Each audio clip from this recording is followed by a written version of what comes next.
everyone, Novels Wonderland here.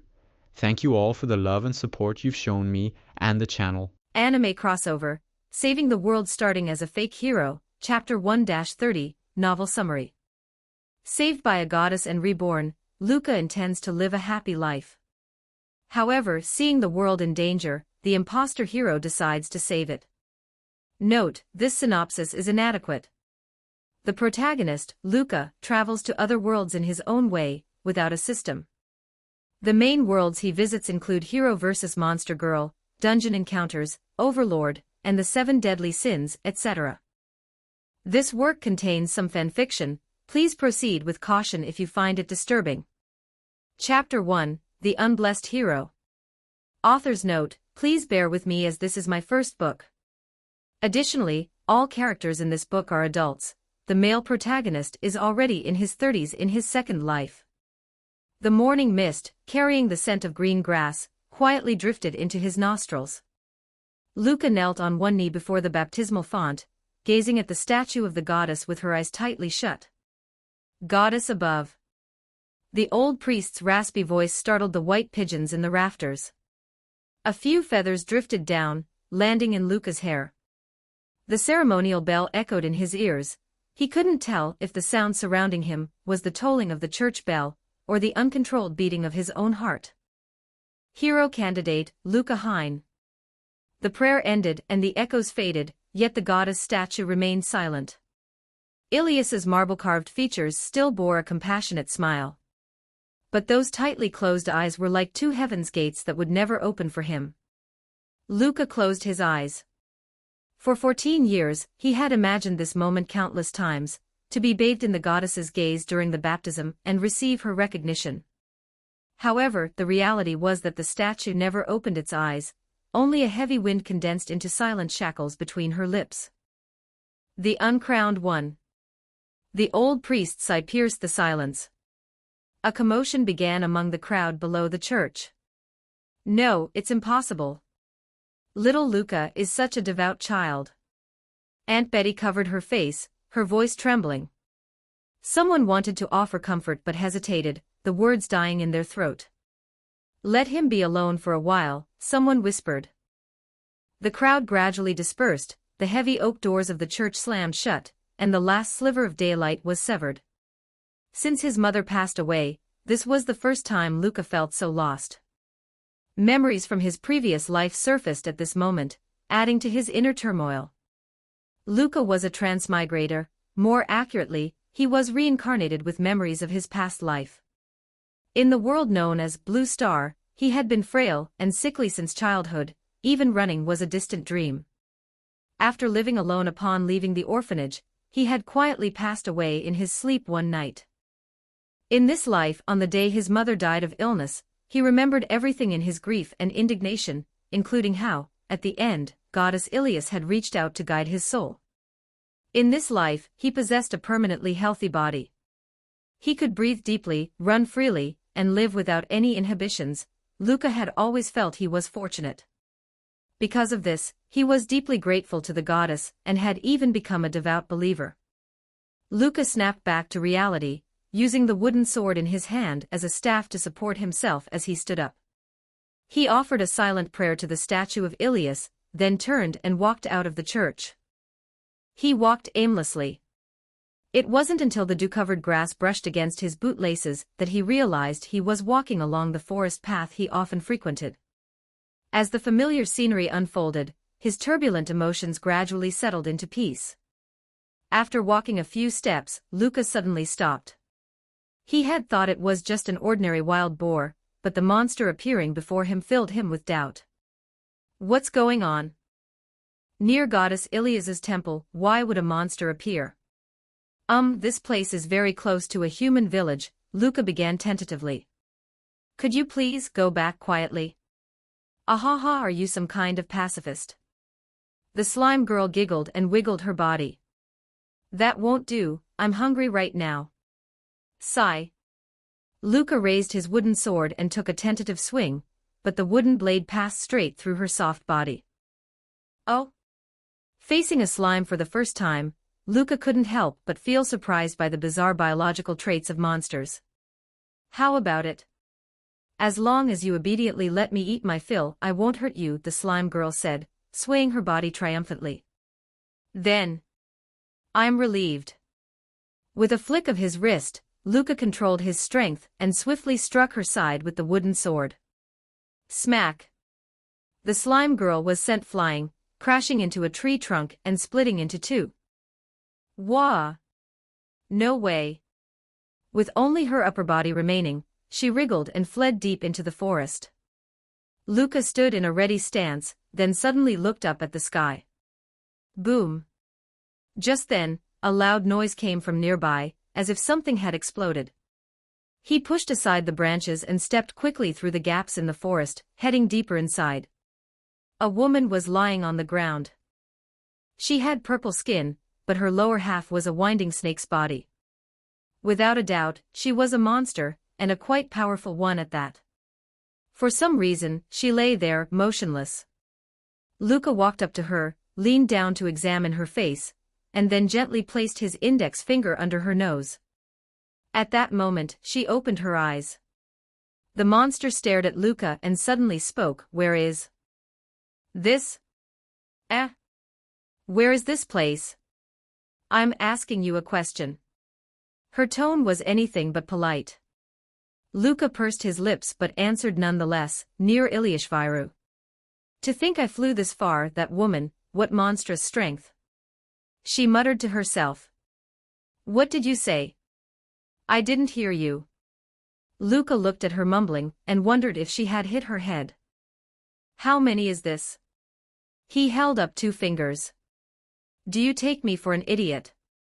The monster's gaze sharpened, and her snake tail suddenly shot out, tightly coiling around Luca's body. Stop it. Luca was a bit annoyed, he was already in a bad mood today. He had saved her and received no gratitude, this snake woman was truly impolite. Why did you save me? The monster suddenly asked. You live in Iliashviru and are a believer of Ilias, aren't you? Shouldn't you have stabbed me while I was unconscious? Huh? Why would I stab you? I don't even know you, Luca said, feeling it was nonsensical. Aren't humans and monsters enemies? Some people might think that way, but I'm different. Luca paused and said seriously, I believe that monsters and humans should coexist. I don't think one should harbor groundless hatred just because the other is a monster. In my eyes, there is no difference between humans and monsters. Are you really a believer of Ilias?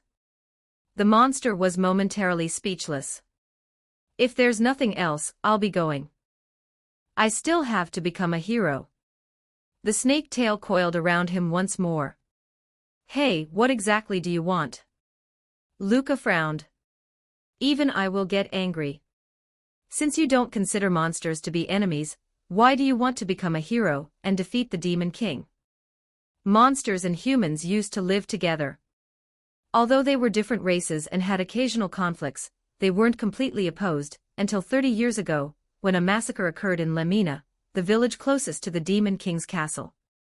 Luca paused and asked, You should know about this, right? Yes. But what does that have to do with you becoming a hero? After that massacre, the relationship between humans and monsters changed completely. Monsters that had lived alongside humans were expelled from villages, and wild monsters began attacking humans. Furthermore, the Demon King, who rules over all monsters, declared war on humanity. Luca's tone was calm. Although there are still a few places where humans and monsters live together, the overall relationship has deteriorated drastically. I only know these things from books, I know nothing of the actual situation. You are only the second monster I've ever seen. I just want to set a small goal first, to defeat the Demon King who causes monsters to commit evil. As for what comes after, I'll make a decision based on the reality of the situation. Luca gently pushed the snake tail away from his waist and asked, Are you satisfied, beautiful monster lady? You are still too idealistic. It is a bit childish. That's why I want to become a hero, to witness the truth for myself. There was a hint of gloom in Luca's voice. Besides, the hero's subsidy is quite substantial. It's just a pity, today, Goddess Ilias refused to grant me her blessing. Oh? The monster almost couldn't keep a straight face. She didn't appear in the temple today. Sigh, I'm going home. Do as you please. Luca was clearly unwilling to discuss the matter further. Chapter 2, Alice. Returning to the village, Luca politely declined the comfort items offered by passing adventurers and thanked Aunt Betty for her concern before finally returning to his home. Honestly, you're too slow. As soon as he pushed open the door, he was greeted by that very monster. Why are you acting like it's perfectly natural for you to be in someone else's house? Luca was truly at his limit. She had actually managed to track him all the way here. Was she some kind of canine monster? If he hadn't sensed a lack of malice, he really would have swung his sword at her. I followed your scent here, she said calmly. I am traveling, and I have some interest in you. I also wanted to confirm a few things. Although she wounded me, I made her pay a significant price in return. Cuckoo. Luca ignored herself, muttering, sighed, and began to pack his belongings. I want to eat, the monster suddenly said. Huh? Luca looked up. I want to eat, do you not understand? What a dull fellow, she said with an impatient look. Are you kidding me? If you want to eat, make it yourself. Luca couldn't help but snap. At that instant, a strange light flashed in the monster's eyes. An unfamiliar power invaded Luca's body. He suppressed his instinctive resistance, and his body stiffened slightly. Go and cook a proper meal for me, she commanded. Luca's body involuntarily turned toward the kitchen, but he suddenly stopped as he was bending over. What? You can actually resist my mystic eyes, the monster said in shock. I was controlled for a moment and thought you were finally showing your true colors to do something, Luca said helplessly, but in the end, it was really just to make me cook. Even Luca couldn't help but want to complain. Where did this bizarre monster come from? Is that how you're supposed to use hypnosis? How did you do it? The monster cast aside her previous casualness and approached him, asking curiously. It's simple, just don't let that power control you. That explains nothing. Fine, I apologize. It was wrong of me to use mystic eyes on a strong individual without permission, she said. This was the first time this rude snake woman had shown any manners, causing Luca to raise an eyebrow. Let me introduce myself formally. My name is Luca Hine, and I am an unblessed hero. Alice Fitzfatalbaru. I give you special permission to call me Alice, she replied. Alice. Luca thought to himself. The name sounded cute and quiet, which didn't really match the image of the person in front of him. He snapped out of it, ignoring Alice's increasingly hostile gaze, and said, I'll cook first. We can talk about everything else after we eat. For the sake of the food, Alice suppressed her annoyance at his disrespect. Before long, the table was covered with steaming hot dishes. Surprisingly delicious, Alice squinted her eyes, her tone carrying a hint of praise. Luca was pleased that his skills were recognized. Of course. As a future hero, excellent cooking skills are a must-have skill, since traveling often requires outdoor cooking. What are your plans next? The plan remains the same. I'll travel with the goal of defeating the Demon King. Even if I'm not a hero, I can still embark on a journey, Luca replied. Cuckoo, that's not bad, Alice chuckled. Actually, I'm a bit interested in you. You're quite interesting, being able to say with a straight face that humans and monsters should get along. I shall watch over your journey, and wait for the day your hypocritical mask falls off. Luca didn't care anymore. Suit yourself. At least I'll have a companion for the road. Though the price is a freeloader. He naturally didn't say that out loud.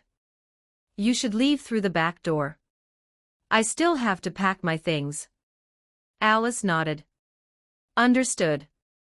I don't like unnecessary commotions either. I'll wait for you outside the village.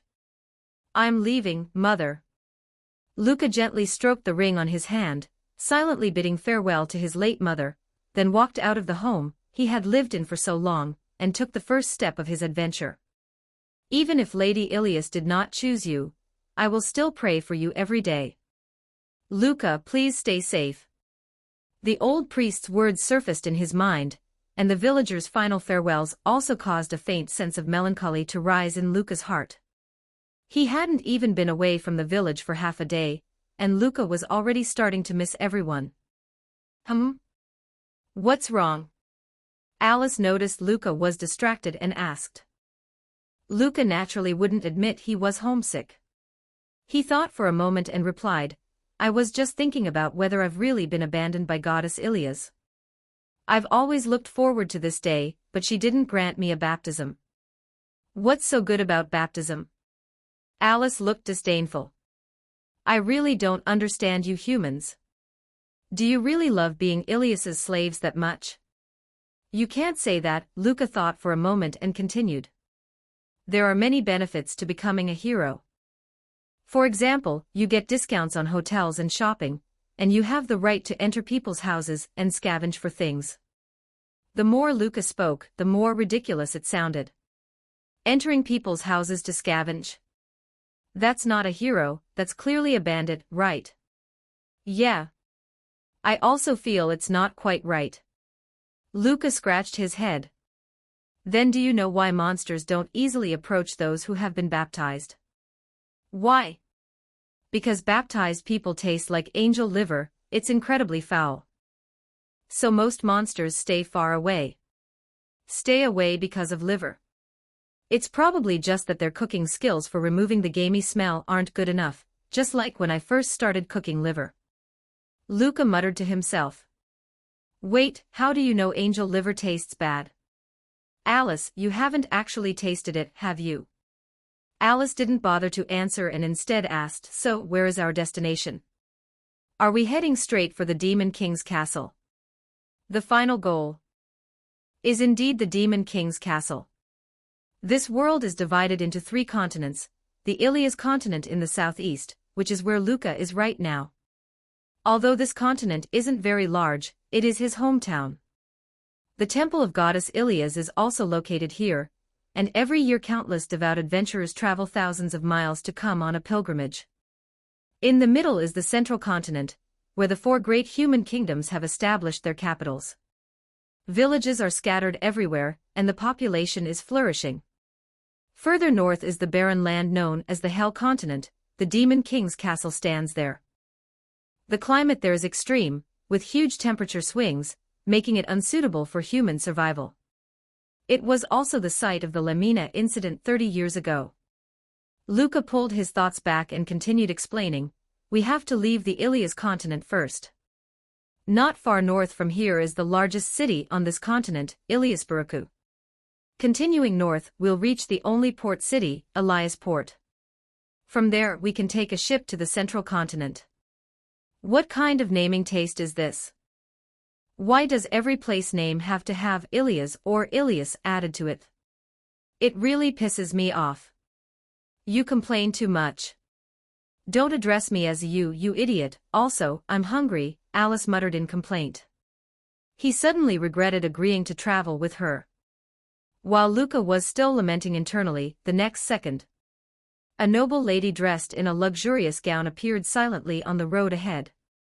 This color, is it a slug? Luca was naturally not naive enough to think that someone who suddenly appeared on the roadside and launched an attack at his pants would be an ordinary human. Looking at the mucus swinging under the slug girl's skirt, Luca really didn't want to touch her with his wooden sword. After maneuvering for a few rounds, he caught sight of the salt in his backpack out of the corner of his eye, and his eyes suddenly lit up. Take this. 5-meter radius salt attack.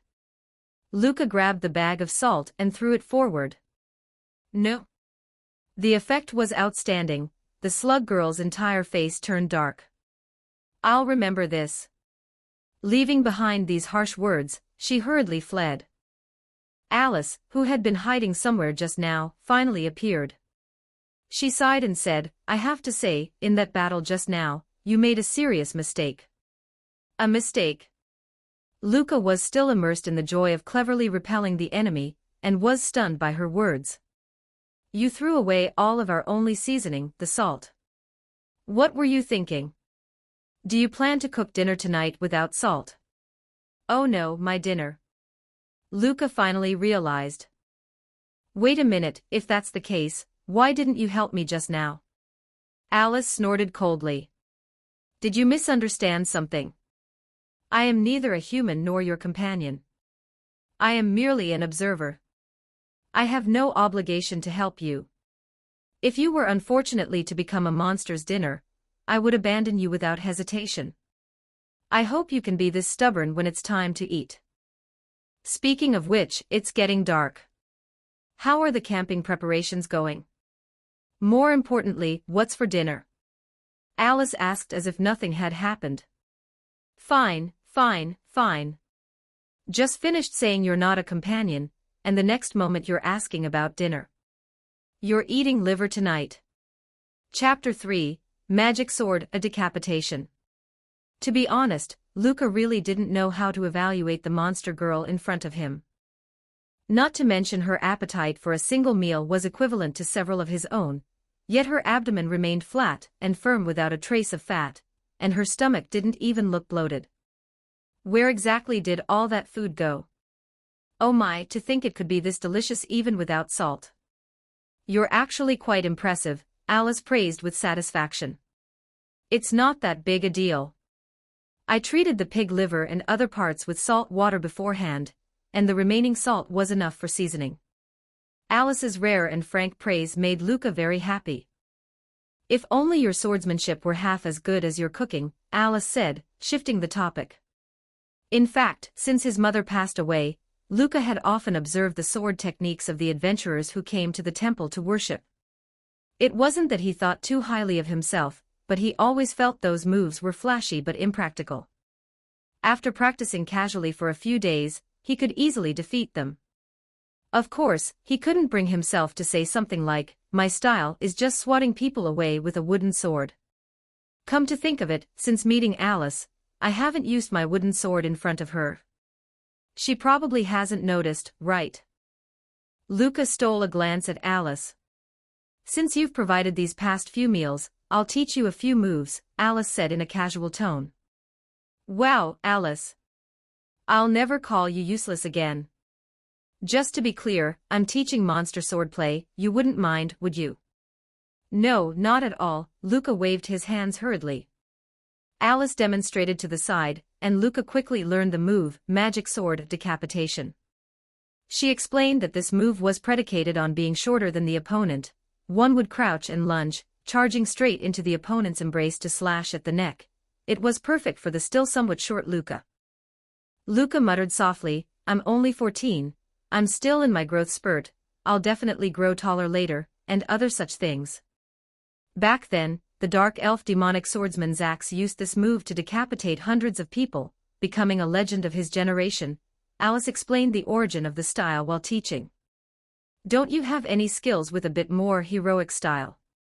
I do, Alice raised an eyebrow, do you want to learn the fly-swatting sword style?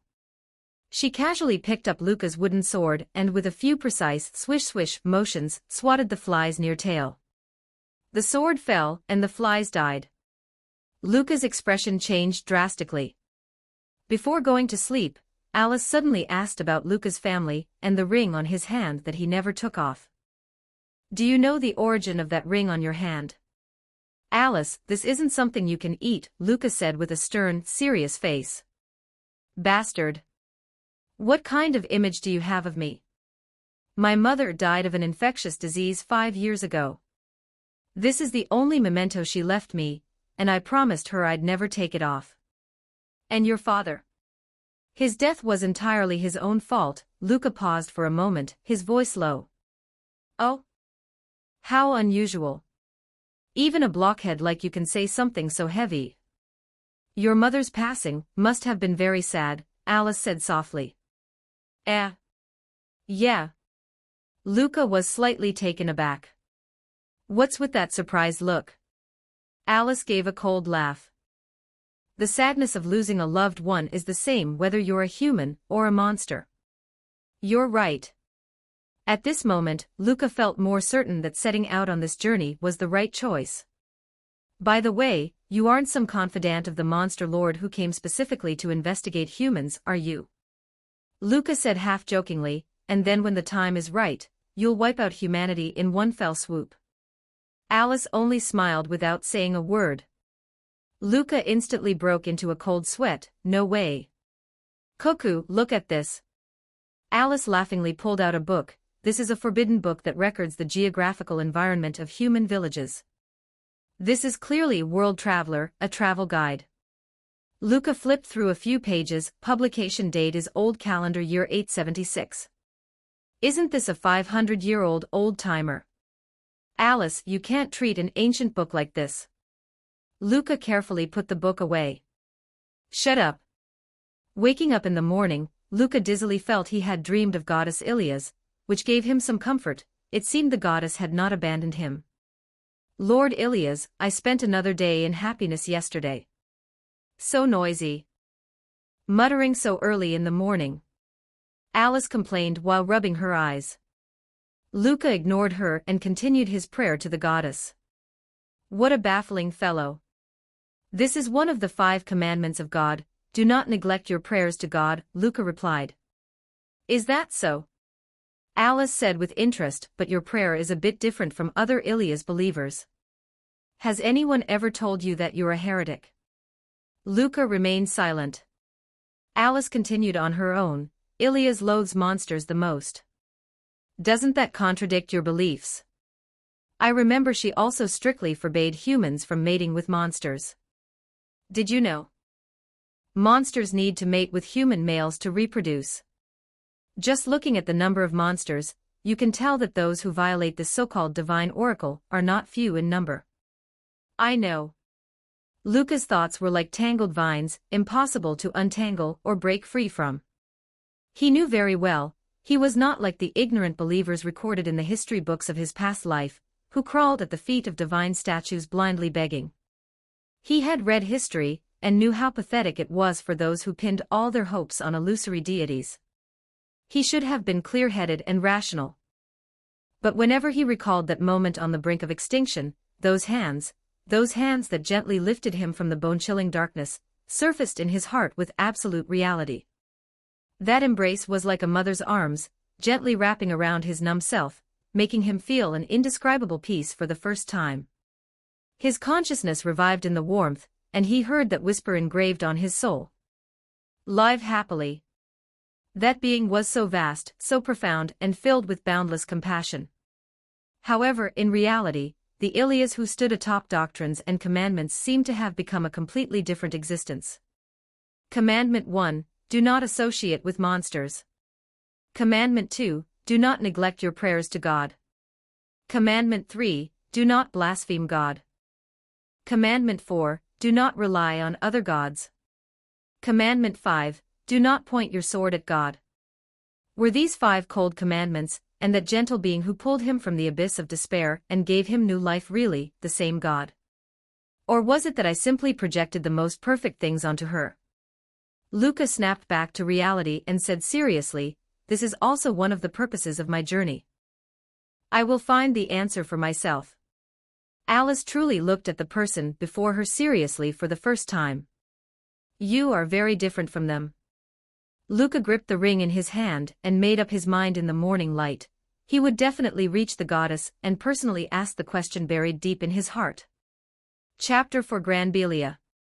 Luca and Alice walked all the way, heading towards Iliasbaraku. Luca, on his first long journey, kept looking at everything along the way.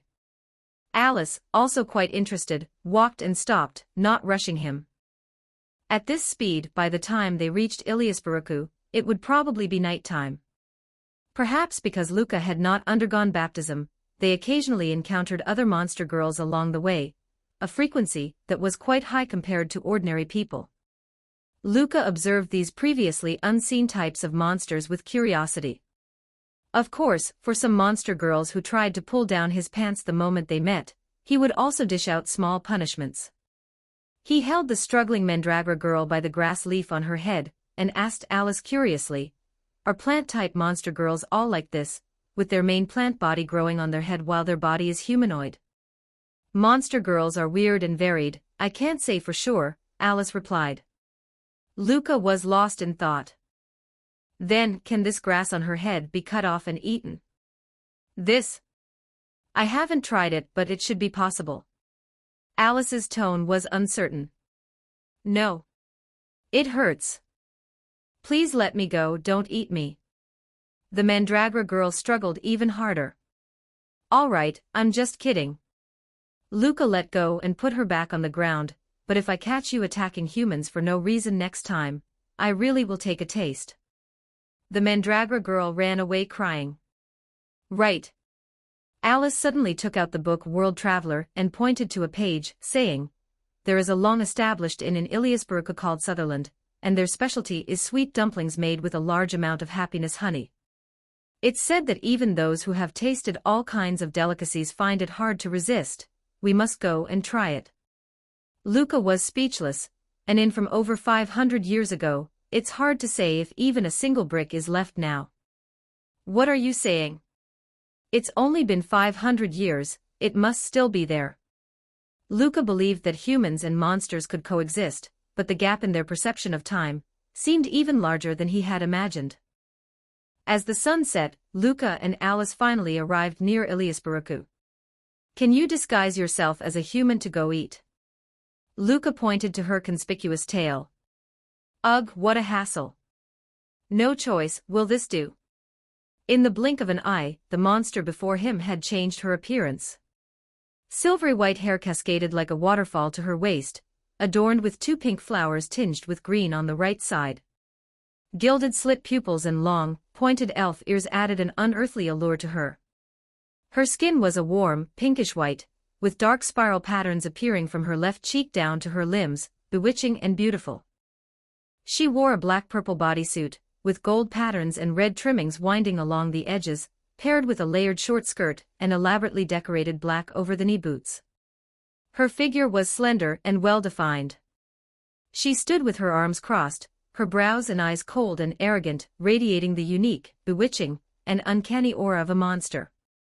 Not to mention that she was so beautiful she didn't look like a human at all. What was up with this overly bold outfit? Good thing I was prepared. Luca took a set of clothes from his luggage and handed them to Alice, asking her to try them on. Consider it a gift for you. What a hassle. Although Alice looked impatient, she still took them and changed. It was a black-purple stand-collar long-sleeved dress with a cinched waist. The collar hugged her neck, the cuffs fell to her wrists, and the hem was layered, reaching her ankles. The edges were embroidered with delicate gold patterns and dark red trim, looking both gorgeous and dignified. She wore a matching short cape over it, with understated tassels and dark patterns along the edges, and a wide black belt around her waist, outlining her slender figure. On her feet were high-top black boots, wrapping up to her calves, with only a circle of light gold patterns decorating the boot cuff. Of course, this style had been slightly modified by Alice using magic in secret. It suits you well. This outfit was originally a gift Luca had given to his mother when he was a child. He hadn't expected that after Alice's adjustments, it would fit her current temperament so well. Alice narrowed her eyes, clearly very satisfied with this outfit. With that, Luca and Alice walked side by side into the gates of Iliasburka. What's going on? The city looks a bit strange. Luca slowed his pace, his gaze sweeping across the empty streets. There were no travelers stopping by, no peddlers hawking their wares. The whole city had fallen into an abnormal, deathly silence. It's evening, there shouldn't be a single person around. He jogged along the main street, heading towards the central square. However, the moment he approached the square, a heavy pressure crushed down like a mountain, causing him to instinctively dodge and hide behind the shadows of the trees on the side of the street. The scene before him was shocking. Rubble and broken pillars were scattered everywhere, and many unconscious warriors lay around the square, with only 3 still barely standing. In front of the fountain stood a towering dragonkin figure. She was clad in heavy black-brown armor with gold trim. Her brownish-red short hair was neat, Her pale green-scaled skin shimmered with a cold light in the twilight, and a pair of golden slit pupils scanned the scene imposingly. How disappointing. Is there not even a decent warrior in this place? Luca's heart jolted. That great sword, that armor, the features of a dragonkin. Granbelia, one of the 4 heavenly kings of the Demon King's army, a magic swordsman skilled in fire elements. Even a country boy like him had heard of her fearsome reputation.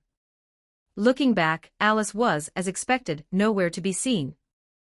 A 4 heavenly kings level boss blocking the newbie village. Isn't this plot development a bit too early? According to his gaming experience from his past life, shouldn't he fight small mobs to level up first? Granbelia turned abruptly, swinging her greatsword horizontally, and a crimson sword aura roared out. The last remaining warrior raised his sword to resist, but his weapon shattered the moment it made contact, and he fell to the ground. So strong, is this the power of a true warrior? Luca held his breath, his reason ringing sharply in his mind. She wasn't killing anyone, just knocking them out, and she had only verbally occupied the city without stationing troops. Once she left, the city would still belong to the humans. Stepping out now was meaningless and would only increase the risk. The best choice was to quietly wait for her to leave. But another emotion surged from the bottom of his heart like a wildfire. His body was trembling slightly, his hand gripping his sword shaking uncontrollably. That wasn't fear, but the excited hiss of every muscle and every drop of blood in his body when facing a peak powerhouse. I can't. I shouldn't. But he might never encounter an opponent like this again in his entire life. Before his thoughts had settled, his feet had already stepped out. By the time he came to his senses, he was already standing under the light in the center of the square, his wooden sword held level, pointing straight at the dragon shadow. Granbelia turned around, her golden slit pupils landing on him for the first time. What do you think you're doing, boy? Just being stared at made his breath catch. All the high-sounding rhetoric in his mind was swallowed back down. Luca didn't answer, and he didn't want to. Because his actions at this moment were not out of the responsibility of a hero, nor were they driven by justice. That was simply the purest instinct buried in his bones when facing a powerhouse. He looked up, meeting that gaze. The tip of his wooden sword remained steadily pointed at her. Chapter 5, Fierce Battle. I see, in that case, I, Granbelia the Flame Demon Swordmaster, shall be your opponent. Granbelia's golden vertical pupils narrowed slightly, and a massive pressure weighed down on Luca's shoulders like a physical force. All thoughts were crushed, leaving only his body driven by instinct, his breathing automatically adjusted to a combat rhythm, his feet spread, and his center of gravity lowered. All of his attention was locked onto Granbelia's flawless stance. In the next instant, Granbelia's figure blurred. She swung her greatsword forward casually, swatting at him, as if shooing away a fly. Bang! Luca swung his wooden sword and steadily parried the blow. The wind pressure dispersed, and the stone slabs beneath his feet cracked slightly. At this level, it can't even be called a fight. Luca looked up, his eyes burning bright. Oh? A hint of surprise flashed in Granbelia's eyes. Under the shroud of her dragon fear, this human youth's vital energy was as vigorous as a furnace, and his muscles and bones contained power far exceeding his appearance. The moment they crossed paths, the wooden sword in Luca's hand shot out like a venomous snake from its hole, stabbing directly at the wrist she used to hold her sword. Chai! The tip of the wooden sword was blocked by an invisible wave of searing heat just a palm's width from her wrist, and the tip instantly carbonized and turned black. Is this the Flame Demon Swordmaster? Luca's heart jolted, but his movements didn't falter for a second. Using his forward momentum to roll to the side and back, almost simultaneously, a foot covered in pale green scales crushed the ground where he had just been. Her strike missing, Granbelia flipped her wrist, changing the swat into a press, crushing downward like a mountain. Luca made a move that no one expected. Instead of retreating, he advanced, his left hand thrusting upward like lightning, accurately striking the broad spine of the sword. Bang! Air waves surged outward, and the stone slabs under Luca's feet instantly shattered. Though it was only for a fleeting moment, he actually managed to support that crushing weight with his bare hand. Seizing the opportunity, the wooden sword in his right hand surged up along the trajectory of the great sword, once again stabbing toward her wrist. Granbilia's arm shook, and a burst of searing heat erupted, knocking the wooden sword aside. Luca spun with the momentum to dissipate the force, his wooden sword drawing an arc as it slashed toward the side of her neck for the third time. Not bad. Granbilia finally stopped holding back. She pulled back her great sword, its blade glowing with a dark red light as the surrounding air began to warp and heat up. No longer relying on technique changes, she raised her power and speed to another level. The great sword transformed into a crimson storm, enveloping Luca. Boom, boom, boom. Luca was instantly forced onto the defensive. His body was instinctively dodging and weaving, sometimes using the wooden sword for delicate parries, other times using his arms to withstand the shockwaves of the sword's wind. Each collision produced a tooth-grinding thud, the ground beneath him cracked continuously, and the houses behind him collapsed in the aftermath of the battle. But he did not fall. Granbilia's sword strikes grew faster and faster, like a closing cage of lava. Luca's instinctive reactions began to fall behind her exquisite and violent sword techniques. It can't go on like this. Luca didn't hesitate. Following the monster sword principles taught by Alice, he ducked and lunged forward, almost hugging the ground, like a shadow sliding across the floor, narrowly slipping beneath that overwhelming force. Lunging forward, he rushed into Granbilia's embrace, slashing at her neck. Did I get her? What his hand felt, however, was the sensation of hitting hard dragon scales. A burning sensation spread, and the wooden sword snapped. Granbilia held Luca firmly. He looked up, meeting Granbilia's shocked gaze. Answer me, how do you know the sword techniques of the monster race? Her voice carried an unquestionable authority. Tell me, who taught you? He couldn't mention Alice, of course. If she were judged as a monster traitor and hanged, he'd die of guilt. Luca steeled himself. I just knew it after waking up from a nap. The one who could teach you that move must be a master. No matter what, I must know who it is. Granbilia did not believe Luca's nonsense. I won't say. Just kill me.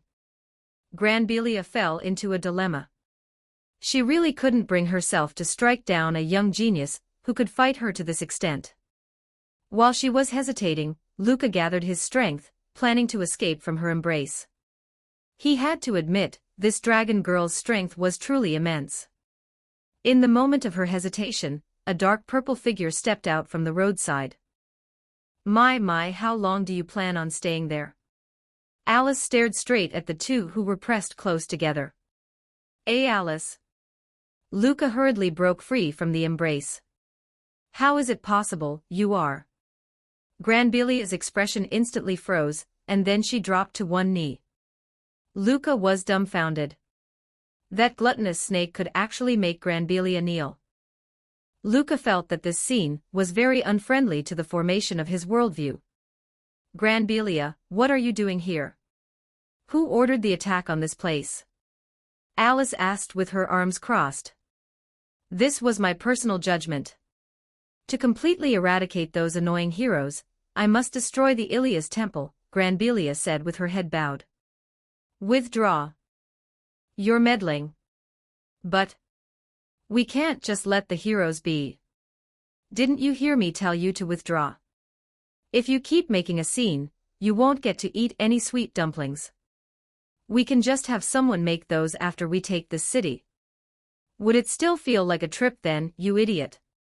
Alice's voice turned cold. Or do you want me to say the same thing 3 times? Understood. Since it is your will, that is enough. Granbilia gave Luca a deep look and disappeared using some kind of movement magic. Luca let out a long sigh of relief. Granbilia was gone, all thanks to Alice. Holy crap, as expected of you. I knew a monster who eats several times more than I do couldn't be ordinary. He secretly decided never to call her a lazy, gluttonous snake again. He'd learn how to make sweet dumplings as soon as he got back, and let her eat her fill. By the way, Alice, you. For some reason, Alice seemed to be avoiding his gaze. Alice, how old are you this year? 22, I think. Alice was taken aback. The age doesn't match. She shouldn't be the Monster Lord. I must be crazy to even suspect she's the Monster Lord. Based on her age, she's the Monster Lord's daughter at most. If this gluttonous snake really is the Monster Lord, I'll eat this wooden sword on the spot. Heh. Looking guiltily at the town, half of which was destroyed, Luca scratched his head. Thank you, Alice. You saved this town, and you saved me. That's it. It just ends like that. You idiot. What's wrong? Before Luca could figure it out, the villagers had already surrounded them. It's that boy and woman over there. They're the ones who drove away that powerful monster. Aya, the house I took a 20-year loan for. Heroes, they're heroes. Waves of praise rang out as the crowd gradually gathered around the two of them. Alice looked completely impatient. After asking for the location of the Sutherland Inn, she hurriedly led Luca away from the crowd. Chapter 6, Amira. Granbelia had held back, just as he had. Luca knew in his heart that if she hadn't, it would have been impossible for him alone to avoid harming innocents during such a fierce battle. Arriving at the entrance of the Sutherland Inn, he was sincerely grateful that the fight hadn't spread to this street. Otherwise, he probably wouldn't see a friendly face from Alice for the next few days. Let me see. 2.4 million gold per person per day. Luca instinctively reached out to scratch at the word million, only to find it was firmly printed on the sign and wouldn't budge. He took a deep breath and turned to Alice. The people who can stay here are from a different world than us. For the two of us, we could stay for 9 seconds at most. Alice sighed softly. Maybe. We should have let Granbelia conquer this city earlier.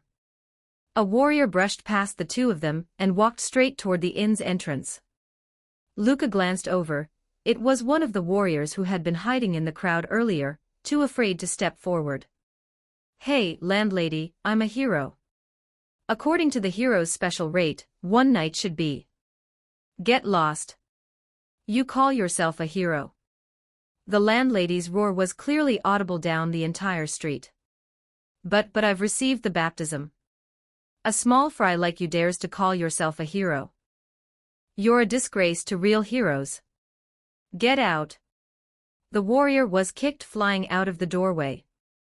The landlady's annoyed expression softened slightly as she turned back to see Luca and Alice, her face instantly piling up with a warm smile. Oh my, aren't you the benefactors of this town? Since you're here, why don't you stay with us? At the hero's special rate, it's 4 gold for the two of you. The remaining 4,799,996 gold will be considered a donation to the goddess. Thank you very much, but I haven't received the baptism yet. Luca's voice was a bit low. Whether you're qualified to be a hero has nothing to do with the baptism. The landlady patted his shoulder hard. A true hero proves himself through strength and action. Luca was slightly stunned, then broke into a wry smile. Actually, you've had the opposite effect, haven't you? Alice pointed toward the collapsed houses in the distance. Luca shrunk his neck back. You're a decent human. Alice nodded to the landlady. Hurry up, Luca, how long are you going to stand there dazed? Luca was dragged into the inn by her. In the guest room, Alice sat at the table, enjoying a sumptuous feast. So delicious. I'm satisfied. A knock sounded at the door, and the landlady came in person to clear the dishes. How was it? Did our sweet dumplings suit your taste? Alice nodded contentedly. The sweet dumplings were very delicious.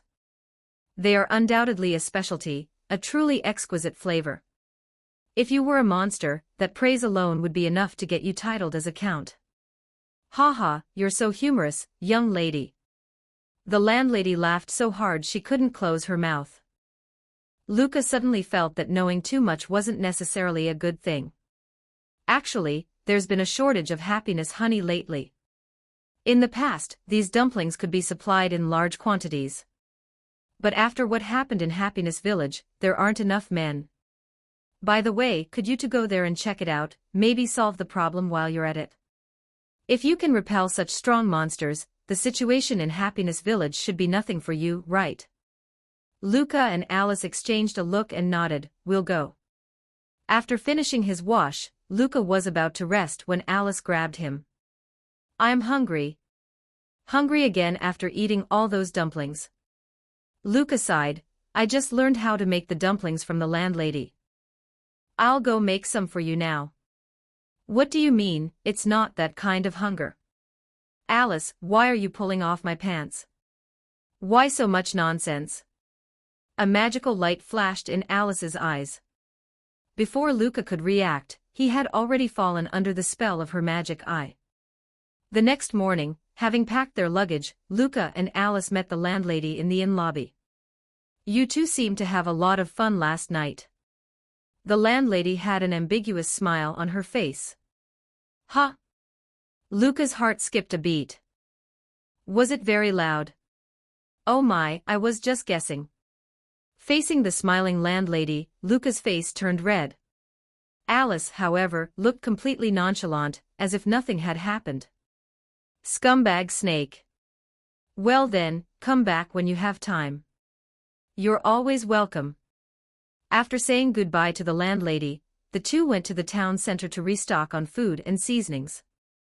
At the blacksmith shop, Alice used her appraisal eye to pick out a breastplate for Luca. The shopkeeper couldn't help but praise, good eye, customer. This armor comes from the hidden village Enrica in the southwest. It's just that the appearance is too plain, few people can recognize quality like you do. Enrica. Is it that hidden? Even Luca, a local, had never heard of this village. If he had time, he'd go check it out. He looked down at the armor on his body, feeling that he didn't actually need protection that much, but since Alice was so invested, he'd buy it. Too bad they didn't sell any indestructible belts. Luca sighed. He'd better buy another pair of high-quality pants. Just as they were preparing to leave town, a call suddenly came from behind them. Ah, I found you, my lord hero. Turning around, Luca's hand shook, and he almost dropped his luggage. Standing before him was a monster with a head for a body, and a snake's tail, an indescribable form that would make anyone feel physically uncomfortable. My name is Amira, the young girl whose heart you stole, and who has fallen in love. Does no one notice there's a monster on the street? Guards? Where are the guards? Luca looked around, only to find that the surrounding pedestrians were completely unresponsive. You gave me courage and the shy feelings of romance. If this is a dream, I truly don't want to wake up, Amira chanted passionately. What on earth is this creature talking about? Luca silently tightened his grip on the half-broken wooden sword in his hand. He felt his patience was reaching its limit. Failing to receive the goddess's baptism. Perhaps the goddess had her own considerations. Encountering all sorts of monsters on the way who didn't fight seriously, and only tried to pull off his pants. At least he saw many rare species. Picking up a strange monster like Alice. But she kept him from being bored. Bumping into one of the 4 heavenly kings, Granbelia, in the starting village. At least he had a satisfying fight. But this indescribable thing in front of him was truly beyond his range of acceptance. It's okay if I slash it, right? Luca whispered to Alice. I understand how you feel, but calm down first, Luca. Alice held him back. Isn't your goal the coexistence of humans and monsters? Theoretically, that should include this fellow too. I can accept humans or monsters, but how am I supposed to coexist with a freak who only wears underpants and spends all its time doing handstands with its butt facing me? I can't help it, I was born this way, Amira said aggrievedly. Born only wearing underpants. Luca closed his eyes in pain. Chapter 7, Fallen Angel's Sword, Gog. In any case, it's fine if I just exorcise this thing right now, isn't it? As I thought, you hate this ugly appearance of mine too. Amira's voice dropped low. Everyone is like this hideous appearance is repulsive. Everyone throws stones at me, no one wants to be near me. I am a lonely monster that no one wants to see, a sorrowful aberration. Is she really that pitiful? Luca was stunned, a wave of guilt rising in his heart. Yo, Amira. I made too much miso soup, come over and have a taste later. An older woman greeted her warmly as she passed by. Yo, Amira. Some mice have gotten into the granary, can you help me drive them out? A middle-aged man also stopped and spoke. Isn't she actually very well acquainted with the townspeople? She's playing me, isn't she? Alice, can you drive her away like you did with Granbelia? Luca gripped the half-broken wooden sword in his hand. Don't always think about relying on me, idiot. That time was a special case. Alice crossed her arms. Just like usual, don't expect me to step in casually in the future. Please don't argue over me. Amira squeezed between the two. Actually, I didn't just come today to express my love. If possible, I'd like to ask you to listen to my request. Are those your last words? Luca rubbed the broken edge of the wooden sword. Lord Hero, please listen to me. Luca made a go-ahead gesture. Recently, a monster bandit group has appeared nearby, and they have been seriously interfering with the residents' lives. As a fellow monster, I also feel pained by such behavior. Although I want to stop them, I don't have enough strength. So, I can only ask Lord Hero. A bandit group. A bandit group made of monsters.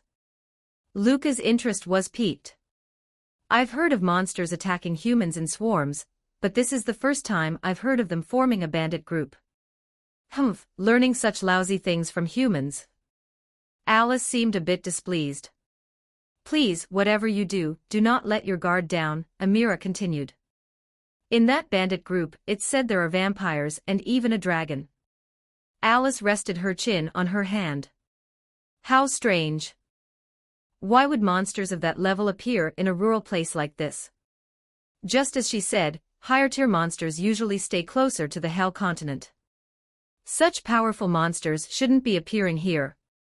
Let's go take a look, Alice, Luca said. Honestly, it has nothing to do with you. It wouldn't matter if you just left it alone. Wouldn't it be better to just head north and leave this continent from Elias Port? A little detour isn't bad, and I want to see a dragon and a vampire with my own eyes. With your strength, it's not particularly dangerous. Do as you please. Alice shrugged. Luca asked around town and gathered all sorts of information. A monster bandit group. I think I heard a dragon's roar. When I was walking outside the city, I could even hear the sound of the earth splitting, a young man recalled. I see. Luca fell into thought. Those bandit groups are truly detestable, the general store owner said indignantly. I've already lost 5 fruit knives. My wooden-handled axe was stolen, and even my lunchbox was snatched. They're a truly heartless bunch. And that's not all. Not a single apple is left on the apple trees I carefully cultivated. Only a ground full of apple cores was left at the crime scene. Isn't this basically no serious loss at all? After obtaining a bunch of vague information, Luca felt like his whole morning had been wasted. Just as he was about to walk out of town, Alice called out to him. Speaking of which, I observed your previous battles and noticed something. When you said you didn't want to kill monsters, it seems you weren't lying. But your sword doesn't match your strength. It prevents you from fully utilizing your sword techniques. Luca had to admit she was right. When meeting weak monsters, he could knock them down with a single punch, but against strong opponents like Granbelia, a wooden sword was easily destroyed. It can't be helped. You can borrow this sword. What an ugly thing. What is this? Alice pulled out an item, and Luca didn't even recognize it as a sword at first. It was overall silver gray, its surface covered in twisted textures like crushed bone entangled with solidified gel, with spiral-shaped protruding patterns all over, looking like the discarded husk of some creature. The blade had long since lost a regular shape, overgrown with fine bone spikes and tufted remnants of feathers. Most chilling were the several crimson eyes embedded in the blade. The main eye was a giant scarlet pupil with a vertical green slit in the center, the whites bloodshot, and even the surrounding flesh was a translucent gel, as if it had just been gouged from a living being. The smaller eyes clustered around it were even more sinister, their deep red pupils glinting with a glassy cold light, like several malicious gazes sealed within the sword. The hilt and the blade were a single piece, with clustered bone spurs connecting to the ground and a ruby hanging at the end. As the light shifted, one could see the deep, heavy red within the gem slowly undulating. Luca reached out hesitantly to touch the blade, and his fingertips felt a cold, slimy sensation. This didn't feel like a weapon, but more like a living thing that had been solidified yet was still breathing. "What are you hesitating for?" Alice let out a sneer. "Fallen Angel's sword, Gog, the only one of its kind in the world. What's embedded in the blade is your favorite Lord Angel, you know. This sword incorporates the resentment of angels. Its holy element content is extremely high, capable of dispelling a monster's mana and forcibly regressing them to a harmless state." Luca really couldn't figure out how the words resentment and holy could be put together. As Alice was explaining, an earthworm girl suddenly lunged from the roadside, heading straight for Luca. What perfect timing! Luca gripped Gog and swung the sword at the earthworm girl's neck. In the next instant, her figure vanished, leaving only a small creature slowly crawling away on the ground. That powerful? Luca retracted his previous statement. He suddenly felt that if he looked at this sword long enough, it was actually quite cool. Rest in peace, wooden sword. Do you understand now? You just sealed that earthworm girl.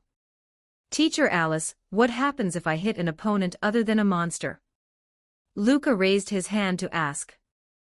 Hitting a human can also seal them, they'll turn into a miniature state. And since this sword's holy element is extremely high, if you hit an angel, Alice flicked the tip of her tail, her tone encouraging, the power will be even greater. Ha ha, why would I ever hit an angel? Luca scratched his head. Anyway, thank you, Alice. Thanks to you, I can finally fight without holding back. But the fact remains that you are still immature. You still have a lot to learn, Alice reminded him. I know. Please look after me in the future as well. Thank you, Alice. He decided to make a big feast tonight to reward her properly. Chapter 8, The Monster Bandit Group. After walking for several hours, the two finally arrived at the Irina Mountains. Common sense dictated that with their pace, it shouldn't have taken so long, but the reality was quite different. Since he hadn't undergone the baptism, Luca still looked like a walking delicacy to other monster girls, leading to frequent attacks and harassment. Even more troublesome was that ever since obtaining the legendary sword Gog, Luca had become unusually hyperactive, swinging the sword twice at even the most inconspicuous blade of grass by the roadside. Alice was already starting to regret giving him the sword. Now there's a very practical problem, Alice said, raising a finger. How do you plan to find the specific location of the bandit group in this vast mountain range? Hasn't the answer already arrived? Luca glanced toward the bushes by the road. With a rustling sound, a small figure suddenly darted out and landed firmly in the middle of the road, blocking their path. Robbery. If you know what's good for you, hand over all your valuables. Otherwise, don't blame me for being impolite. Amidst the shrill shout, Luca got a clear look at the newcomer, a petite girl wearing a peculiar helmet decorated with soft horns. Her light blonde short hair fluttered in the wind, and her azure eyes sparkled like gems. Her pale skin, which had a grayish undertone, was encased in light armor, yet she held a massive iron hammer that was completely disproportionate to her size. Are you from the monster bandit group? Humph. At least you have some eyes. I am one of the 4 heavenly kings of the bandit group, the Earth King, Goblin. The girl puffed out her chest proudly. Hearing this title, Luca almost laughed out loud. He really couldn't associate the title for Heavenly Kings with this cute and comical little thing in front of him. But seeing the goblin girl's face turn red from being underestimated, he did his best to stifle his laughter. "Why you dare laugh at me?" Perceiving Luca's suppressed laughter, the goblin girl grew embarrassed and angry, grabbing a handful of sand and throwing it at him. Luca easily sidestepped it, then reached out his index finger and gave her forehead a light flick. "Ouch! That hurts." The goblin girl crouched down in pain, clutching her forehead tightly with both hands. Seeing her in pain, a flicker of apology crossed Luca's heart. Just as he was about to step forward to check on her, the goblin girl suddenly looked up and said fiercely, "Curse you. Just you wait. The other 3 heavenly kings of our bandit group aren't as easy to talk to as I am." With that, she turned and sprinted away. Luca began to seriously doubt the reliability of Amira's intelligence. Following the tracks left by the goblin girl, the two quickly found a hidden cave entrance. Alice seemed to catch a scent and sighed softly. "I'll wait here. You finish this quickly." Luca knew well that Alice had a keen sense of smell. She had found his house by scent, after all. Seeing the complicated expression on her face now, he also seemed to realize something and sighed along with her. The interior of the cave was unexpectedly spacious, yet it was empty. You've finally come. Let me be your opponent." A crisp, childish voice rang out, and a small lamia with a snake-like lower body appeared before Luca. Wait to be coiled up like a twisted dough stick and hung from the ceiling like a wind chime. Ha ha ha ha. Looking at this innocent little thing, Luca completely understood. He shouldn't have believed Amira's intelligence at all. "Hey! What's with that expression? How dare you look so disappointed?" Seeing Luca's lack of reaction, the lamia puffed out her cheeks and wrapped her short tail around him. Unperturbed, Luca reached out and caught her firmly, then with a casual swing, he gently tossed her away. The lamia fell to the ground and quickly scrambled back up. When her eyes met Luca's, they were already brimming with tears. "Wha? How can this be? Wha, you better remember this." After leaving behind this completely non-threatening threat, the lamia turned and fled. Cuckoo, after the earth goblin, even the water lamia has been defeated. But don't think you can get past me so easily. Sigh. Luca placed a hand on his forehead, glancing at the opponent's height, which didn't even reach his waist. He really couldn't muster any motivation. The lowly vampire had already pounced with an "awoo," her short legs nimbly climbing onto his back as her arms tightly hugged his neck. Luca pinched the back of her neck with 2 fingers and lifted her in front of him like a kitten. What are you doing? This is so rude to me." The vampire dangled in the air, her arms and legs flailing, her golden twintails swaying as her little face turned bright red. "I am a noble vampire." Suddenly, tears welled up in her eyes. "Wah, you're so mean." She pouted, her crying thin and soft. "Ah, sorry." Luca apologized subconsciously. "Ha! Take this." The moment he was distracted, the tears in the lowly vampire's eyes vanished instantly, replaced by a flash of cunning as a faint blood-red light flickered in her red pupils. Luca reacted extremely quickly, tilting his head to avoid her gaze, and flicking her forehead lightly with his finger. "Ugh!" The lowly vampire clutched her forehead in pain, this time truly crying from the sting. She glared at Luca, but seeing that he didn't take her attack seriously at all, she immediately lost heart. With a whoosh, she turned and fled, leaving behind only a string of tearful wahs. Luca watched the direction she disappeared in, and shook his head helplessly. The formidable enemies he had encountered along the way were truly one more underwhelming than the last. 3 kids dealt with, might as well finish the last one. He muttered under his breath, gripping the sword at his waist and continuing deeper into the lair. At the end of the cave, a small figure stood with hands on hips, blocking the middle of the path. "Wahahaha! Hero, you've finally arrived. The figure let out a laugh that was deliberately high-pitched yet still childish, looking like a kid putting on airs in adult clothing. Luca stopped, the corner of his mouth twitching slightly. Blocking his way was a mini dragon girl, barely half a person tall, with dark grayish-brown tail scales that hadn't hardened yet, wings like two crumpled peach petals, and dragon horns on her head as short as decorative hairpins. I am the last of the 4 heavenly kings of the monster bandit group, the fire dragon who commands the flames. The mini dragon puffed out her tiny chest, trying to make her voice sound majestic, though it trembled slightly due to unsteady breathing.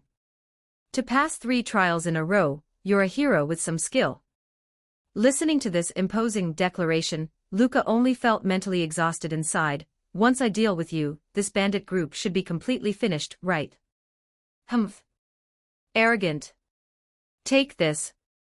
The mini dragon was enraged by his perfunctory attitude, and took a deep breath, her little belly bulging like a ball. She spat a ball of fire at Luca. The flame was only the size of a fist and pale orange-red. When it landed on the ground, it didn't even ignite the dry grass, leaving only a tiny patch of scorched black. Kids shouldn't play with fire, it's dangerous. Luca shook his head and slowly drew his sword. The blade shimmered with a cold, eerie light in the dim environment. He didn't even swing the sword, simply using the hilt to give the top of the mini dragon's head a light tap. Ugh-ga. A crisp thud rang out, and the mini dragon was knocked dizzy. Her small body wobbled incessantly, as if a ring of virtual stars had appeared around her horns, and her eyes turned into swirls. A few seconds later, she fell thud onto her bottom. Her previous arrogant aura had vanished completely, her tail drooping listlessly as she began to sob quietly. Luca sheathed his sword, looking at this scene, his irritation completely gone. This adventure, touted as the hero subjugating the evil dragon and settling the monster peril, ultimately concluded as a farce of the hero repeatedly disciplining for monster brats. Chapter 9, Disposition. My, has the battle between the fake hero and the mini-dragon come to an end? A sharp, mocking voice drifted over as Alice walked up slowly. Behind her followed the other 3 heavenly kings, who had clearly been scolded and were now behaving themselves. What should we do with them? Luca pointed at the 4 small monsters huddled in a ball, his tone helpless. Alice raised an eyebrow, a playful smile curling her lips. Up to you, she said, tilting her chin nonchalantly. Since you're the one who defeated them, whether you want to sell them, keep them, kill them, or eat them is entirely up to your pleasure. No. Wah. You. The 4 little ones immediately burst into earth-shattering wails, rolling around on the ground. Luca felt his temples throbbing. The rising and falling cries were so noisy his brain started to ache, as if he had accidentally wandered into a rowdy kindergarten, his heart filled with a weary helplessness. As expected of the great Lord Fake Hero, Alice added fuel to the fire, crossing her arms as she watched the spectacle. In such a short time, you've managed to make so many cute monster girls weep for you. This charm, this spirit, it's truly admirable. You're clearly the one who scared them into crying. Luca was almost driven to laughter by his anger as he rubbed his aching temples. Could you say a few words less? He fell silent for a moment, his gaze sweeping over the 4 monsters who were still sobbing. Finally, he sighed, his tone becoming serious. You lot, be quiet. The crying stopped abruptly. 4 pairs of tear-filled eyes looked at him timidly, as if waiting for a final judgment. Back in Ilias Baruku, although you didn't cause a major disaster, you still caused a lot of trouble and frightened the citizens, Luca continued. Now come back with me and apologize to those affected citizens. Sincerely make amends for your mistakes, understand? The 4 little heads nodded vigorously while shedding tears. Alice spoke up leisurely, I see. Sending this group of little troublemakers to a human city to apologize, that's a novel idea. She changed her tone, intentionally drawing out her words. But have you considered this? Humans have always held deep-seated prejudices against monsters. If someone holds a grudge over their previous mischief and secretly uses torture or takes personal revenge, what will you do? Torture. The 4 small monsters froze instantly, as if their tails had been stepped on. The tears that had just stopped began to pour down again. The smallest one's lip quivered, and she tightly grabbed the corner of a companion's clothes, her voice trembling. Will we be beaten? And branding irons. Another shook all over in fear. I heard humans lock monsters up and stab them with pointy things. The 4 little ones huddled together again, shaking like leaves in the wind. All right, stop crying. Luca rubbed his forehead, feeling a headache coming on. He crouched down and gently patted the head of the one in front, trying his best to make his tone gentle. I will take responsibility for you. His fingertips unconsciously brushed the hilt of the sword at his waist. The sensation was cold and solid. If someone actually dares to do that, his eyes darkened, and his tone gained a measure of unquestionable firmness, then we'll settle it in the most primitive way. He had never set out on his journey for the purpose of exterminating monsters.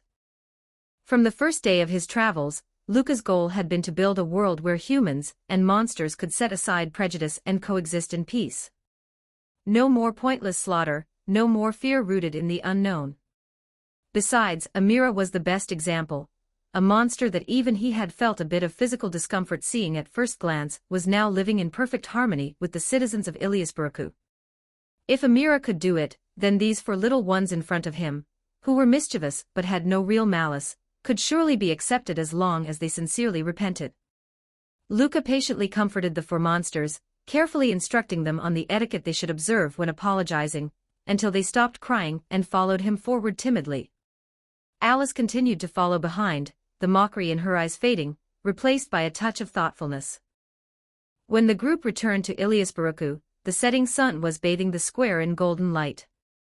Luca stood in the center with the 4 small monsters, who had their heads bowed and hands behind their backs, as curious citizens gradually gathered around. Sorry. Goblin Girl mustered the courage to look up. Though the tear stains on her face weren't dry yet, her voice was sincere. We shouldn't have blocked the road to steal things. We know we were wrong. We'll never dare to do it again. The other 3 apologized in unison, their voices thin and soft, filled with lingering fear and guilt. The onlookers watched these 4 short, small girls with tears still on their faces, and their expressions gradually softened. Who on earth spread the rumor that the monster was a terrifying dragon? A warrior joining the crowd found it hard to watch. All right, girls like this. An older woman carrying a vegetable basket sighed. They look quite pitiful. No matter how you look at it, they're just a bunch of children. The middle-aged owner of the weapon shop nearby rubbed his chin. Besides, the losses were small to begin with. It was like they were just playing around. They aren't even as old as my own kids. Another woman shook her head, her eyes full of pity. It's fine as long as they can correct their mistakes. The resentment of most citizens gradually dissipated. No one stepped forward to berate them anymore. Instead, some began to offer quiet words of comfort. Since you've reflected on it, they are children after all. The proprietress of Sutherland walked over with a handkerchief and wiped away their tears. Be good from now on, and don't cause any more trouble. 20 years ago, the forest to the west was heavily deforested. An old man leaning on a cane spoke slowly, his voice sounding weathered. Many monsters used to live there. We were the ones who destroyed their home first. That was our fault too. Since you've reflected on it, they are children after all. The proprietress of Sutherland walked over with a handkerchief and wiped away their tears. Be good from now on, and don't cause any more trouble. Turn over a new leaf from now on and work hard. The citizens accepted the monster girls and hired them to work. Standing to the side, Luca couldn't help but breathe a sigh of relief as he heard these words. The conflict he had originally worried about had ended in such a gentle manner. How unexpected, Alice remarked, a rare note of genuine observation in her voice. I didn't think humans could actually accept these monsters. My home village, Iliashvara village, wouldn't be able to do something like this. Luca shook his head. He had never actually traveled far, and knew very little about the customs of this world. Along the way, he had often been confused by the gap between humans and monsters, and even occasionally doubted if his persistence truly had any meaning. If humans cannot even understand each other, how much harder is it for humans and monsters? But the scene before him made him certain, this world still had value worth saving, and the possibility of becoming better. He gripped the sword at his waist, his gaze becoming even more determined. Chapter 10, The Red Gem. Dragon Barbie carefully took a palm-sized red gem from the brocade pouch at her waist, and gently held it out before Luca. The stone was warm and smooth as jade fat, circulating with a faint, warm glow. Inside, it looked as if mists were swirling. One look was enough to tell it was no ordinary item. "This is for you, as thanks for your help before." Her eyes were bright, filled with a touch of innocent earnestness. "But to be honest, this gem isn't mine. A few months ago, a wealthy merchant dressed in gold and silver passed by our place. He was scared out of his wits when he saw me, and fled without even grabbing his luggage. I found this in the chest he left behind." "Ah." Luca looked at the gem, his expression turning complicated. "Dragon Barbie, I appreciate the sentiment, but strictly speaking, this is stolen goods. If I ever run into the owner, I'll have to return it to its rightful owner." Alice, who had been listening quietly, suddenly spoke. To think such a thing would end up in a place like this. She stared at the gem, her eyes deep. It would be disastrous if someone who didn't know its value used it recklessly. This gem must never be handed over to humans. "Just take it." Her gaze turned to Luca, her tone leaving no room for doubt. "This is not something a human can handle." "Huh?" Luca was stunned for a moment, then didn't know whether to laugh or cry. "Do I not count as a human in your eyes?" He took the gem and weighed it. It felt warm in his hand, carrying a strange heat. He couldn't resist tossing and catching it curiously, the jade tracing a soft arc of light in the air. "Alice, you seem to know the origins of this gem."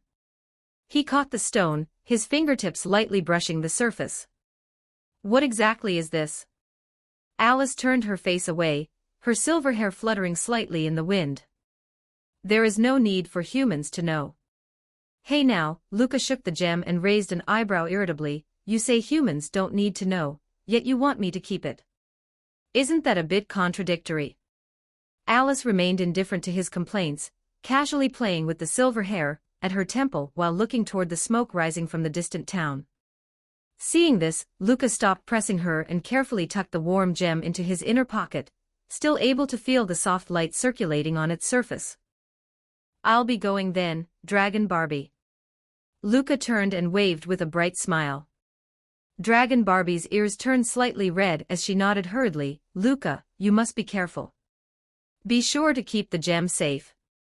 After bidding farewell to Dragon Barbie, Luca was still thinking about the other monster girls, and decided to take a detour to check on their situation in town. The item shop was filled with a mixed scent of herbs and sulfur. Behind the shelves, the vampire was standing on her tiptoes, her crimson eyes faintly glowing as she whispered to a dazed customer, "Buy this blood-stanching grass, you'll definitely need it when you go up the mountain tomorrow." The shopkeeper hurried over from behind the counter and lightly tapped her head. "How many times have I told you? You can't use your evil eye on customers." The vampire pouted, the glow in her evil eye gradually fading. "I just wanted to help the shop sell more things." The shopkeeper shook his head helplessly at Luca. Luca nodded with an understanding smile and quietly stepped out. Laughter and chatter filled the Sutherland Inn. Lamia moved nimbly between the tables and chairs, her snake tail swaying gently. Her voice as she refilled the guests' ale was as sweet as honey. "Please enjoy. If you need more, just call me." As soon as the landlady saw Luca, she immediately dropped her abacus and came to greet him, enthusiastically grabbing his arm. "Young man Luca. Do you need a room? It's still the discounted price. However, something happened over at Happiness Village, so we can't supply the sweet dumplings in large quantities right now." She gave Luca a meaningful look. Luca smiled understandingly. I was just planning to head to Happiness Village to take a look. That's wonderful. The landlady's face lit up with joy, and she slapped her thigh hard. After saying goodbye to the landlady and the busy Lamia, Luca nodded to Alice, who was silently following behind him. Let's set off. Alice didn't say a word, only giving a slight nod. When they reached the edge of town, they saw the goblin girl struggling to carry a basket of iron tools. Her small body trembled slightly under the heavy weight, her amber eyes full of exertion. Luca stepped forward to help, assisting her in placing the basket steadily into the cart. Thank you, the goblin girl said, straightening up and wiping the sweat from her forehead. After a brief exchange, she hurriedly pushed the cart away. On the country path, the wild grass rustled in the wind. Alice's pace was as fast as if she were stepping on the wind, her purple-black skirt sweeping across the tips of the grass with a hurried rustle. She occasionally glanced back at Luca, who was following leisurely, her brow furrowed. Walk faster. Don't dawdle so much. You're usually slower than me.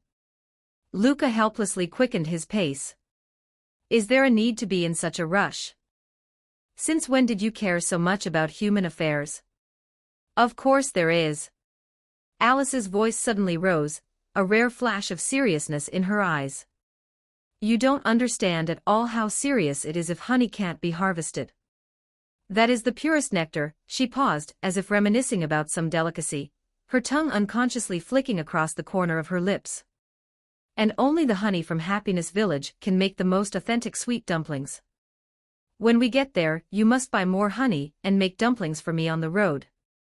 It seemed that Luca's act of asking the landlady for the recipe that night had long been noticed by her. Luca's mouth twitched slightly. He couldn't help but recall the image of Alice driving away Granbelia without batting an eye. At that time, her presence was chilling, and her gaze cold enough to freeze the air. Yet the person before him, whose head was filled only with honey and who was pacing in a panic, was like a completely different person. Under Alice's constant urging, the two soon arrived at Happiness Village. Looking out, the village was surrounded by golden wheat fields and lush green vegetable patches. Smoke curled from the roofs of the low wooden houses, and the air was filled with the scent of earth and faint floral fragrances. Beehives were neatly arranged in the open space in front of the houses, and women were busy with their young daughters, some checking the hives, some harvesting vegetables, and some drying herbs, a scene of serene and peaceful farming life. The sun fell warmly, and the buzzing of bees mingled with the laughter and chatter of women in his ears. No matter how he looked at it, it didn't seem like anything major had happened. However, when Luca carefully looked around the whole village, his gaze suddenly froze. The busy figures in the fields were exclusively women and children. There was not a single adult male to be seen. Something's wrong. Luca's expression grew solemn. Why can't I see a single man? Oh my, you finally noticed. Alice glanced at him sideways, her voice laced with sarcasm. I was just about to call you an idiot, to think you only realized it now. Just then, an auntie who was drawing water noticed them. Wiping her sweat, she waved to Luca. Oh, young man over there, are you a traveler? You look so young. Luca stepped forward quickly, skipping the pleasantries and getting straight to the point. Auntie, I heard something happened in the village recently. Can you tell me what occurred? Why are there no men to be seen? Before he could finish, a sharp, childish scream suddenly pierced the silence of the village. Ah, help! Luca's expression changed, and he immediately rushed toward the sound. Alice's figure flickered as she followed close behind. In the small plaza at the center of the village, a harpy with a wingspan of over a meter was gripping a 7- or 8-year-old boy's shoulders with its sharp talons. The monster had hawk-like claws and wings, and the boy was struggling desperately. The harpy flapped its wings to take flight, kicking up a gust of wind. Let him go. Luca's eyes sharpened as his right hand drew the gog sword from his waist. A cold light flashed, the blade pointing directly at the harpy. His movement was as fast as a flash of lightning. Before the harpy could react, it tumbled to the ground, its body enveloped in white light. The next second, the fierce monster had turned into a palm-sized ordinary bird, fluttering and chirping on the ground. Wow! The harpy was defeated by the traveler. That's amazing.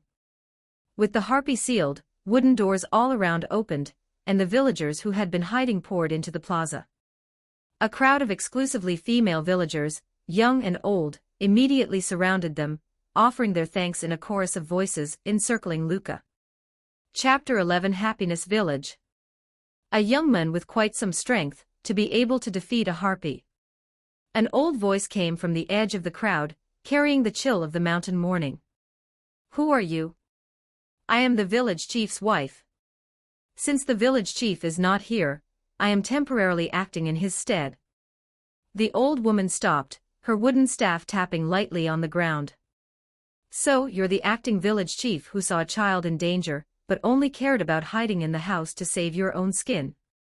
Alice's voice carried her usual sarcasm. When the harpy snatched that child into the sky just now, why didn't I see you come out to say a word? No, the whole village, not a single person dared to step forward to save that child. Alice slowly raised her eyes, scanning the surrounding villagers. Those who had just been surrounding Luca to thank him now lowered their heads one after another.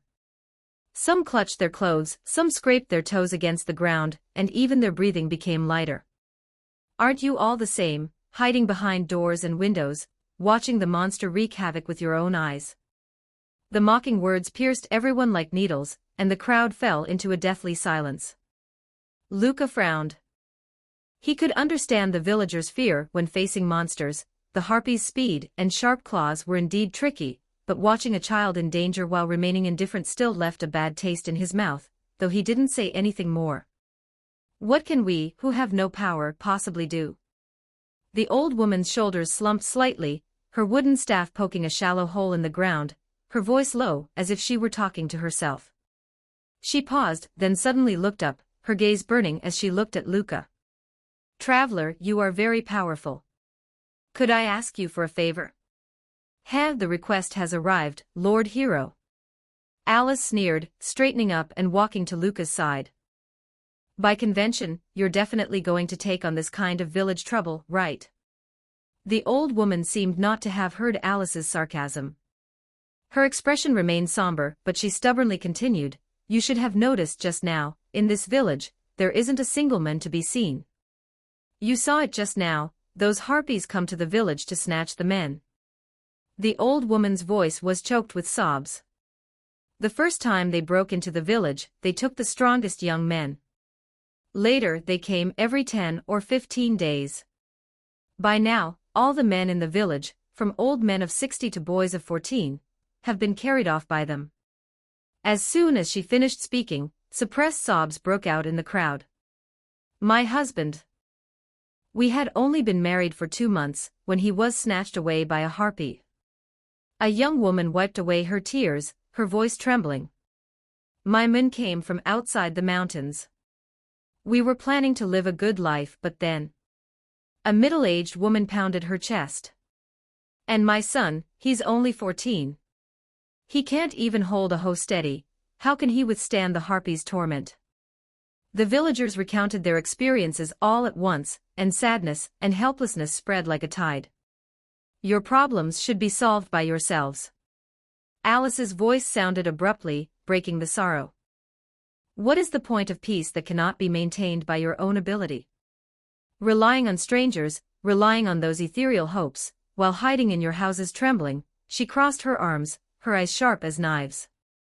Even if you manage to keep such peace, it is nothing but self-deception. As usual, Alice never hesitated to refuse others' troubles, leaving no room for negotiation.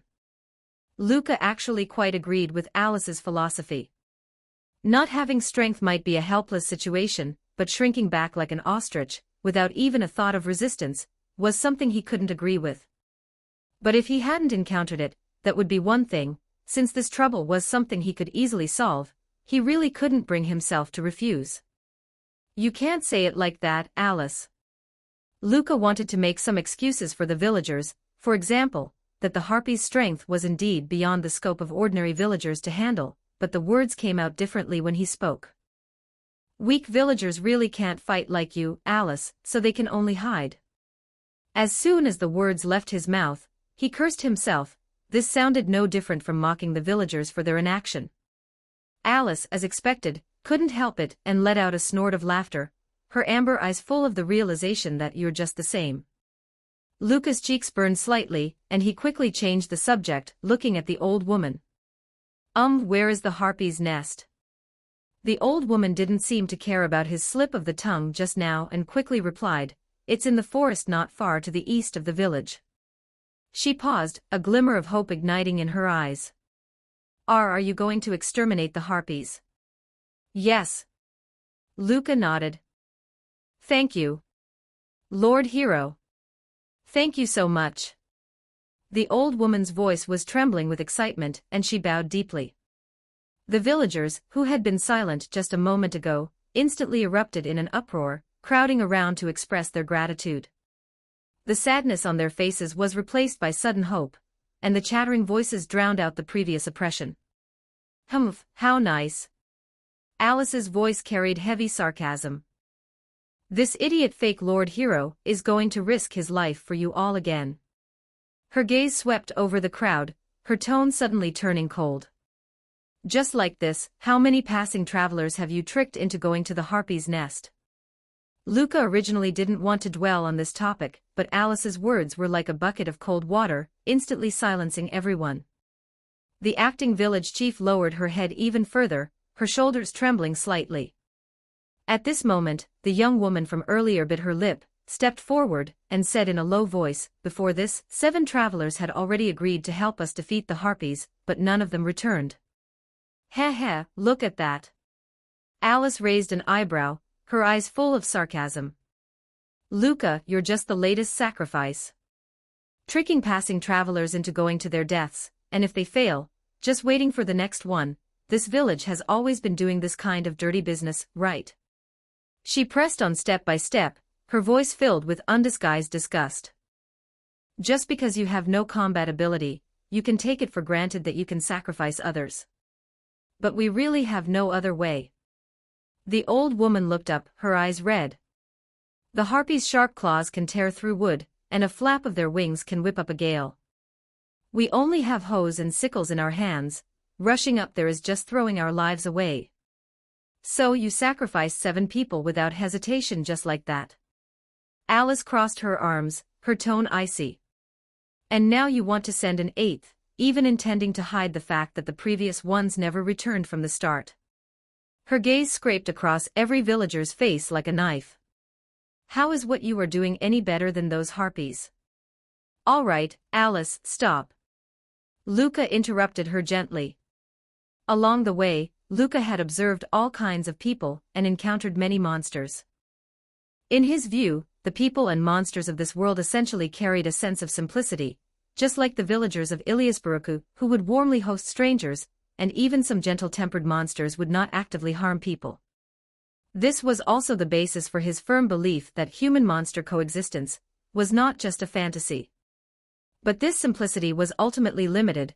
The selfishness and cowardice of human nature would always be exposed in the face of despair. So hearing what the villagers had done, Luca couldn't say he was disappointed, just that he felt a bit of pity. His goal was never to be some hero who saves the world, he just wanted to make this world a better place, and human-monster coexistence was the most direct path to achieving that goal. Moreover, Luca had learned from adventurers he met in Iliasburuku that harpies snatched men only to reproduce, not to take their lives. This was the key to him being able to stand here calmly. If these villagers were truly killing people, he would never let it slide. Let's go, Alice. We're going to the nest. Humph, you want to be a hero that badly? Alice rolled her eyes impatiently. Idiot, the final destination for heroes in this world is always death. Well, my destination won't be death. Luca grinned, subconsciously tightening his arm to reveal his well-defined biceps. I'm actually pretty strong. He paused, his eyes becoming serious. And I've never thought about being a hero. I just feel that doing this is the right thing. Perhaps it can make this world a little bit better. I want to go too. A hoarse voice suddenly rang out. The crowd looked toward the sound and saw a middle-aged woman, who had been lowering her head and wiping away tears, look up. Her eyes were red and swollen, her face still streaked with tears, and she was tightly clutching a polished wood-chopping knife. My husband died of illness a long time ago, and my son is my only hope. He is still waiting for me to save him. I can't hide anymore. I want to go too. The young woman from earlier also looked up, her eyes flashing with a firm light. Just like the silver-haired lady said, when the village is in danger, we only know how to hide behind others and push the trouble onto travelers. We are too despicable. That's right. Our village should be protected by ourselves. Another young girl with twin buns raised the hoe in her hand. Even if we can't beat the harpies, it's good if we can help a little. As if a fuse had been lit, the emotions of the villagers were instantly ignited. The people who were originally dispirited raised their heads one after another. Some ran home to get farm tools, others found ropes and torches, and the cowardice on their faces was replaced by determination. For a moment, the previously dead silent village was filled with echoing responses. Looking at the scene before him, Luca revealed a genuine smile for the first time since entering the village, not a polite response, but heartfelt relief. What he saw was no longer a group of cowardly escapists, but a group of people who had finally gathered the courage to protect their home. Such a world was indeed worth him striving for. Remember this feeling you have now, Luca said earnestly. The feeling of protecting others and protecting your home is more important than any power. Chapter 12, Harpy Queen. Beside the bonfire, the villagers, their faces flushed and gripping their farm tools tightly, some brandishing rusty choppers, others clutching wooden forks until their knuckles turned white, let out a chorus of shouts that echoed against the night sky. Alice stepped forward, her cool voice cutting through the clamor. The actions of a group of harpies are inevitably dominated by a core will. If a harpy queen exists, she is the hub of the flock. Defeat her, and the harpies will fall into chaos. In that case, even for us defenseless humans, we could launch a counterattack in the confusion, right? A sturdy village woman gripped her hoe, her voice filled with nervous hope. Luca unconsciously rubbed the hilt of his sword at his waist, his gaze sweeping over the villagers' nervous yet determined faces. Leave the harpy queen to me. Stay in a safe place and wait for my signal, then launch your assault. He knew clearly that with his strength, he could solve the problem alone and protect everyone without a scratch. But seeing the glimmer in the villagers' eyes, he felt it might be good to let them participate. At least it would allow these people, who had been plagued by monsters for years, to regain a bit of confidence in facing adversity. Luca fished a flare from his pack, tucked it neatly into his tunic, found a flat stone slab to sit on, and closed his eyes against the tree trunk. The night wind swept past, carrying the damp scent of grass and trees, and the chirping of insects in the forest grew louder as he silently calculated the timing for the operation. Luca. Alice's footsteps stopped softly in front of him, casting a shadow over him, her tone full of confusion. You don't even know these villagers, so why go to such lengths? You clearly said you never thought about being any kind of hero. Luca opened his eyes, looking at her golden pupils reflecting the bonfire, and a faint smile tugged at the corners of his mouth. Whether it's a fake hero, or one who calls themselves that on a whim, it's enough to just do what you want to do. What you want to do? Alice's gaze swept over the female villagers gathered not far away, her eyes complex. Humans are inherently selfish creatures, trampling on the weak, indulging in desires, and harming others for their own benefit. That is the human I know. She paused, watching the villagers help each other tidy up their crude weapons, and added in a low voice, yet, these weak and seemingly pathetic humans can burst forth with such unity. It's truly incredible. No one likes being weak. Luca shook his head, his voice calm. Giving up dignity and struggling to survive with all one's might is the norm for humans. But beneath that struggle, the desire to protect others and safeguard what one cherishes is the most precious thing. Humph. Alice raised an eyebrow, her tone carrying a hint of mockery. That's not very convincing coming from you. You're so strong you don't even seem human. Luca scratched his head, a sheepish smile on his face, and didn't reply. The night deepened and moonlight filtered through the leaves, casting mottled silver radiance. Luca stood up and nodded to the villagers who were ready to go. Let's go, follow the plan. He led everyone across the ridge and reached the edge of the eastern forest. I'll go deal with the Harpy Queen. You stay here, and as soon as you see the red flare, charge into the forest to support me. After giving his instructions, Luca stepped into the dense forest alone. He moved lightly through the shadows of the trees. The moonlight was blocked by the dense foliage, leaving only the sound of insects and his own breathing around him. After walking for a while, he leapt onto a tall ancient tree and looked out into the distance, seeing a large house built of vines and trunks standing in the center of the dense forest, with a faint, warm yellow light filtering through the gaps. After confirming his target, Luca jumped off the trunk and sped toward the large house. On the way, he encountered a pair of young harpy sisters squatting in the grass playing with wild fruits. When they saw Luca, they just tilted their heads and stared at him curiously, showing no intention of attacking. Luca glanced at them and continued moving without stopping. Since there was no hostility, he had no need to strike. Stop! Just as Luca was about to reach the large house, a rush of flapping wings sounded from behind, carrying a sharp current of air. An aura completely different from the other harpies. Are you the Harpy Queen? He turned around and saw a harpy hovering in midair, wearing an exquisite hair accessory, her purple-pink hair shimmering with a soft luster, her wings like brocade studded with crushed diamonds when spread, and her beautiful face bearing an unquestionable majesty. That's right, all harpies obey my commands. The Harpy Queen's voice was flat and waveless. Human, you have trespassed into my territory. What is your business? I came here to ask you to release the humans you've captured, and to never do this again. Luca said straightforwardly.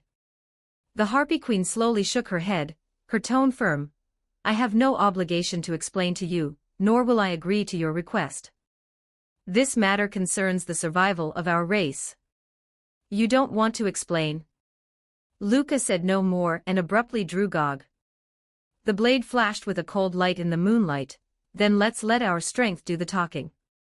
Before the words left his mouth, he flashed forward, taking a quick step, his sword tip pointing directly at the Harpy Queen's throat. The Harpy Queen's pupils constricted, her reaction a beat slow, and she could only hastily flap her wings to block in front of her.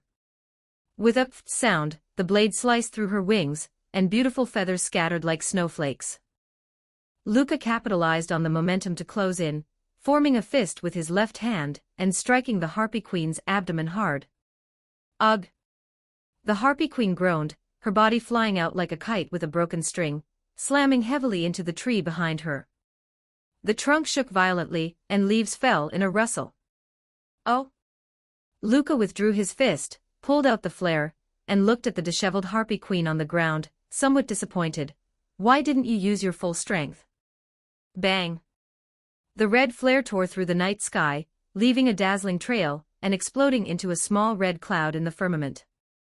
The Harpy Queen didn't answer his question, only lifting her head to look at that red trail. So that's it. Have the women from the village come to save their men? The loud noise and red signal awakened all the harpies in the forest, and the sound of flapping wings rose one after another, coming from all directions. Luca looked around. He had deliberately observed along the way that the number of harpies in the forest was far fewer than he had imagined, and the nests were very scattered. The number of harpies in the forest is very small. He looked at the Harpy Queen, his tone carrying a hint of confusion. Is the reproduction of your race very difficult? The Harpy Queen was silent, her purple-pink eyelashes drooping, hiding the emotions in her eyes. Even for the sake of reproduction, your act of kidnapping humans has crossed the line. Luca's tone became serious, pointing his sword at the Harpy Queen. Order the release of all the humans you've taken, and swear never to do it again. I'll only say this once. Just as I said before, no. The Harpy Queen slowly raised her head, her voice carrying anger for the first time, a flash of scarlet appearing in her eyes. What do you know? You don't understand the desperate situation our race faces at all. Luca sighed, his mind already made up. There was no other way. He would seal her first and then deal with the aftermath. Just as he was about to swing his sword, a hurried voice suddenly came from the wooden house. Wait, please stop. A middle-aged man hurried out of the wooden house, his face full of anxiety. Immediately after, a young man ran out from the harpy's home, shouting as he ran, "Wait, don't hurt Her Majesty the Queen." More and more men ran out of the wooden house. They were dressed neatly, their complexions were ruddy, and their mental state was excellent, showing no signs of having been abused at all. The hand holding the sword paused, and looking at the scene before him, Luca immediately understood what was going on. They had stayed voluntarily. Luca's head ached. The situation had reached the most complicated state. Because the Harpies were few in number, they kidnapped men to reproduce. The Harpies did not allow the men to leave the forest.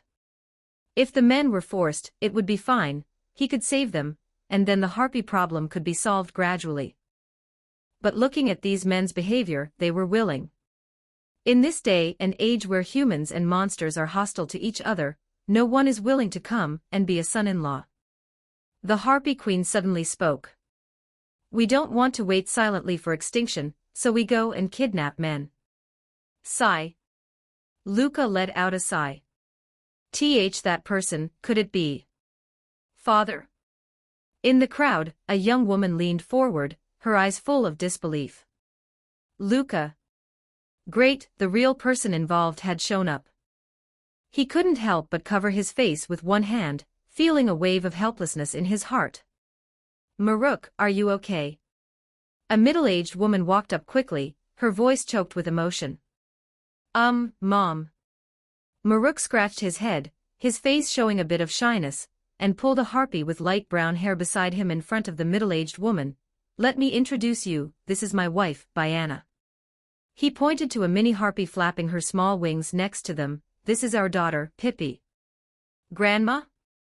The little harpy Pippi flapped her wings, tilted her little head, and stared curiously at the middle-aged woman. The middle-aged woman. On the other side, a young woman put her hands on her hips and questioned, "Dad, what on earth is going on?" Sigh, it's a long story. The middle-aged man sighed, pulled over a harpy who looked about the same age as the young girl, and smiled with a bit of embarrassment. "This is your stepmom, Rena. Please take care of me." Rena lowered her head, her cheeks flushed, her voice as thin as a mosquito's, carrying a youthful shyness. Luca. What long story, it's clearly just enjoying life so much he forgot home. He couldn't help but cover his face with both hands. Meanwhile, the acting village head, an old woman, stared at a tall man and asked hesitantly, "Could you be the traveler who volunteered to go crusade against the Harpies a year ago and never returned?" I'm really sorry." The traveler scratched his head, his face apologetic. "I'm already the father of 7 children now, I really can't go back with you." The old woman. Luca really couldn't watch anymore, turned to look at Alice standing on the side, his tone full of appeal. "What do we do, Alice?" Alice widened her golden pupils, her face full of bewilderment. "How should I know?" The corners of Luca's mouth twitched even harder, and only one thought remained in his mind: "I give up, you guys solve it yourselves." He grabbed Alice's wrist and forcibly dragged her out of the crowd, standing in the shade of a tree not far away, out of sight and out of mind. Chapter 13, Making Dumplings, Special Edition for Otherworldly Monster Girls. Fine. Everyone is family. Let's leave it at that. The village chief's forehead was red from being whacked by the old woman's wooden staff. He slumped on the ground, clutching his head, his hair sticking out in a mess. "That's exactly right." A middle-aged man stepped forward half a pace, thumping his chest and speaking loudly. "The residents of Happiness Village and Harpy Village should have always lived together like family." An auntie nearby nodded. "My boy married a Harpy girl, so I gained a sensible daughter-in-law, and a few lively little Harpies. The house is actually much more lively." Luca stood at the edge of the crowd, listening to the villagers' discussions. He was well aware that the species, social rules, and even ethical concepts of this world were worlds apart from the previous life he remembered. But being someone who leaned toward pure love at heart, he couldn't help but feel a subtle sense of discomfort, as if a ball of tangled cotton had been stuffed into his chest, an indescribable awkwardness. Yet he also understood that this wasn't anyone's fault, it was simply the result of the differences between the two worlds. He had no right, nor would he try to criticize the established phenomena of this world. Ultimately, Luca could only twitch the corners of his mouth, showing a somewhat stiff expression of "I see," his voice as soft as a sigh, "as long as you're happy." The conflict between Harpy Village and Happiness Village is resolved. Your mission as a fake hero is essentially complete. Alice, on the other hand, accepted it quite quickly.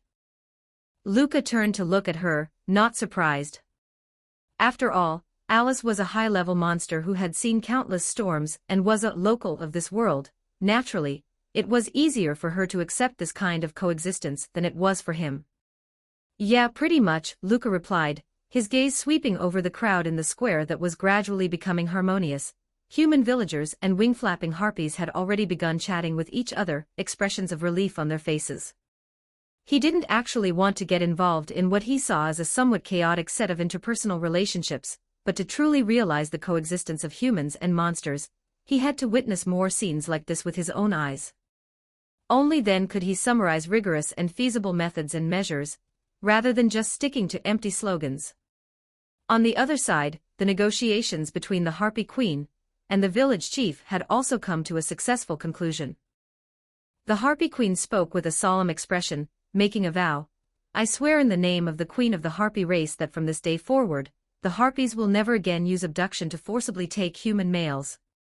The village chief also put away his previous embarrassment and responded with a serious look. "We in Happiness Village also agree that as long as there are males in the village willing to marry into the Harpy race, we will never stand in their way. Correspondingly, we ask the Harpy race to lend their assistance when the village encounters monster attacks or disasters. The little Harpies born after marriage will also need to participate in the village's labor, helping each other through difficult times." As soon as news of the agreement spread, cheers erupted across the square. The villagers and Harpies spontaneously began preparing a banquet. Bonfires were lit, and the aroma of roasted meat mixed with the sweet scent of wild fruits filled the air. Harpies flapped their colorful wings, darting and flying above the crowd, occasionally letting out bursts of crisp laughter. The human villagers brought out their treasured fine wines and sang rugged folk songs. Everyone held hands and danced around the bonfires, regardless of race or identity, as festive as a holiday. "Mr. Luca, the fact that this could be resolved so perfectly is all thanks to your great assistance." The kind auntie from before walked over, her face full of grateful smiles. "I truly thank you on behalf of all the villagers. Is there anything we can do to repay you?" "No need to be so polite." Luca waved his hand, his gaze falling on the singing and dancing crowd, the corners of his mouth unconsciously curling into a gentle arc. "This was something I wanted to do anyway, and I've seen the scenery I wanted to see." This image of humans and monsters putting aside their differences and living in harmony was exactly what he had set out on his journey to find. "There's no need for repayment," Alice suddenly squeezed in from the side, forcefully pushing Luca aside, her tone as usual. "However, I do happen to like sweet things very much." "Oh my, you've certainly come to the right place." The auntie's eyes lit up, and she immediately turned to pull a heavy ceramic jar from the bamboo basket behind her, the jar still dusted with fresh pollen. "This is the finest honey our village has brewed in recent years. Please take it." "Humph, I wasn't expecting much." Alice said she didn't care, but her hand quickly took the ceramic jar. She even impatiently opened the lid, dipped a fingertip in some honey, and put it in her mouth, narrowing her eyes in satisfaction while her tongue subconsciously licked the honey residue from the corner of her lips. "Alice, you..." Luca watched her, caught between laughter and tears. As his gaze returned to the joyful crowd, Luca still felt a faint worry in his heart, and couldn't help but ask softly, "Alice, do you think those human males who marry into Harpy Village won't have any more conflicts?" "Don't worry, young hero." A booming voice cut in. A burly uncle walked over holding a wine bowl, his face showing a hint of drunkenness. "After this incident, we and the Harpy race have established a true friendship. Helping each other from now on will only deepen our bonds. Besides, doing it with Harpy girls." All right, that's enough." Luca quickly interrupted him, winking at him while quietly pointing behind him. the uncle's wife was walking over with an expressionless face, carrying a hoe. Watching this, Luca sighed helplessly. It seemed that the road to truly realizing a coexistence between humans and monsters without any barriers was indeed a long and difficult one. But at least for now, he had personally seen the first step taken by humans and monsters together, and that was enough to fill him with hope. "What are your thoughts, Alice?" Luca turned to look at Alice, who was focused on licking her fingers. "Very sweet." Alice didn't even look up, her face full of satisfaction as she savored the sweetness of the honey. "I wasn't asking about the taste of the honey." Luca held his forehead. "Do you really want to ask me?" Alice finally looked up, a playful smile flashing in her golden eyes. "Don't you already have the answer in your heart?" She paused, tucked away her smile, and her tone became more serious. To put it simply, the root of this disturbance was that no males in Harpy Village were willing to marry involuntarily, while the humans here were unwilling to marry monsters because of certain constraints. "Why do you think humans refused to marry harpies in the first place?" "Ah." Luca knew the answer, of course. One of the 5 commandments of goddess Ilias, "Thou shalt not mate with monsters." This was a rule unilaterally set by the goddess, and it was also the chasm between humans and monsters that had been difficult to cross for a long time. Goddess Ilias. Seeing Luca lost in confusion with his brow furrowed, Alice sighed softly, her voice lowering a bit. The harpy race using forceful means to abduct men was an unacceptable act of violence. The harpy queen was actually very confused all along. She didn't know how to ensure her race's continuation, yet she didn't want to hurt humans. It was precisely because she felt lost that she didn't truly go all out when she fought you before. Luca nodded. "I only realized that later as well. Whether it's humans or monsters, everyone is actually lost," Luca said softly, looking at the humans and harpies snuggled together by the distant bonfire. Alice didn't speak. She just looked up, her golden eyes gazing at the deep night sky, starlight flickering in her pupils, her thoughts unknown. Early the next morning, as the sky was just beginning to brighten, the air was filled with the scent of morning dew and greenery. Luca and Alice packed their simple belongings, preparing to continue their journey. Just as the two were about to walk out of the village, the Harpy Queen slowly walked over. Her wings flapped gently, a hint of doubt on her face as her gaze locked onto Alice. Excuse me for asking, but have we met before?" "Could you be?" "I am merely a gourmet traveling around." Alice interrupted her flatly before she could finish, her tone calm and devoid of any emotion. "Not anyone important worth looking into." The Harpy Queen was stunned for a moment, then chuckled softly. "Is that so? In that case, I won't pry any further." She turned to Luca and Alice and bowed solemnly, her tone full of sincere gratitude. "Regarding what happened before, our Harpy race was in the wrong. It's all thanks to your help that we could salvage the situation and reconcile the two villages. I truly wish you a smooth journey ahead, and may you be safe and sound." "We will. I also hope your two villages can live in harmony forever from now on." Luca returned a gentle smile. After waving goodbye to the villagers who kept coming to thank them, Luca and Alice walked out of Happiness Village side by side, heading toward their next destination. Chapter 14, Hidden Village Enrica. Before heading to Elias Port, Luca decided to visit the source of his light armor, Hidden Village Enrica. His hometown was near this area, and he had heard rumors of all the surrounding villages since childhood, yet no one had ever mentioned this village hidden within the forest.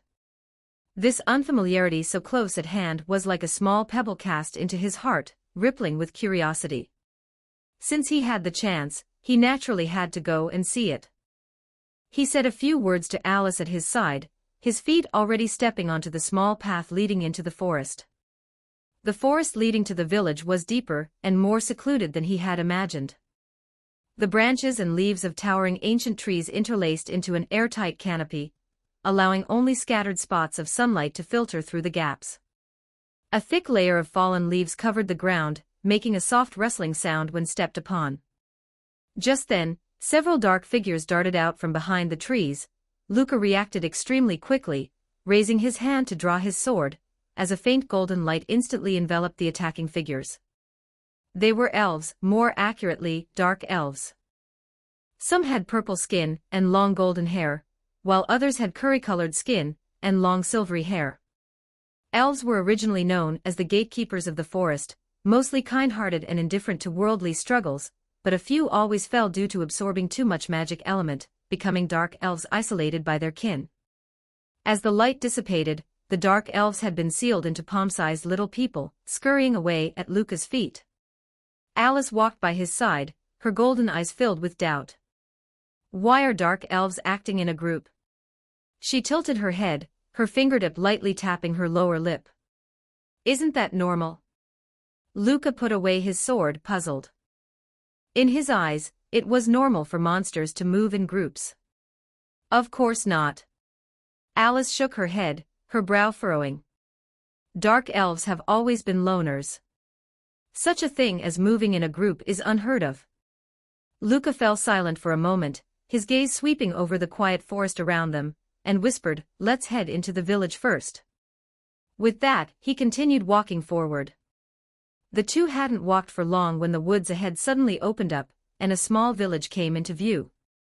Wooden houses were built against the mountainside, their roofs covered in moss and walls crawling with green vines. The entire village was so quiet that not a single human voice could be heard, and even the birdsong was exceptionally sparse. An indescribable atmosphere permeated the air, both mysterious and slightly eerie, making one feel strangely calm. I see. Now I understand everything about those dark elves, Alice said suddenly, clapping her hands, a flash of realization in her eyes. What have you understood all by yourself over there? Just as Luca was about to ask, a slender figure walked out from a wooden house at the village entrance. She had long, curly light golden hair that draped loosely behind her shoulders with a natural wave at the tips. Her clear, icy blue eyes were somewhat narrow, carrying a sense of cool detachment. Her aura was both lively and mature. She wore a green dress adorned with a red gemstone at the neckline, which stood out vividly against the green background. The moment he saw her, an inexplicable sense of familiarity welled up in Luca's heart. An incredible person. He thought silently to himself. You don't look like merchants. Unless they are merchants transporting necessities, the village does not allow strangers to enter. The woman's gaze fell upon the ring on Luca's finger. She was slightly startled, then asked softly, "Are you Luca?" Luca was stunned. Before he could respond, the other party had already begun to smile gently. It really is Luca. Have you grown this much already? Who are you? Luca's confusion deepened, and he couldn't help but take a step forward. My name is Michaela. The woman paused, a flash of complex emotion in her blue eyes, her tone carrying an inexplicable gravity. I know everything about you, about your father, and about your mother. Her tone shifted, becoming clear yet firm, but for now, please go back. When the time is ripe, I will tell you everything. Ah, another person speaking in riddles. A surge of irritation rose in Luca's heart. He already had Alice by his side talking in half-sentences every day, and now he had encountered another one. He stepped forward, looking directly into Michaela's eyes, his tone urgent. What is this time? And when exactly do you think the time will be ripe? I think sometimes it's more useful for the person involved to speak openly, rather than waiting for some so-called ripe time to arrive. Informing you prematurely will only invite calamity. You are not yet ready to touch upon these things. Michaela lowered her eyes slightly, her long eyelashes casting a faint shadow over her eyelids. What is your standard for making that judgment? Luca's voice rose a few notches, and he unconsciously emitted a terrifying pressure, a confidence he had gained significantly after his battle with Granbelia. Strength. Willpower. Michaela looked up at the determined youth before her, a flash of gratification in her eyes. She said softly, Luca, you've grown up. You are very talented, which is good. But it's still not time. As soon as she finished speaking, she stepped forward and gently hugged Luca, her palm tenderly stroking the top of his head. Luca was slightly taken aback, his body tensing for a moment before relaxing again. He raised his hands to gently embrace the person before him. He could clearly feel the bond of shared blood between them, as well as that long-lost, motherly tenderness. Since his mother passed away, he hadn't felt such warmth for a long time. It was precisely because of this that he had been so uncharacteristically angry and lost his composure. "I miss my mother," he said softly. "When I felt just now that I still have family in this world, I was very happy." Michaela's embrace tightened slightly, her voice as gentle as a feather. "Seeing you makes me very happy too, Luca." Luca settled down in the village. During this time, Michaela relented slightly, allowing Luca to call her aunt, but she refused to mention a single word about anything else. Except for showing some emotional fluctuations when facing Luca, Michaela maintained her cold expression even when she saw Alice's true form. Luca would occasionally see other elves living in the village. Since Michaela didn't take the initiative to mention them, Luca didn't want to make things difficult for her and stopped asking. The diet in the hidden village was exceptionally bland in seasoning, which made Alice suffer miserably, complaining every day with a scrunched-up face. However, considering that Luca secretly cooked extra meals for her every night, and seeing the smile on his face, Alice didn't press him to leave. A few days later, in the early morning just as the sky was beginning to brighten, Luca and Alice packed their luggage and stood at the village entrance, ready to depart. "I'll come back again," Luca waved vigorously at Michaela, his tone firm. Michaela stood in front of the wooden house with a faint smile on her face, her eyes full of expectation. "May your martial fortune be prosperous, Luca." Chapter 15, Flash of Lightning and Fire. The night spread slowly like a velvet cloth soaked in ink. Luca bent over in the clearing to secure the tent's ground pegs, the pine poles making a dull thud as they were driven into the moist soil. The campfire had already been lit, its dancing flames illuminating his focused profile. He looked back at the girl curled up by the tree roots, her long silver hair draped loosely over her shoulders, and she was boredly counting the ants crawling on the ground. "Once we leave the port, we won't be able to return to the Ilias continent for a long time." Luca brushed the dirt off his hands. "Alice, is there anything else you need to handle on this continent?" Alice looked up and raised an eyebrow at him. "Are you an idiot? Do I look like someone who came to this continent specifically to do business? If it weren't for that hateful woman." The word stopped abruptly at the tip of her tongue, and she pressed her lips thin. Luca, who was tidying the tent ropes, looked back. What about that hateful woman?" "It's nothing." Alice turned her face away. Seeing her awkward behavior, Luca secretly guessed, she probably had a falling out with her family. After all, although Alice had a sharp tongue, the majestic aura she occasionally exuded really did make her seem like a young lady who had run away from home. He didn't ask further, turning to take out dry rations and an iron pot from his pack to start boiling meat soup over the campfire. Amidst the bubbling sound of the boiling soup, the aroma gradually spread. The two sat around the campfire, the rising steam from their wooden bowls blurring each other's outlines. It was mostly Luca talking, telling stories he had heard from the old priest when he was a child, as well as anecdotes encountered by travelers from his hometown. Alice, meanwhile, held her wooden bowl and stuffed food into her mouth without stopping, her cheeks bulging like a squirrel storing nuts. "When I was a child, I loved listening to the legends of hero Heinrich the most." Luca's voice carried a hint of nostalgia, the firelight dancing in his eyes. 500 years ago, he led his companions through the Demon King's castle occupied by monsters, eventually facing the Demon King of that time and defeating them. He put down the wooden bowl and clapped his hands lightly, his tone full of admiration. "The hero defeats the Demon King and brings peace to the world. It really is a happy ending." "What's so happy about it, you idiot?" Alice's mouth was full of food, making her speech muffled. She looked up and glared at Luca. "I'm a member of the demon kind. For us, how could a story about the Demon King being defeated be something to be happy about?" She swallowed her food and put down the bowl, asking in return, "If someone told you that the king of humans had been killed, would you feel happy?" "You're right. The smile on Luca's face gradually faded. He lowered his head in thought for a moment, and when he looked up again, his eyes were full of apology. I didn't consider that carefully. I'm sorry, Alice. It was only at this moment that he truly realized he had always been viewing things from a human perspective. If he couldn't understand the feelings of the demon kind, so-called peace would ultimately be nothing but empty talk. Luca silently kept this lesson in mind. However, that generation's demon king wasn't exactly a good person either. Alice shook her head. They were cruel and bloodthirsty. Being defeated by the hero was a fate they brought upon themselves. The current demon king, what kind of person would they be? Luca murmured softly to himself, not expecting Alice to answer. The current demon king is the greatest mystery on the continent.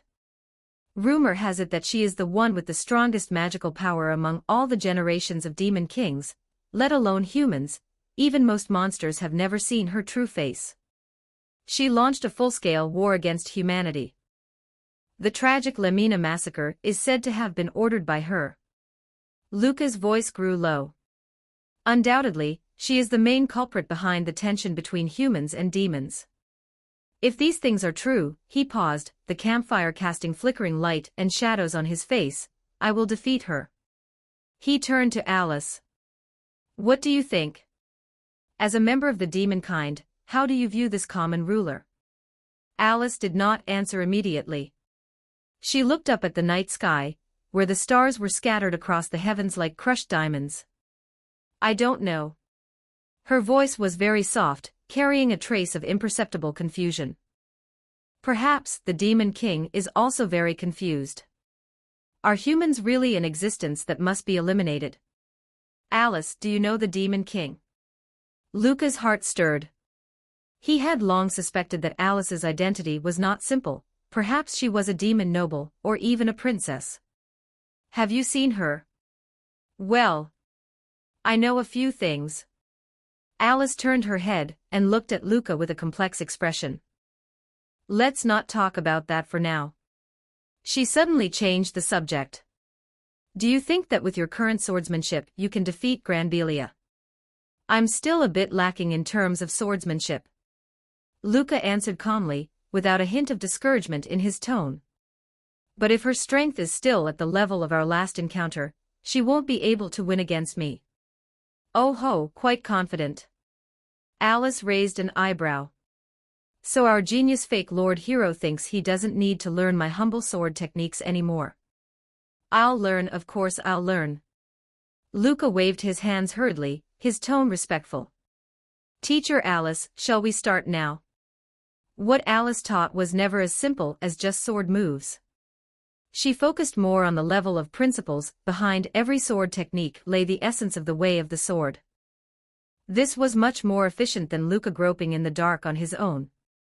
Alice nodded with satisfaction. As she stood up, her tail brushed against the grass, making a soft rustling sound. Pick up your sword. Her tone became serious. Let me show you what a true thrust is. This is the signature technique of Bloodstained Fernandez, a user of the Gale magic sword, the blood-rending thunder thrust. Before her voice had even faded, Alice's figure suddenly soared into the air, her silver hair fluttering wildly in the night wind. She held her sword in her right hand and thrust forward violently. Boom! The sound of breaking through the air exploded like spring thunder, sharp and heavy. The wind pressure instantly swept through the entire forest, causing the surrounding trees to bend one after another and leaves to rustle down. A thick flash of fire streaked across the night sky like a meteor, its brilliant light illuminating the world as if it were day, even causing the distant sea surface to shimmer. Rumor has it that the blood of enemies slain by this move can gather into a lake on the ground. Alice landed slowly and looked at Luca. Did you see it clearly? That sounds both disgusting and bloody. Luca instinctively frowned. Now that it's my skill, let's call it flash of lightning and fire. Alice rolled her eyes at him and turned away, but the corners of her mouth curled up slightly. Her peripheral vision never left the figure of Luca practicing. The youth held Gog, imitating her movements just now and accurately grasping the essence of the thrust, the sword light tracing a sharp trajectory in the reflection of the campfire. After the training ended, Luca lay in his sleeping bag, tossing and turning, unable to sleep. He glanced at the tree branches above him, where Alice was curled up, her tail wrapped around the trunk. Alice, Luca spoke softly, are all high-level monsters as strong as you? What he had seen tonight was just the tip of the iceberg of her strength. He hadn't expected this girl, who usually followed behind him, greedy and sharp-tongued, to possess such terrifying power.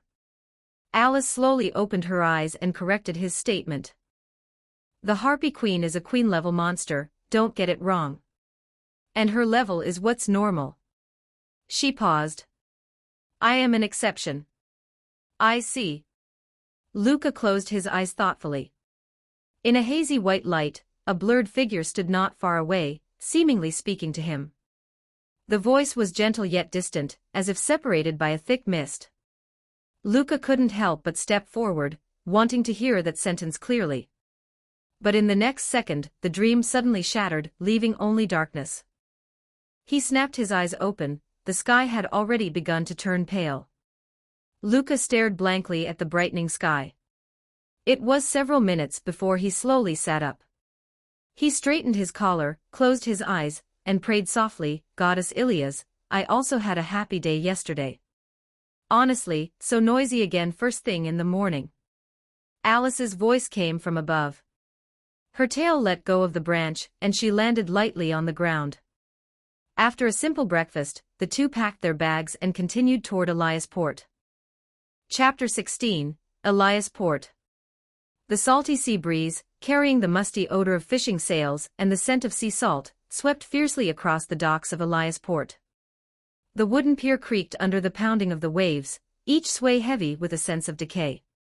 The iron nails on the pier were long rusted, gleaming with a dull, dark red under the gloomy sky. In the distance, a few large ships were moored alone at the port, their hulls covered in a thin layer of dust, sails furled like withered wings.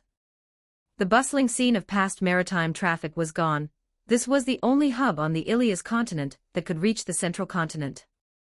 The gentle luster once worn onto the bluestone paths by the footsteps of travelers, merchants, and pilgrims was now covered by a thin layer of dust, with only a few scattered traces remaining to glimpse its former prosperity. The shops along the way are all closed, I haven't even seen a single merchant, and the pedestrians are sparse. Is this really the legendary commercial hub? Luca stepped on the dust on the bluestone, asking in confusion. Alice stood to the side, arms crossed, a few strands of her long silver hair brushed up by the sea breeze. She turned her face away to look at the rolling dark clouds outside the port, ignoring Luca's question entirely. Luca didn't mind. He walked up to a grocery store with its door half closed and knocked gently on the door panel. Excuse me, is anyone here? Sorry to bother you, I'd like to ask what has happened here recently. The door panel creaked open a crack, and an old shopkeeper with a face full of wrinkles poked his head out, his eyes as tired as if covered in fog. Young man, you're from out of town, right? This city hasn't been lively for a long time. It's certainly frighteningly quiet. Luca followed up on his words. The old shopkeeper sighed. Ever since the shipping route to the central continent was blocked by storms last year, this place has become completely deserted. Those sailors all say that as soon as a ship leaves the port, it gets caught in a violent storm that appears out of thin air. He paused, lowering his voice, filled with a hint of dread. There are even rumors that this isn't a natural storm at all, but the work of monsters. Oh, is that so? I see. Alice leaned against the door frame, a flash of understanding crossing her face. What do you know again, Alice? Luca immediately turned his head to look at her, his eyes full of curiosity. If I must say. Alice raised her head. There is a monster with immense power preventing all ships from sailing. She paused, adding, she has completely cut off the shipping route between the Ilias continent and the central continent, and her goal is clear, to prevent adventurers from going to the temple on the central continent. A powerful monster. Luca subconsciously rubbed the hilt of his sword at his waist. The cold metallic touch made him instantly excited. In short, we just need to defeat that monster and reopen the shipping route, right? A monster capable of sealing an entire sea route with its own power was definitely not to be underestimated. Thinking of the upcoming battle, Luca's heartbeat couldn't help but accelerate. Alice glanced at him, her eyes full of disgust. "So how do I find that monst?" Before Luca finished his sentence, a gust of wind suddenly swept over his head, accompanied by crisp laughter. A familiar figure performed a beautiful backflip in the air, and landed steadily in front of the two. "I'm here to help, Lord Hero." This lively, almost noisy voice and this signature backflip she was. Luca helplessly closed his eyes, his temples throbbing slightly. "Very well, since you're here, tell us any useful information quickly, Amira." Alice crossed her arms, her tone flat. "Shut up, you homewrecker." As soon as Amira heard Alice's voice, she immediately bristled. "What you?" Alice's expression instantly darkened, faint magical fluctuations rose around her, and a hint of anger flashed in her golden eyes. All right, be quiet." Luca closed his eyes, walked between them, and pulled Alice away. "Humph." Alice glared fiercely at Amira. "Amira, if you have something to say, say it. Stop making a scene." Luca's tone carried a hint of helplessness. "Lord Hero," Amira immediately put away her anger, replacing it with a shy expression. "I've also opened an intelligence shop here just to serve you, specifically to collect all kinds of useful information for you." "Aha, that's great, Amira. You really are a somewhat useful thing," Luca said with a blank face, eyes closed, reciting in a flat, emotionless tone. "Lord Hero." Amira was overjoyed by this blunt and perfunctory praise, and couldn't help but do a backflip forward. "Stop right there, Amira." The veins on Luca's forehead bulged slightly. "If you don't get to the point, I won't be able to hold back." Feeling the faint pressure radiating from Luca, Amira immediately reined in her playful mood. She stopped her backflip abruptly, hurriedly jumped back a step, and her expression became serious. "My intelligence indicates there is a hidden cavern to the east of this city." She paused. "Hidden in that cavern is the secret treasure left behind by the legendary female pirate, Celine." "Female pirate, Celine?" Luca rubbed his chin. He had heard this name even back in the countryside. A legendary pirate who dominated the seas nearly 100 years ago. It was said that her fleet was invincible, and the treasures she left behind were countless, making her the target of countless adventurers. "Among her treasures is something called the Bell of the Sea God."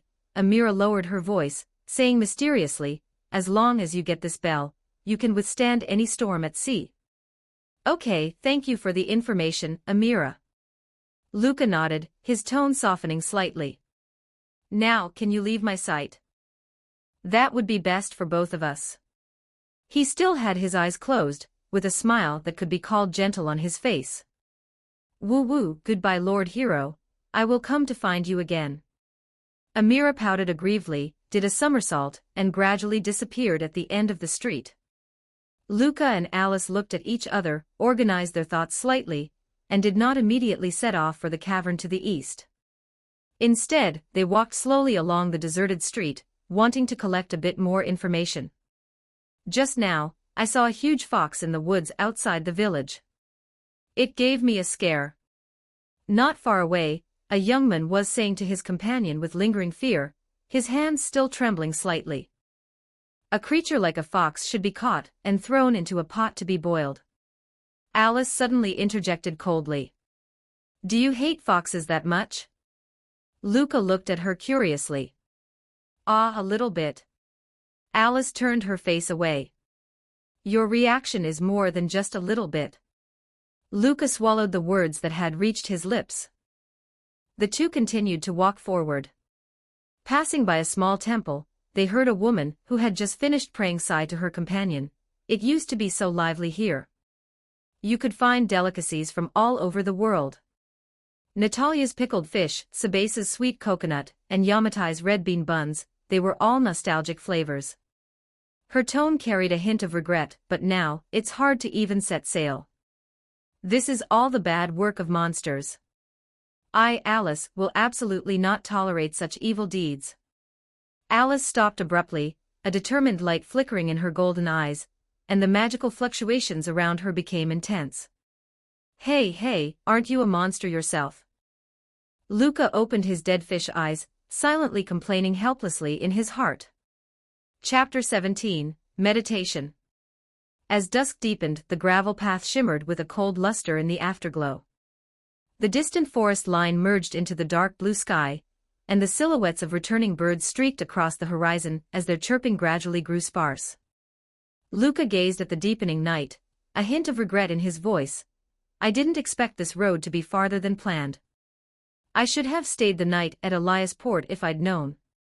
The warm drinks of the port's tavern and the soft beds of the inn were now a nostalgic luxury. Alice gave a soft snort from the side, her tail sweeping impatiently across the ground and kicking up fine dust. Who was the one dawdling on the road? What an unplanned fellow.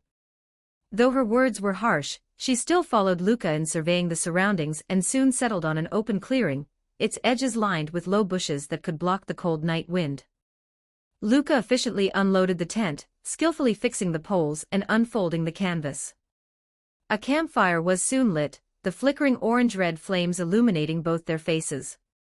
He set up an iron pot, the sound of boiling water mingling with the weedy aroma of dry rations as it slowly wafted out, slightly dispelling the fatigue of the journey. After dinner, Alice stood up. Pick up your sword, we're continuing the special training. All right, Teacher Alice. Luca rose at her word and grabbed the gog sword leaning against the tent. The blade shimmered with a cold silver light under the fire, and its familiar weight instantly made him calm down. As the night deepened, the campfire's glow shrank into a ball, and the surrounding darkness seemed to come alive. Alice leaped up with her sword, the long blade whistling through the air as it chopped straight down. Watch closely, this move, Heavenly Demon Cranium Crush. The moment the sword light hit the ground, the entire forest shuddered. Actually, it's not necessary to make such a big commotion every time. Luca muttered softly. Shut up, are you going to learn or not? Alice looked back and glared at him before tossing the sword back. Luca quickly mastered the essence of this form, though he selectively ignored the exaggerated name, Heavenly Demon Cranium Crush, and renamed it Gravitational Potential Slash. Alice caught a glimpse of his self-satisfied look and, assuming he was proud of how fast he was learning, reminded him, even though you learn fast, you haven't reached that realm yet, so don't get too ahead of yourself. What realm? Luca instinctively followed up. Entrust the wind to your movement, the earth to your body, the water to your heart, and the fire to your technique. Question mark. Luca frowned, his face full of confusion. This is the pinnacle of combat, Alice said in a low voice. If you can reach this realm, there are few in the world who would be your match. Wind to movement, earth to body, water to heart, fire to technique. Luca murmured the words, carving them firmly into his mind. These are still too far off for you, hone your character first. Alice saw his bewilderment and softened her tone. Do you know how to meditate? Luca shook his head honestly. No, I've only heard that monks practice it.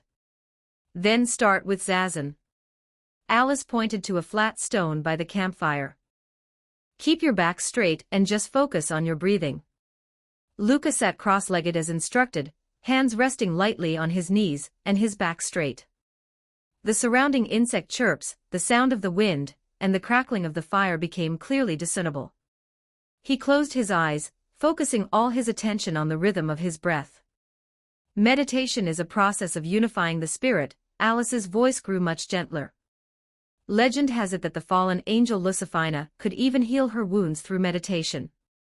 Luca focused on adjusting his breathing. As he inhaled, a cool stream of air entered through his nose and flowed through his entire body. As he exhaled, his fatigue and anxiety seemed to be expelled along with it. After an unknown amount of time, a cool sensation rose from his heart, like a sweet spring moisturizing parched land. His tense nerves relaxed completely, and an indescribable peace enveloped him. Suddenly, a slight itch came from his right arm. It was the mark where he had been scorched by a flaming sword chi during his previous encounter with Granbelia. The dark red scab now seemed to be gently smoothed over by some invisible force. He snapped his eyes open and looked down at his arm. The originally red and swollen scabbed wound had vanished without a trace, his skin as smooth as before. The wound really healed. Luca raised his arm in surprise, leaning closer to the campfire to examine it carefully. "Why?" Alice's eyes widened, her lips parted slightly, and her tail froze in midair. She stepped forward quickly to repeatedly check Luca's arm, her face written with shock. How can this be? How can a human heal physical injuries through meditation? She suddenly reached out and pinched Luca's cheek, pulling hard enough to make him gasp. Just what is your body made of? Is this that strange? Luca's speech was slurred from being pulled. You said fallen angels could heal with meditation, so I thought it was common sense in this world. Common sense, my foot. Alice released him in a frenzy. Normal meditation can only recover spirit and mana. Directly healing wounds completely defies common sense. Her tail flicked rapidly, clearly shaken by the impact. Is that so? Luca rubbed his reddened cheek, thinking of that extraordinary feeling his Aunt Michaela gave him. A vague guess floated in his heart, but he did not voice it. It's quite useful, though. Luca closed his eyes to concentrate again. The cool sensation re-emerged, his fatigue vanished instantly, and even the muscle soreness eased considerably. He sighed contentedly, a relaxed expression appearing on his face. This situation is just too abnormal. Alice sat to the side, hands propped on the ground, disbelief still in her eyes. All right, Alice, it's getting late, time to rest. Luca stood up to brush off the dust and waved as he ducked into the tent to lie down. Alice's low mutterings came from outside the tent, seemingly still brooding over what just happened, but it fell into silence before long. Early the next morning, before the sky was bright, the two packed their gear and continued their journey. By the time the sun reached the middle of the sky, a cave hidden in a valley appeared before them. Dense vines hung over the entrance, and a bottomless passage was faintly visible within. As Luca was about to step inside, Alice suddenly stopped beside him, her nose twitching. I smell a fox. What does a fox smell like? Luca asked curiously. He only smelled the damp earth and a faint scent of mold inside the cave. Alice blinked. It's the smell of fried tofu. Ah! Luca's mouth twitched slightly. He pushed aside the vines and entered the cave. The passage was wider than expected, with glowing moss clinging to the walls, emitting a faint green light that barely illuminated the way ahead. No survivors and no bodies. Luca looked around as he walked. The cave was deathly silent, with only the sound of their footsteps echoing through the empty passage, sounding exceptionally clear. Could there be ghosts? He said casually, simply thinking this gloomy environment was perfect for ghosts to appear. Gee, ghosts. Alice stopped abruptly, her voice carrying an undetectable tremor, as her face instantly turned pale. What's wrong? Luca looked back to see the girl's tail curled up, and her body slightly stiff. And nothing. Alice immediately retorted, but her body unconsciously pressed closer, her hands tightly clutching Luca's right arm with enough force to cause him pain. I say, Alice, why are you leaning so close? Luca said, somewhat helpless. You're the one leaning too close to me, don't get full of yourself. Luca smiled helplessly and let her hold on. Don't get any ideas, I'm not scared, you idiot. Alice turned her head to the side, her voice sounding forceful yet carrying a hint of irrepressible trembling. Ghosts and the like have no scientific basis. They're just human illusions, products of ignorance. Right, you're right. Luca humored her while moving forward cautiously. Alice was holding on so tightly that his arm was nearly numb, and even walking was a bit stumbling. Just then, a white shadow faintly flickered past a corner of the passage ahead. Luca raised a hand to point. Ah, there seems to be something up ahead. Wah! Alice let out a scream, and the tail behind her instantly wrapped around, tightly constricting Luca's waist with enough force to nearly suffocate him. Alice, I can't even move like this. The restraint around his waist made every step difficult. That isn't a ghost, is it? Alice's tail loosened slightly as she poked her head out to look forward, her eyes full of wariness. A ghost? Luca was stunned for a moment. Stop talking and just deal with it. Alice suddenly gave Luca a hard shove forward, then her figure blurred as she hid somewhere. Luca steadied himself with a helpless look and walked forward a few steps. The figure at the corner of the passage became clear. It was a petite kitsune, about waist-high to Luca, with fluffy silver fur. Two fluffy tails swayed gently behind her, and her fox ears and hair were both silver-white. Her amber pupils were clear and translucent, and she looked very cute. The moment she saw Luca, the kitsune was also stunned. Her amber eyes were full of surprise as she instinctively took half a step back, her hands nervously clasped in front of her, and her ears drooping slightly. Luca recalled Alice's previous words, kitsune are fox-form monsters whose strength is divided by the number of tails, the more tails, the stronger. Can you let us through? Luca tried to keep his tone gentle, not wanting to resort to violence easily since the other party seemed to have no malice. The kitsune looked at him warily and asked softly, "Are you here for the Bell of the Sea God? Do you know where it is?" Luca's eyes lit up as he asked, not expecting to find a lead so quickly. You. The kitsune lowered her head, her ears completely drooping, her voice carrying grievance. "I got separated from Lady Tamamo, and got lost in the cave, and then I met a human. But Lady Tamamo said the Bell of the Sea God cannot be taken by humans." As soon as she finished speaking, she suddenly raised her head, her gaze becoming firm. Her right hand formed a seal, and a fireball the size of a fist instantly condensed in her palm. The orange-red flames flickered, emitting a scorching heat. "I'm sorry. I can't let you pass." The fireball whistled toward Luca, the high temperature causing the surrounding air to distort slightly. Luca remained unperturbed. The gog sword at his waist was unsheathed by half an inch, a cold silver light flashing so fast its trajectory was nearly invisible. With a soft ting, the fireball turned into sparks the moment it touched the blade and dissipated in the air. The kitsune who had been standing there shrank in size, turning into a small fox with soft, fluffy silver fur. Her two small tails were tightly curled together as she gave Luca one look with her moist amber eyes before running deeper into the cave. Chapter 18, Survival of the Fittest. You did something unnecessary. Alice twirled a lock of hair around her fingertip, her tone flat. This matter must have something to do with Tamamo and Aluelma. You know the one called Tamamo? One of the four heavenly kings, Tamamo, Alice replied. I see. Luca nodded, suppressing the excitement in his heart, and turned his head to say to Alice, "Let's continue moving forward." The depths of the passage grew increasingly damp, the stone walls covered in slick moss, and the air was filled with a faint, lingering scent of monsters. Not long after, two figures suddenly darted out from the shadows. On the left was a treasure chest girl with a chest lid on her head, her metal latch clicking as the open chest mouth shimmered with a tempting luster. On the right, a Medusa girl brandished sticky vines, her bud-shaped tip spitting purple poison mist as she lunged straight at Luca. The treasure chest girl's lure and the Medusa girl's attack were launched almost simultaneously. Luca sidestepped the vines, his wrist turning slightly as the gog sword emitted a soft white light, its tip gently tapping the treasure chest girl's body. A flash of light passed, and the treasure chest girl instantly turned into a small box and fell to the ground. Immediately after, he spun and swung his sword, the blade light severing the incoming poisonous vines while simultaneously enveloping the Medusa girl.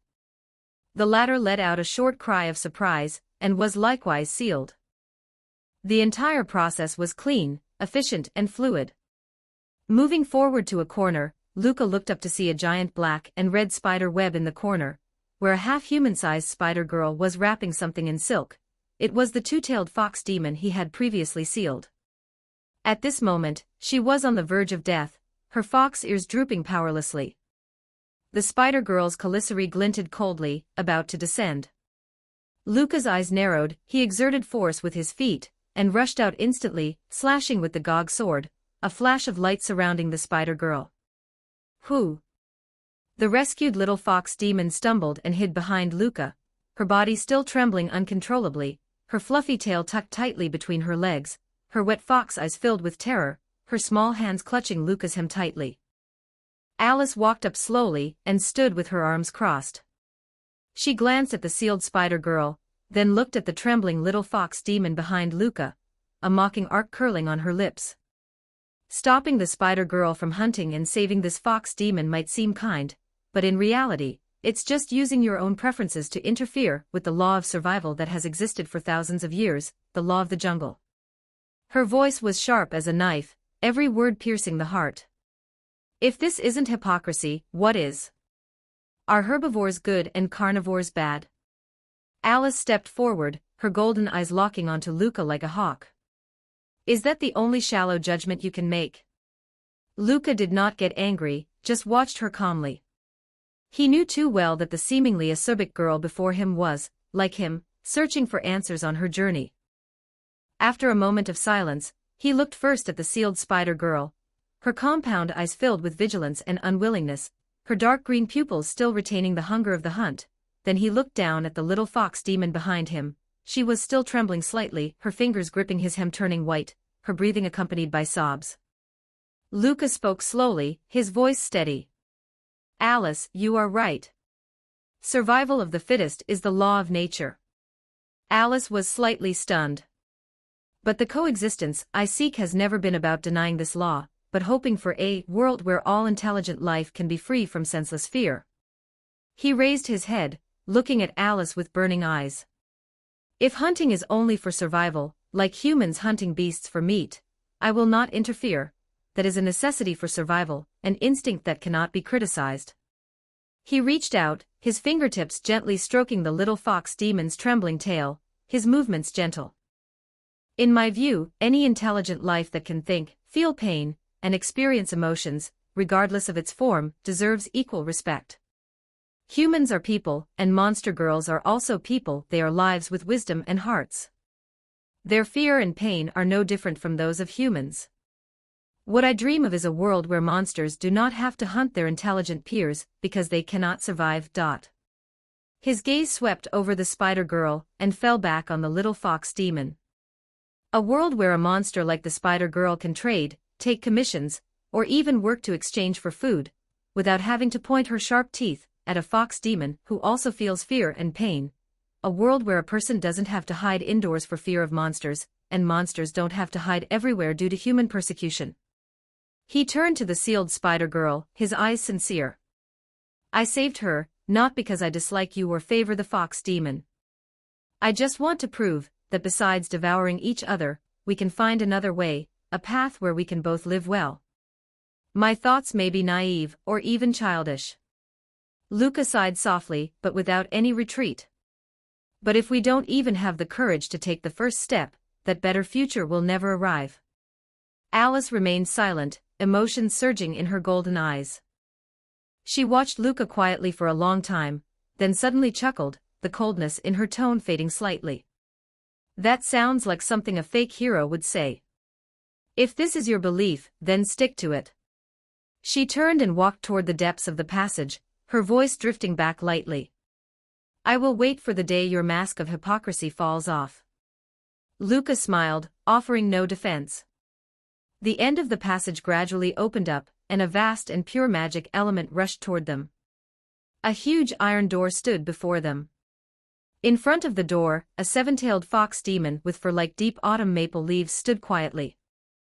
Her figure was slender, and her 7 fluffy long tails shimmered with the luster of fine golden stars in the gloom. The treasure vault is ahead, and I cannot allow you to pass. Her voice carried a sense of detachment. This is not a place for you to come, please leave. She slightly raised her front paw, her 7 tails swaying gently, and the magic element in the air instantly became as viscous as honey. If you insist on forcing your way in. Ah, sorry. Luca's reply was as calm as before. Before he finished speaking, the Gog sword had already been unsheathed, not with lightning speed, but with a natural movement, as if brushing away dust before his eyes. Bang! The 7-tailed fox demon reacted extremely quickly, exerting force with her feet, her body rushing forward like golden lightning. Her 7 long tails suddenly expanded, turning into intertwined golden streamers, descending with a world-destroying momentum. Where the long tails passed, the air tore, and the stone walls cracked. However, facing this overwhelming offensive, Luca only slightly turned his wrist, the gog sword flicking gently from bottom to top. There was no loud noise, no strong light, only a pale silver sword arc, flowing like moonlight, but carrying an irresistible force. The 7 massive, peerless tail strikes, the moment they touched the sword arc, disintegrated silently like snow meeting the sun. The vast magical power dissipated instantly, leaving not a ripple. The 7-tailed fox demon's forward momentum came to an abrupt halt. She stood frozen in place, her amber pupils contracting in extreme shock, overflowing with disbelief. She couldn't even understand what had happened, only feeling that her connection to her 7 tails had been forcibly cut off by an invisible force. The gathered magical power vanished completely, and the magic element in her body receded like a tide. Luca's figure had appeared beside her like a ghost, his movements light and silent. "Sorry." A gentle voice rang in her ear, filled with apology. The 7-tailed fox demon felt no pain, and her consciousness was swallowed by endless darkness. Her delicate body went limp, falling lightly onto the cold stone floor. Her figure shrank rapidly, returning to the size of a palm, her 7 fluffy long tails hanging down softly. From beginning to end, it took no more than a single breath. Chapter 19, Tam Amo. The small figure of the 2-tailed walked upon the soft gravel inside the cave, her furry tail sweeping across the ground and kicking up fine sand as she gently rubbed against the flank of the 7-tailed. The 7-tailed's originally curled-up body stretched slightly, and her 7 silver-gray tails subconsciously wrapped around the 2-tailed, as if comforting the timid little one, the tips of the tails occasionally brushing against each other's fur with a faint rustling sound. Luca watched the 2 foxes cuddling affectionately, a gentle smile rippling in his eyes. Unable to suppress the affection in his heart, he stepped forward and let his fingertips gently land on the 2-tailed's fluffy tail. The sensation was warm and soft, carrying a faint, fresh fragrance. The 2-tailed's tail curled subconsciously and brushed against his palm. The itchy sensation made Luca unable to help but curl the corners of his mouth. "So cute," he whispered in admiration while gently stroking the 2-tailed's fur. Alice walked slowly to Luca's side with her arms crossed, saying irritably, "I really don't know what's so cute about those stinky foxes." Just as the 2 were bickering, the iron door deep in the cave suddenly let out a low creaking sound. The heavy stone door slowly opened to both sides, and a soft golden halo shone through the gap. From within the halo, a young girl slowly walked out. Behind her, 9 large golden tails swayed gently, every strand of fur glistening with a lustrous sheen, and her expression held a hint of laziness. Seeing this, the 7-tailed immediately stood up respectfully. The 2-tailed hopped happily to the girl's side, her small, pink paws gently scratching at her lower leg, while a soft, sweet whimper came from her throat. 9-tailed. Luca's pupils dilated slightly, his breathing subconsciously softening, his voice filled with uncontrollable excitement, his fingertips trembling slightly, and his gaze locked tightly onto the 9 tails behind the girl. Alice rolled her eyes. Luca's gaze remained on the girl, his tone certain, "You must be Tam Amo." The girl's crimson lips parted slightly, her voice crisp and melodious, like wind chimes swaying in the breeze. "Then, you must be Luca." Her gaze drifted over Luca, and then the corners of her mouth curved into a smile. "A human who can defeat the 7-tailed and also earn the praise of Granbelia, not bad strength."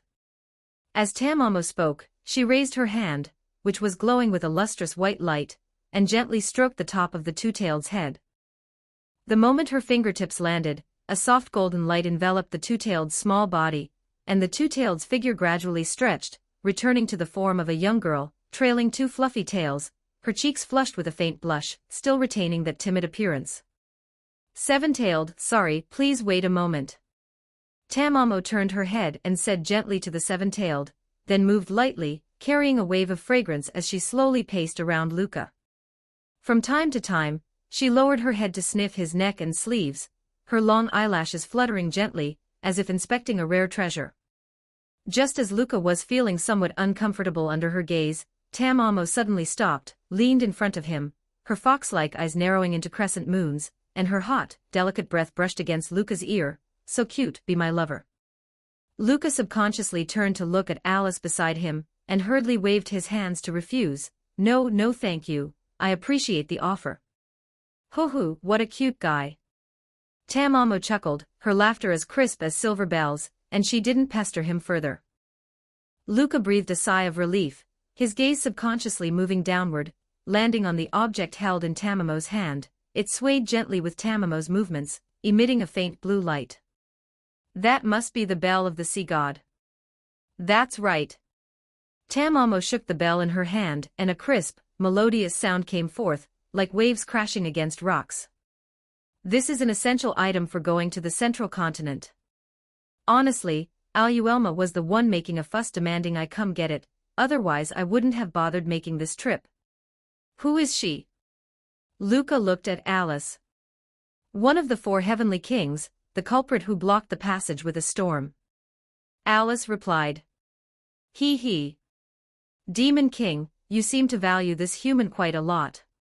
Tamamo deliberately drew out her tone, her eyes darting back and forth between Alice and Luca, her folding fan gently opening to cover half her face, revealing only a pair of smiling fox eyes. "Demon King." Luca subconsciously looked at Alice. Alice's expression was complex, and she spoke slowly. "Did you only realize it after someone else said it directly, you idiot?"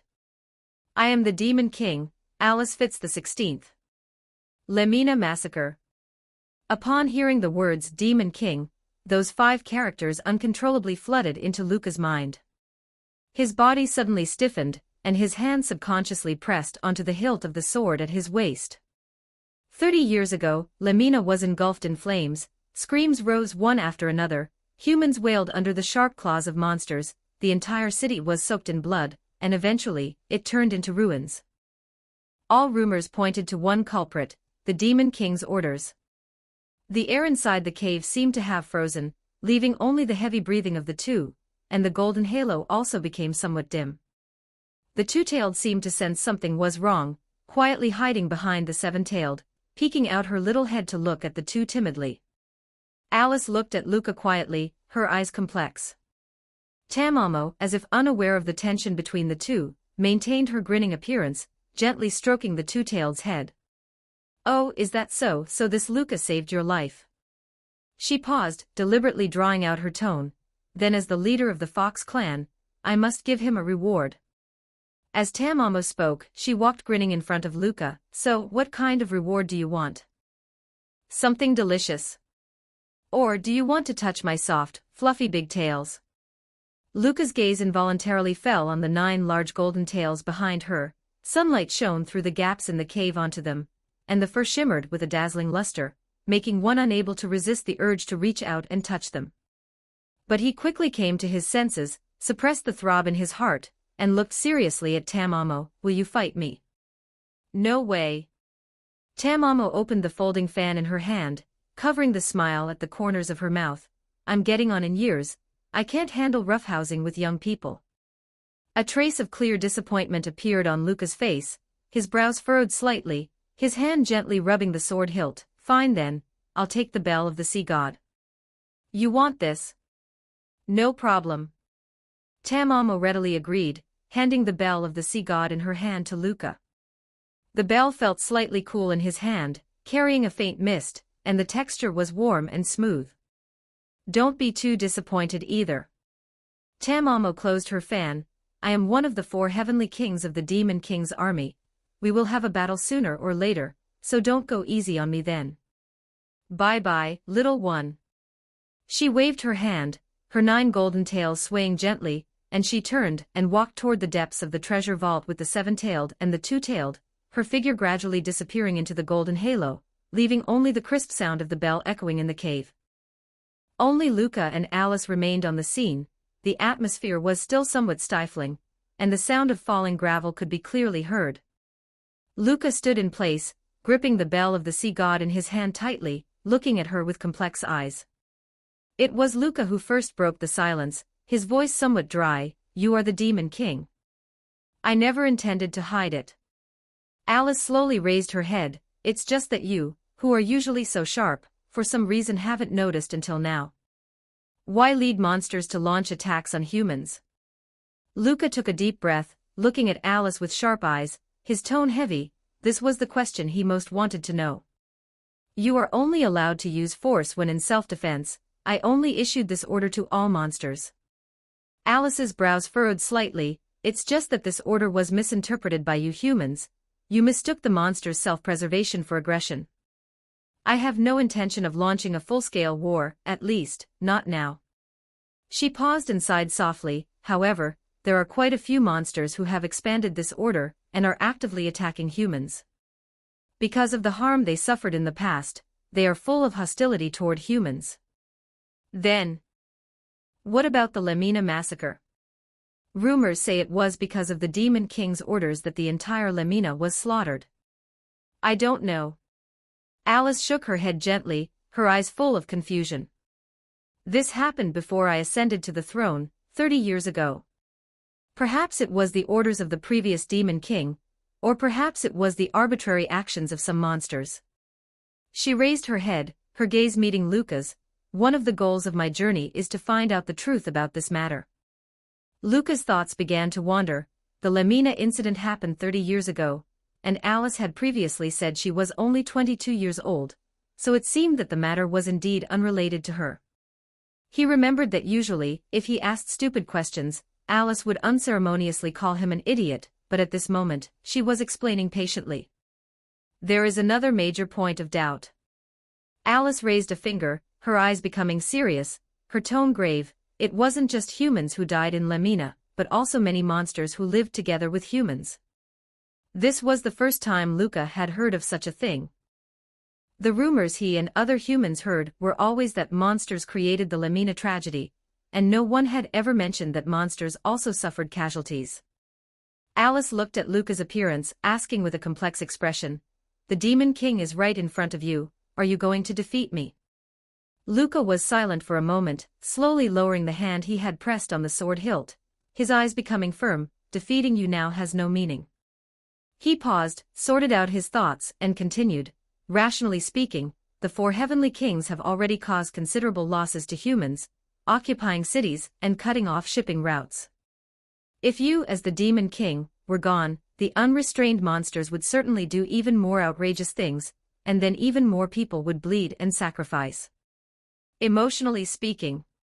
His gaze softened slightly, looking at the young girl before him who had weathered storms with him, occasionally bickered but also helped each other. "I believe in you. I believe you are not the cruel Demon King from the rumors."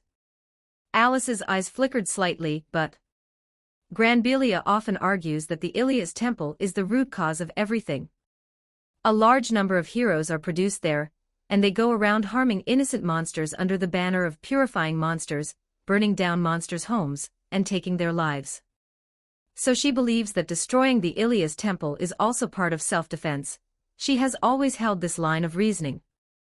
Although it is indeed somewhat unjustifiable, the facts are indeed so. I have seen too many people doing evil under the banner of being a hero, their hands stained with the blood of monsters. I can understand what the 4 heavenly kings are saying, so I did not stop them. Different standpoints. Luca nodded, his tone calm. Monsters have the monster's standpoint, humans have the human's standpoint, both sides have their own pain and obsessions, which is why they fall into this vicious cycle. He gripped the bell of the sea god in his hand tightly, and the bell made a crisp sound. What I want to do is to try my best to make the two sides respect and understand each other.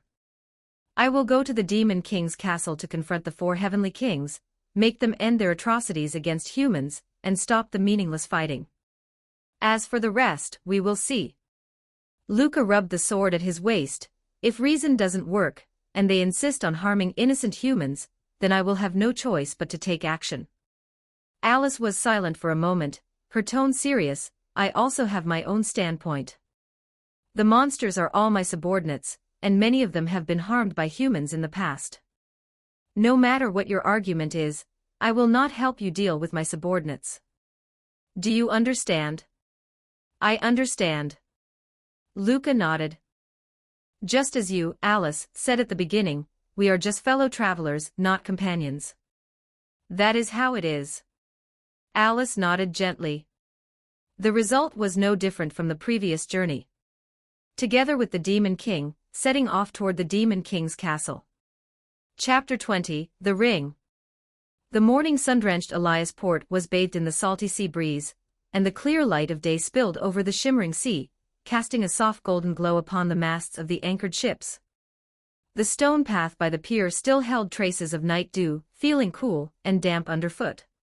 Merchants carrying cargo and fishermen tending to their nets wove through the area, their calls blending with the rhythmic lapping of waves to create the unique bustle of the port. Luca stood at the edge of the pier, gazing eagerly at the boundless horizon, his tone filled with irrepressible excitement. This is my first time going to another continent. It is also my first time setting foot on the central continent. Alice paused, then added, although I have passed over it several times from the sky, it was always in a rush, and I have never carefully observed the scenery below. Before meeting me, you were also traveling around everywhere, weren't you, Alice? Luca asked, turning his head. Alice nodded gently. After leaving the Demon King's castle, my first stop was flying to the Ilias temple, but I didn't expect an accident to occur. An accident? Luca raised an eyebrow, showing curiosity.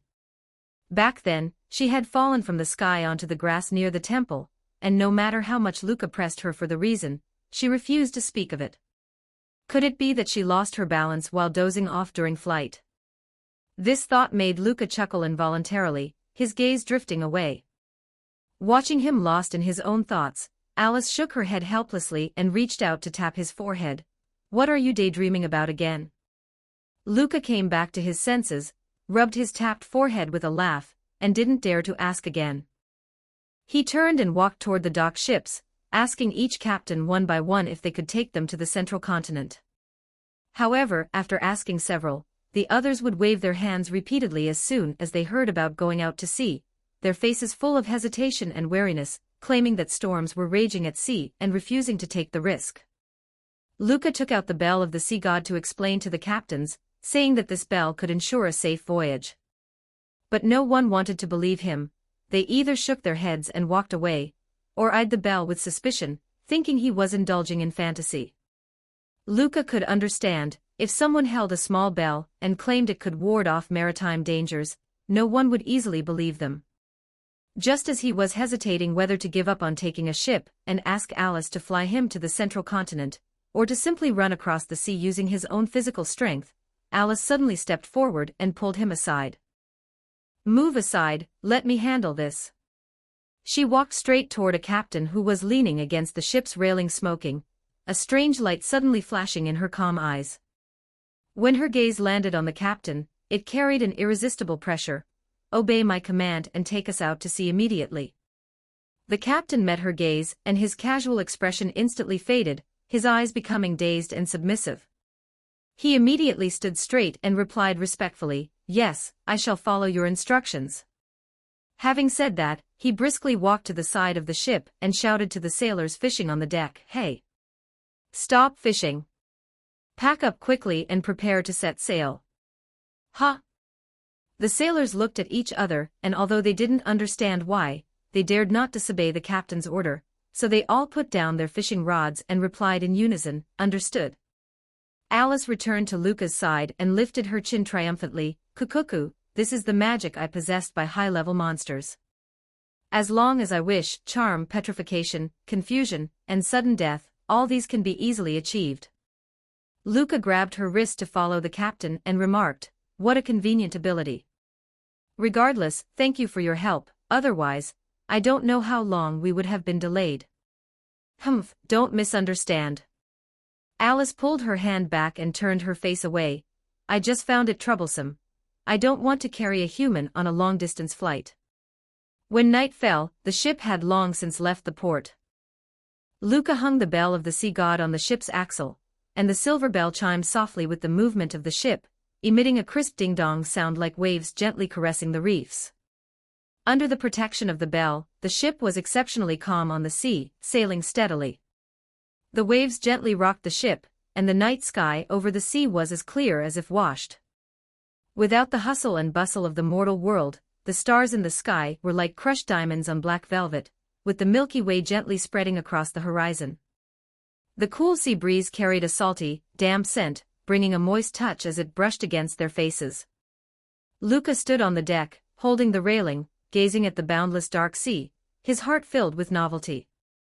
Counting his remembrance from his previous life, this was also his first time traveling by sea. Unlike the solid ground, the gentle swaying of the ship, the salty sea breeze, and the brilliant starlight all made him feel fresh and wonderful.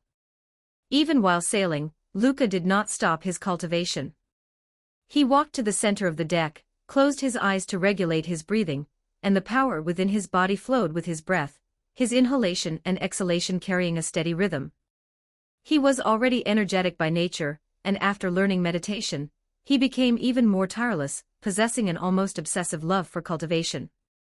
Alice leaned against the railing not far away, arms crossed, quietly watching his figure as he cultivated, occasionally offering guidance. I don't know how much time passed, but she suddenly spoke to break the silence. "Hey, Luca, let me see that ring on your hand." Luca subconsciously protected the ring on the ring finger of his left hand. It was a memento left by his mother, which he had always cherished. "Alice, this cannot be eaten." "Bastard. What exactly do you take me for?" Alice bristled instantly, stepping forward quickly to pinch his cheek. "Do I look like the type of person who wants to eat everything? If it were really edible, I would have snatched it away long ago. I'm just a bit curious about this thing." Luca's cheek hurt slightly from the pinch, so he quickly said, all right, I'll let you see it." He slowly reached out his hand. "Is it okay to look at it while I'm wearing it?" Alice let go, her gaze falling on the simple silver ring. Her fingertips lightly stroked the surface of the ring, and after a moment, she withdrew her hand. "Apart from a faint feeling of longing, there is nothing special about it, and I cannot feel any magical power fluctuations." She looked up at Luca. "You have great talent and a special constitution. I once suspected that you carried the blood of the demon race. After all, ordinary humans rarely have such aptitude. So I guessed that perhaps your mother was a demon. But this ring clearly shows that its owner is undoubtedly an ordinary human, with not a shred of demon aura." Luca nodded gently, his eyes softening. "My mother died of an infectious disease in the village when I was very young. If she were a demon, she surely wouldn't have been struck down by illness, let alone passed away so early." "I see. Sorry, I made you remember sad things." Alice sensed the change in his emotions, lowered her gaze, and softened her tone. "It's okay." Luca waved his hand to change the subject. "By the way, what kind of people are Alice's parents?"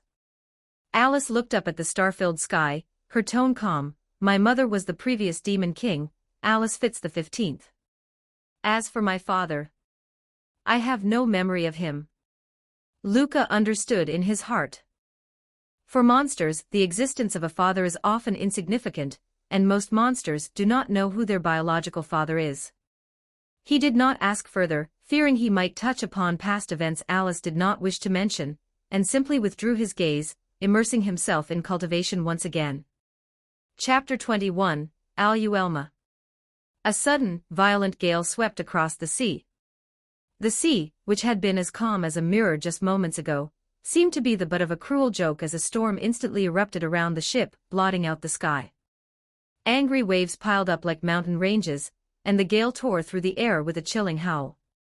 Luca stopped his training and stared at the churning sea. This must be the storm that blocks the shipping route.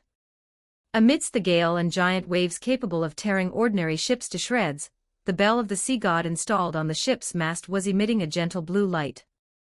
Under the protection of this light, the entire ship seemed to be inside a transparent barrier, rocking gently amidst the waves as it continued to move forward steadily. As expected of the secret treasure left behind by the legendary pirate king Selene. A strange wind suddenly brushed past the sails. However, Luca changed his tone, his gaze shooting sharply toward the high point of the rigging. "We have a guest." Where his gaze landed, a bewitching monster was standing leisurely on the sail ropes. Her deep purple hair danced in the gale, and her tail swayed gently. Those naturally seductive eyes were examining the scene below with great interest. You must be the heavenly king of wind, Aluelma. Hoo-hoo, I've been discovered. Aluelma landed lightly, her laughter as crisp as silver bells. You must be the human that Lady Alice is interested in, right? She licked her luscious red lips, her gaze wandering over Luca. You look so delicious. What is your name? Luca. He replied calmly. Aluelma's gaze passed over Luca and fell on Alice behind him.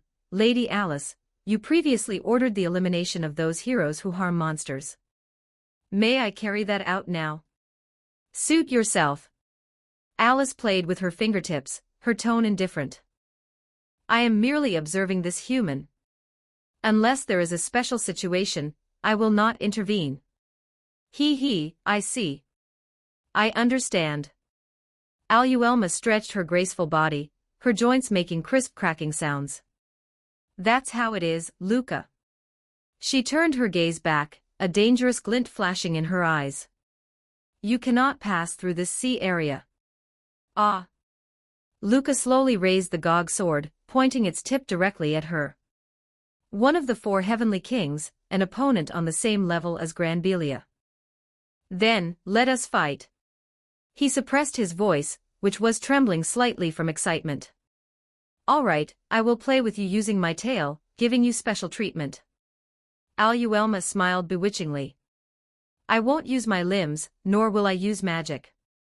Alice, who was nearby, showed a subtle expression upon hearing this. Aluelma, I will ask you this. Have you communicated with Granbelia recently? Lady Alice, I haven't met her recently. Aluelma felt confused by Alice's strange reaction. Luca interrupted their conversation. I suggest you use your full strength. Oh? Aluelma looked at Luca again. You're quite confident, aren't you? It was no wonder she made such a judgment. Luca was still young, his frame not yet fully developed, and his youthful appearance was highly deceptive. Even Granbelia only realized his abnormality during their fight. First, get past this tail of mine. Aluelma whipped out her tail. Before her words had even faded, Luca had already flashed before her like a ghost, the flat of his sword accurately striking her tail. Hiss, ouch, ouch, ouch, ouch, ouch. Aluelma clutched her instantly red and swollen tail. Although she didn't roll on the ground, her eyes were already brimming with tears. The corners of Alice's mouth curled up uncontrollably. In truth, Luca knew very well that this battle might not be satisfying. After all, Aluelma was a succubus, and her fighting style. Well. If he could manage to keep his pants intact tonight, that would be an achievement in itself. Watching Luca, who had started daydreaming again, Alice couldn't help but sigh and cover her forehead. Luca, don't get distracted. Aluelma is not an ordinary succubus. Oh?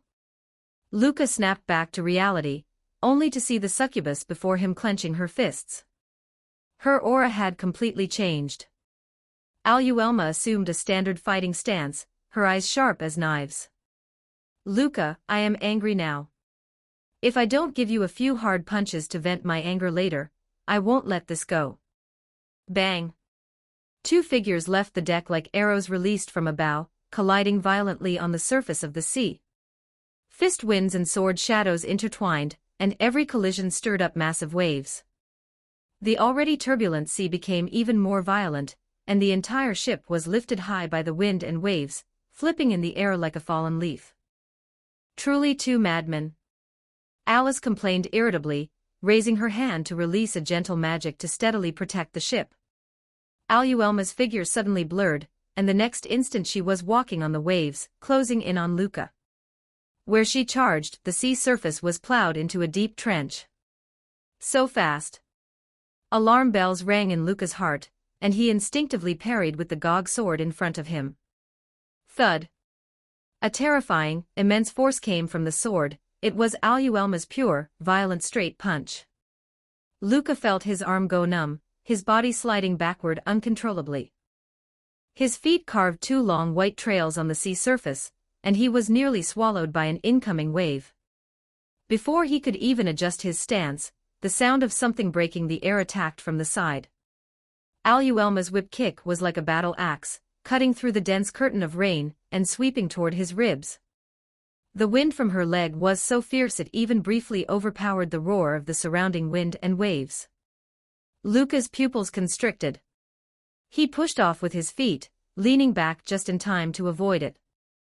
The leg wind grazed the tip of his nose, and the force it generated sliced a brief vacuum trajectory into the sea behind him, causing 2 rows of seawater to rise suddenly like walls. Hoo-hoo, not bad reactions. Aluelma's laughter remained sweet, but her offensive unfolded like a violent storm. Her fists and feet turned into afterimages, each strike carrying the power to tear apart the waves. Boom! A heavy kick landed, Luca dodged to the side, and the spot where he had been was kicked into a bottomless abyss of water. She no longer gave Luca any chance to catch his breath. Fists, feet, elbows, knees, every part of her body had turned into a lethal weapon. Her figure flickered between the peaks and valleys of the waves, the wind of her fists and shadows of her legs interweaving with the massive waves. Every collision between her limbs and the gog sword not only erupted with dull, thunderous sounds, but also stirred up circular shockwaves, violently pushing away the surrounding seawater to form momentary circular depressions, as if the sea surface had been struck by an invisible giant hammer. The two moved at high speed on the raging sea, sometimes rushing up the turbulent wave peaks, sometimes falling into deep wave troughs. Every movement they made kicked up huge sprays, and every clash made the sea area boil even more. Bang! Another head-on collision, and the sea surface beneath them exploded, white water mist shooting into the sky.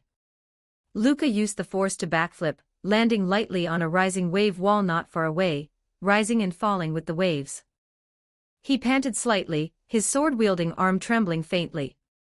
He looked at Aluelma, who was also standing on the undulating sea surface. A huge wave was surging from behind her, as if to swallow her, but it was split apart by the invisible aura she was exuding. Amazing, as expected of one of the 4 heavenly kings. Aluelma also stopped her offensive, letting the cold seawater and rain flow down her body. She looked at Luca, the smile on her face growing wider. Luca, you are truly amazing. Not only Lady Alice, but I have also fallen for you. She shook her slightly reddened palms. The several head-on collisions with the gog sword just now clearly hadn't been without effect. Aluelma bent her knees slightly, and a powerful aura began to gather around her. The seawater beneath her feet seemed unable to bear the pressure, beginning to sink and rotate, forming a temporary whirlpool. Luca took a deep breath, the air mixed with the salty, fishy sea breeze and the smell of rain filling his lungs.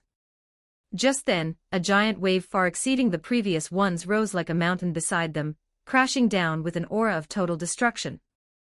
But this natural might instead made Luca's expression shift. Now is the time. A bright light flashed in Luca's eyes. He did not intend to oppose this natural force, but to borrow it. Using this wave to conceal his figure, like a petrel breaking free from a storm, he rose against the gale and rain, soaring into the gloomy sky where lightning snakes danced. Aluelma was stunned. Luca's figure was nowhere to be seen. Luca became smaller and smaller amidst the low-hanging dark clouds and pouring rain, as if he were about to merge with the raging storm. High in the air, Luca ignored the gale that threatened to tear his eardrums, and the lashing of the cold rain. He poured all his strength and will into the gog sword in his hand. The blade began to hum, emitting an unprecedented, brilliant light, as if it had transformed into a retrograde morning star. Its light even briefly dispersed the surrounding curtain of rain. His body began to fall rapidly, head down and feet up, man and sword seemingly merging into one. He transformed into a brilliant sword light that pierced through the sky and sea, tearing through the dense rain curtain, and with an unstoppable momentum, plunged rapidly toward the boiling ocean below, toward Aluelma, who stood waiting on the sea surface. This sword strike seemed as if it would split apart the entire sky of wind and rain, along with the entire sea area. Aluelma looked up abruptly. She felt the terrifying pressure descending from the sky, as if the entire storm were concentrated into a single point. She let out a sharp cry, deep purple magic wrapping around her body like burning flames. She swung her right fist, and the sea surface beneath her feet sank crazily under the pressure, forming a huge water vortex. Boom! The sword light and the succubus's figure collided violently. An indescribable, thunderous sound even overpowered the peals of thunder. At the center point of the collision, the seawater was instantly emptied, forming a huge, temporary hemispherical vacuum that revealed the dark seabed below. Subsequently, the massive seawater surged outward like a nuclear explosion, forming circles of destructive ring-shaped tsunamis that spread outward. Huge wave peaks shot into the sky, as if to connect the sky and the sea. At the core of the impact, the seawater crashed back down, emitting a sound like mountains collapsing and the earth splitting. When the sea surface, which had been turned upside down, calmed slightly, Luca was seen kneeling on one knee on the deck, the gog sword propped in front of him. He was panting slightly, his breath forming white mist in the cold air. Not far in front of him, Aluelma's arms were trembling slightly, and her gorgeous outfit had several tears, making her look somewhat disheveled. Heh! I lost. She slowly lowered her arms, calmly admitting her defeat. It can't be helped, right, Lady Alice? Alice snorted. That's that, then. I will take my leave for now. Looking forward to our next meeting, Luca. Aluelma blinked. A gust of wind blew by, and Aluelma's figure instantly vanished. Although he had won, Luca felt no joy of victory. He frowned. Heavenly King of Wind. Wind. The surrounding ocean, which had been stirred into even greater fury by their battle, seemed to show signs of the storm's core area calming slightly now that the battle had ended. Chapter 22, Natalia Port. Luca stood with his sword lowered, his brows furrowed tightly. His expression was not one of frustration, but rather the focused intensity of someone reviewing a battle. Every detail of his exchange with Aluelma flashed repeatedly through his mind, and that lingering sense of dissonance continued to haunt him. Although you won, don't get too cocky. Alice stood by his side, her gaze sweeping over the young man's tense profile. Seeing him remain silent for a long time, she assumed her words had discouraged him, and her tone softened unconsciously. However, for someone your age to be able to repel her head-on, it is truly something to be proud of. Luca raised his head, looking at Alice with clear eyes. She didn't use her full strength, did she? You noticed? Alice looked slightly surprised. Yeah. He nodded. She never once used the power of wind, right? Alice remained silent in response. Luca's tense expression gradually softened, and a faint arc formed at the corners of his lips. Thank you for your concern, Alice. He gripped the hilt of his sword, a more intense flame igniting in his eyes. I still need to become stronger. At the same time, inside the Demon King's castle. I'm back. Aluelma walked into the main hall with light, brisk steps, her long purple hair swaying in the breeze, and her heart-shaped tail brushing playfully across the floor. I was defeated by Luca. What kind of nonsense are you spouting? Granbelia leaned against a pillar, arms crossed. You must have been messing around again. You weren't taking it seriously at all, were you? That's not true. Aluelma waved her hand and made a gesture. I used almost all of my strength, and it was quite an enjoyable fight. Tamama walked slowly from the depths of the hall, her voice soft and gentle. That child possesses amazing potential. He must never be underestimated.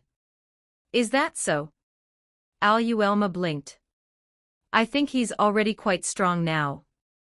I didn't expect him to have hidden potential. As expected of Tamamo, always able to see things others cannot.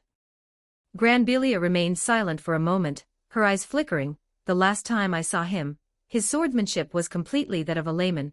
His movements were awkward and clumsy. She straightened up and walked toward the outside of the hall. Since you praise him so highly, I will go and confirm it myself. Where are you going, Granbelia? Aluelma hurriedly called out to her. Granbelia looked back, a very faint arc forming at the corners of her lips. You know where, to go find him for a spar. Before her voice had even faded, her figure had already vanished from where she stood. Eliminate him before he has a chance to grow. Is that what Granbelia is thinking? Tamamo murmured to herself, gazing at the empty hall entrance. I think it's the exact opposite. Aluelma shook her head. By the way, where is Albity? I haven't seen her at all. She is in the cave of Undine. That is her hometown, rich in water vapor and very suitable for living. Tamamo gently stroked her chin, her brows furrowed slightly. Since she has gone back, perhaps I should go back to my hometown to take a look as well. Aluelma crossed her arms and teased with a grin. Is Granbelia not lacking the self-awareness of one of the four heavenly kings, by going to challenge Luca to a duel for her own personal desires? You have the nerve to talk about others. Tamamo rolled her eyes at her. Ah. The next morning, the morning sun broke through the clouds, spreading shattered gold across the shimmering sea. The ship slowly sailed into Natalia Port and docked steadily at the pier. This port, located at the southwestern end of the central continent, still retained its simple charm, with wooden houses arranged in an orderly fashion. Fishing nets and seashells hung under the eaves, clinking softly in the wind, and the air was filled with the scent of sea salt intertwined with the smell of grass and trees. We've finally arrived.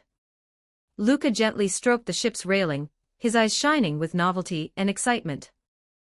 This was the first time in his life he had set foot on land outside of the Ilias continent, and even his breathing quickened unconsciously. So many people. Alice walked to his side, gazing at the shore, her tone filled with wonder. The pier was crowded with people, and the noise drifted over with the sea breeze, much livelier than Elias Port. Unlike Elias Port, this place is full of vitality. Alice carefully examined her surroundings. The wooden boardwalks were eroded by the sea breeze, giving them a warm luster. Most of the pedestrians had relaxed smiles on their faces, and the atmosphere of the entire port was exceptionally vibrant. That's only natural. Luca turned his head. The central continent connects to numerous ports, and trade routes are accessible in all directions. Even if shipping with Elias Port were cut off, it wouldn't have much of an impact, so commerce here has always been prosperous. The two stepped off the ship onto the boardwalk and followed the flow of people into the city. Shops lined both sides of the street, and vendors loudly hawked fresh seafood, handmade accessories, and various fruits and vegetables. Merchants and travelers rubbed shoulders, and there was a certain order amidst the noise. What opened Luca's eyes even more was seeing mermaids weaving through the crowd everywhere on the street.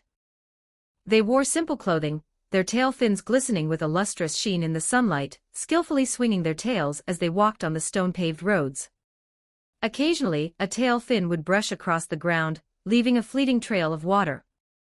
Luca stopped involuntarily, his eyes widening slightly, the corners of his lips lifting unconsciously, his gaze full of wonder and curiosity. Seeing this, Alice took a book from her bag, World Traveler. The book records that mermaids have settled in Natalia Port since ancient times, coexisting with humans for generations, and have long since adapted to life on land. She tapped the page with her fingertip, her tone tinged with a little pride.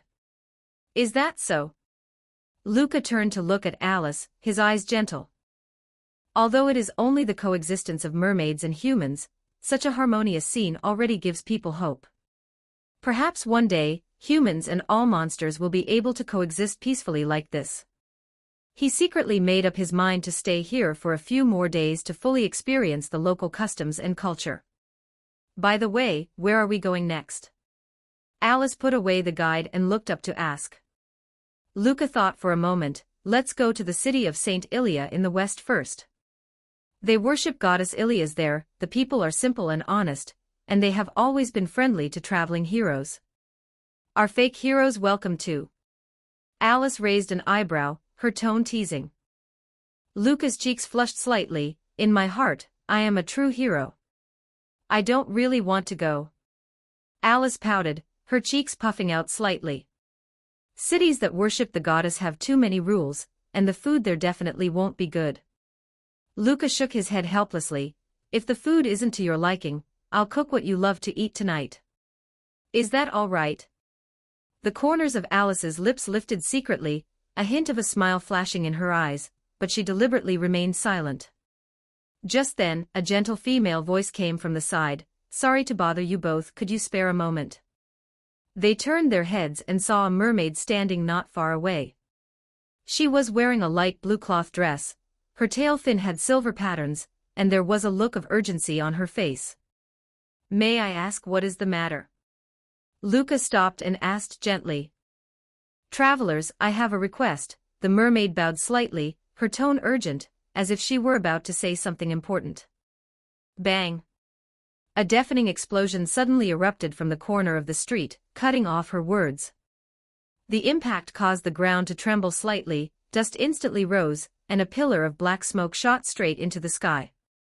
Debris from the building splattered everywhere, and the pungent smell of gunpowder permeated the wind. "That direction, is that the mermaid school?" The mermaid looked up sharply, her face turning pale instantly, her voice trembling. "No. Something happened to the school. It's the smell of gunpowder." Alice frowned, her nostrils twitching slightly. Someone used explosives to cause an explosion. When they arrived near the mermaid school, the scene before them was heartbreaking. Part of the school roof had collapsed, the walls were scorched black, and rubble and broken wood were scattered everywhere. A mermaid teacher was crouching on the ground, shielding a group of little mermaids with her body. The end of her blue tail fin was charred black, a few scales had fallen off, and it was still emitting faint wisps of smoke, yet she still endured the pain and asked anxiously, "Is everyone okay? Is anyone hurt?" "Teacher, your tail is scorched." "Teacher, I'm fine, just a little scared." The little mermaids surrounded the teacher, their young voices full of worry and panic. They huddled close together, and fortunately, no one was seriously injured. Seeing this, Luca's tense shoulders relaxed slightly, and his hanging heart settled a little. The resilient constitution of monsters is inherently superior to that of ordinary people, and coupled with the fact that the explosion's power was not too strong, there were no serious casualties. When he subconsciously scanned the surrounding crowd, his gaze suddenly locked, his pupils constricted, and his body stiffened instantly. At the edge of the crowd stood a familiar figure. It was his father's former comrade in arms, now an executive of the extreme anti-monster organization Ilia's Inverse Cross. Lazaro. Chapter 23, Lazaro. Is he your enemy? This is the first time I have felt killing intent from you. Alice instinctively grabbed Luca. Alice had naturally seen where Luca was looking. That gaze was like an ice-tempered blade, pinning itself firmly onto the back of the disheveled middle-aged man in the distance. This was a killing intent she had never seen in Luca's eyes before, one that had almost solidified into substance. "Ah, Alice." Feeling the warmth and strength conveyed through the back of his hand, Luca relaxed his tense knuckles slightly and began to stroke that warm hand in return. His voice was low, "You should stay outside for what comes next." He did not want her to see him stained with blood. "No, this matter might also involve me. I know him too. Besides, you idiot Luca, we are companions." Alice not only did not let go, but instead held on even tighter. She tilted her face up, her tone filled with unquestionable firmness. "I must naturally witness all of this." Luca was slightly taken aback, and after a moment of silence, he finally exhaled softly, "Then, let's go." The two followed Lazaro's slightly staggering figure into a bar named Mermaid. The lighting inside was dim, and the air was thick with the smell of alcohol and old wood. "Welcome to the Mermaid Bar, what would you like to order?" the attendant asked with a professional smile. Luca waved his hand, his gaze never leaving his target, and walked straight over to sit on the bar stool next to Lazaro. Up close, this man looked more like an ordinary drunkard whose edges had been worn down by life. His hair was greasy and messy, his stubble uneven, and his clothes were filthy, emitting a heavy reek of alcohol. "What is it, kid?" Lazaro turned, his cloudy eyes half closed, his tone carrying the characteristic slurring of a drunkard. "Something up." However, the moment their eyes met, Luca precisely captured a complex look that flashed across the depths of those cloudy eyes. "There is a little something." Luca spoke, his voice calmer than he had imagined it would be. The blurry images in his remembrance overlapped with the person before him. When he was still young, although this man could not be called high-spirited, his eyes still held a glimmer of light, far from the lifelessness he displayed now. Just as well. Kid, drinking alone is uncomfortable. Lazaro called out on his own accord, "Miss, another bottle of B here." He paused, glanced at Luca. "You're only about 14, right?" Without waiting for Luca to answer, he changed his words, "Bring an orange juice here instead." Luca was not at all surprised that he could recognize him.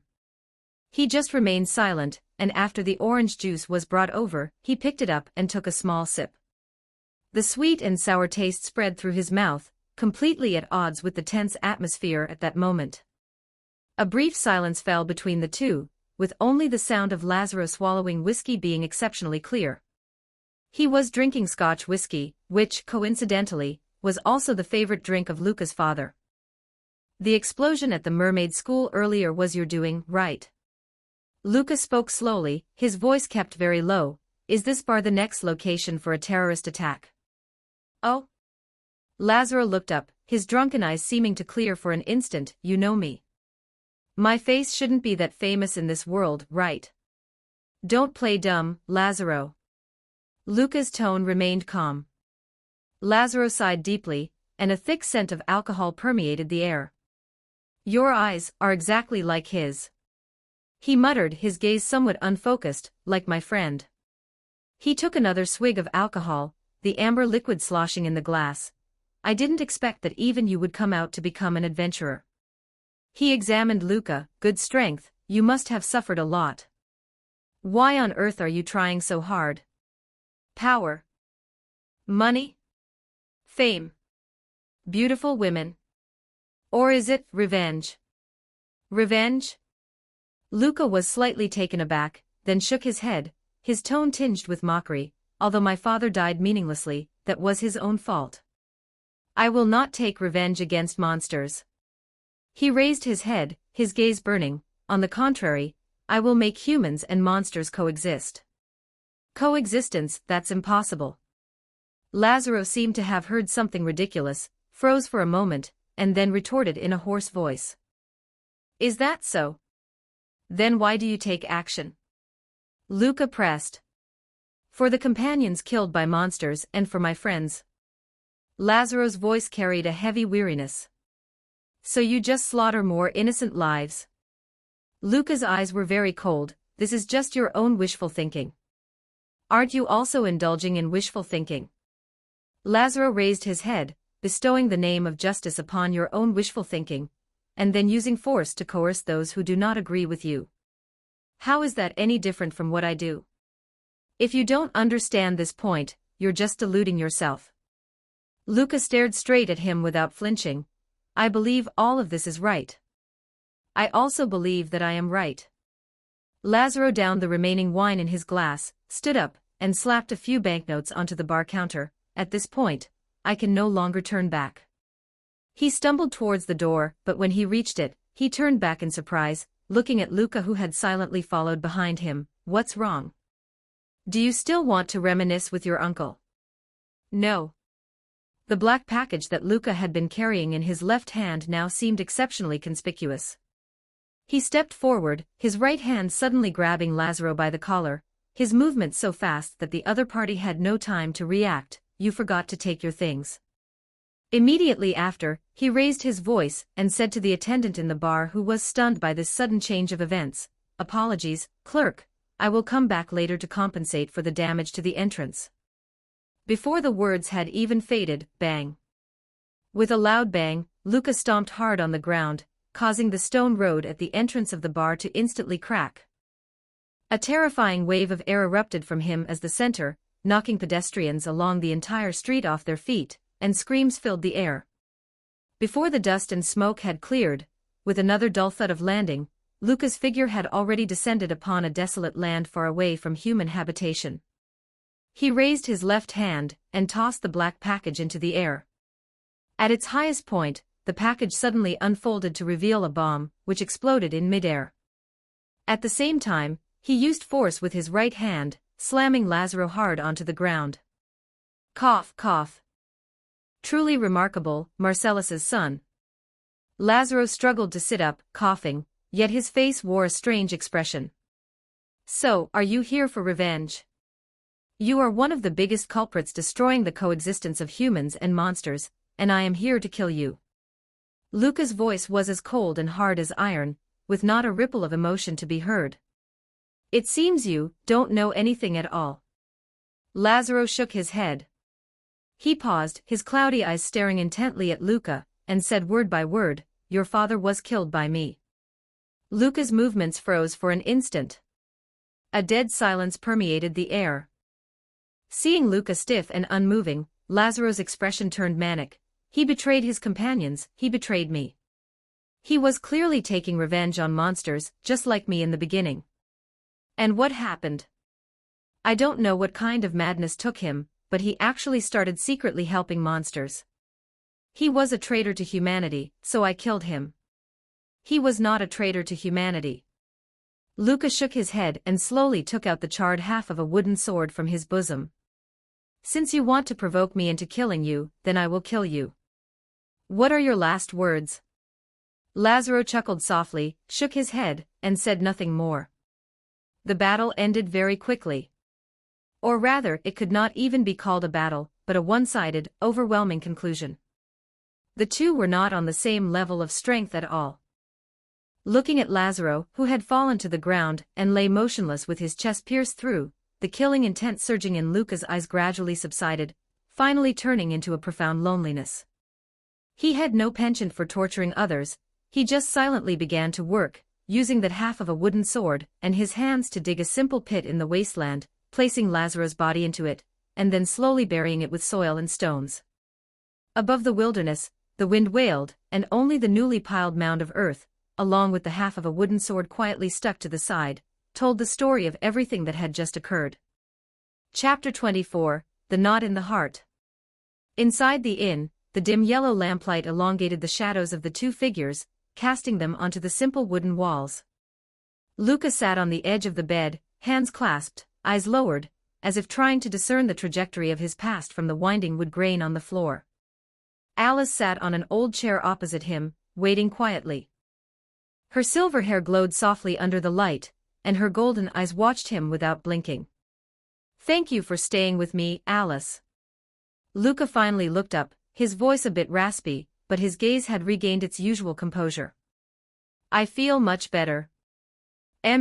Alice responded softly, leaning forward slightly. "Tell me everything from the beginning." Although she had overheard the conversations in the bar and the wilderness, those brief exchanges, filled with undercurrents and unspoken words, still felt like they were veiled in mist. "I know the gist, but I cannot see it clearly." Luca took a deep breath and spoke slowly. "Lazaro, that man, is an executive of the Ilias Inverse Cross." He paused. With his status and methods, he has likely been the de facto leader for a long time. Ilias Inverse Cross. Alice was taken aback. Judging by the name, they are no benevolent group. Indeed they are not. Luca's voice grew colder. It is an extremist organization that has completely distorted the orthodox teachings. In their eyes, one must not speak with monsters, nor see them, all non-human things should be purged and eradicated from the human world. "I see." Alice nodded, understanding in her eyes. "No wonder you would kill him. It is the complete opposite extreme of the coexistence you seek. Pure, violent exclusion." "Yes." Luca rubbed his temples as if trying to dispel certain images. "They claim to follow the goddess's true revelations and raise the banner of monster extermination. The bombings and attacks they plot are all called purifying the world and avenging the victims." "Luca," Alice suddenly spoke up, a flicker of pain crossing her face. "Actually, I recognize him too." "Alice." Luca gently took her hand. She took a deep breath, her voice very low. "When I was very small, I saw him, along with 3 others, murder my mother with my own eyes." Luca's hand tightened slightly. "The moment I saw my mother's body, I couldn't control myself. Alice's speech was slow, each word dragged out with difficulty from deep within. I heavily wounded him and another young man, and killed the other two. She looked up, her golden eyes reflecting the lamplight along with a lingering sorrow. I have never forgotten the sensation of killing those two. The feeling of using magic to take a life. Right in front of Lazaro and your father. She bit her lower lip and paused for a long time. If it weren't for me, the coexistence my mother staked her life to achieve might not have failed. The hope my mother built was destroyed by me. Her voice began to tremble like a string stretched to its limit. Finally, she jerked her head up and growled in a voice that sounded like she wanted to tear herself apart. After hearing you talk about the inverse cross, about Lazaro, I finally understand. The reason your father and Lazaro took the path of seeking revenge against monsters is because of me. Tears rolled down without warning, but she was oblivious, staring intently into the void. I have always regretted it, always felt pain and guilt. But I never thought that so many people and so many monsters would be affected afterward. It is a fait accompli, regret is useless. She choked back a sob. That is why I put on the mask of the cold-hearted monster lord. I wanted everyone to hate me, to stay away from me. Emotions surged like a broken dam, only to be forcibly suppressed back into her eyes the moment she closed them. I always thought, if I hadn't been so reckless back then, my mother's ideal might have already. No, Alice. Luca cupped her face with both hands, his fingertips gentle yet firm. That was just an unfortunate accident. He stroked the top of her head. At this moment, she looked like a lost child. It turned out she had been forcing herself all this time. How should I atone? She murmured as if to herself. You don't need to atone. Luca interrupted her, his voice not loud, but every word was clear. You have already inherited your mother's legacy. Rather than being trapped in an unsolvable problem, it is better to take practical action. He wiped the tears from the corners of her eyes with his thumb. Isn't that exactly why we've come all this way? I want to build a world where humans and monsters coexist. This is my father's legacy that I learned from Lazaro, and now it is my will as well. And Alice, you have also inherited your mother's legacy. Let's achieve it together. Idiot. Alice closed her eyes and buried her face deep in his chest, her muffled voice sounding nasal. Who wants to do it with you, idiot? It was only for a brief moment. When she looked up again, her face had regained its usual clarity, though a hint of redness remained at the corners of her eyes. As the monster lord, I have no need for a hero's comfort. Luca couldn't help but ruffle her hair again. Why did Alice set out on this journey in the first place? He asked softly.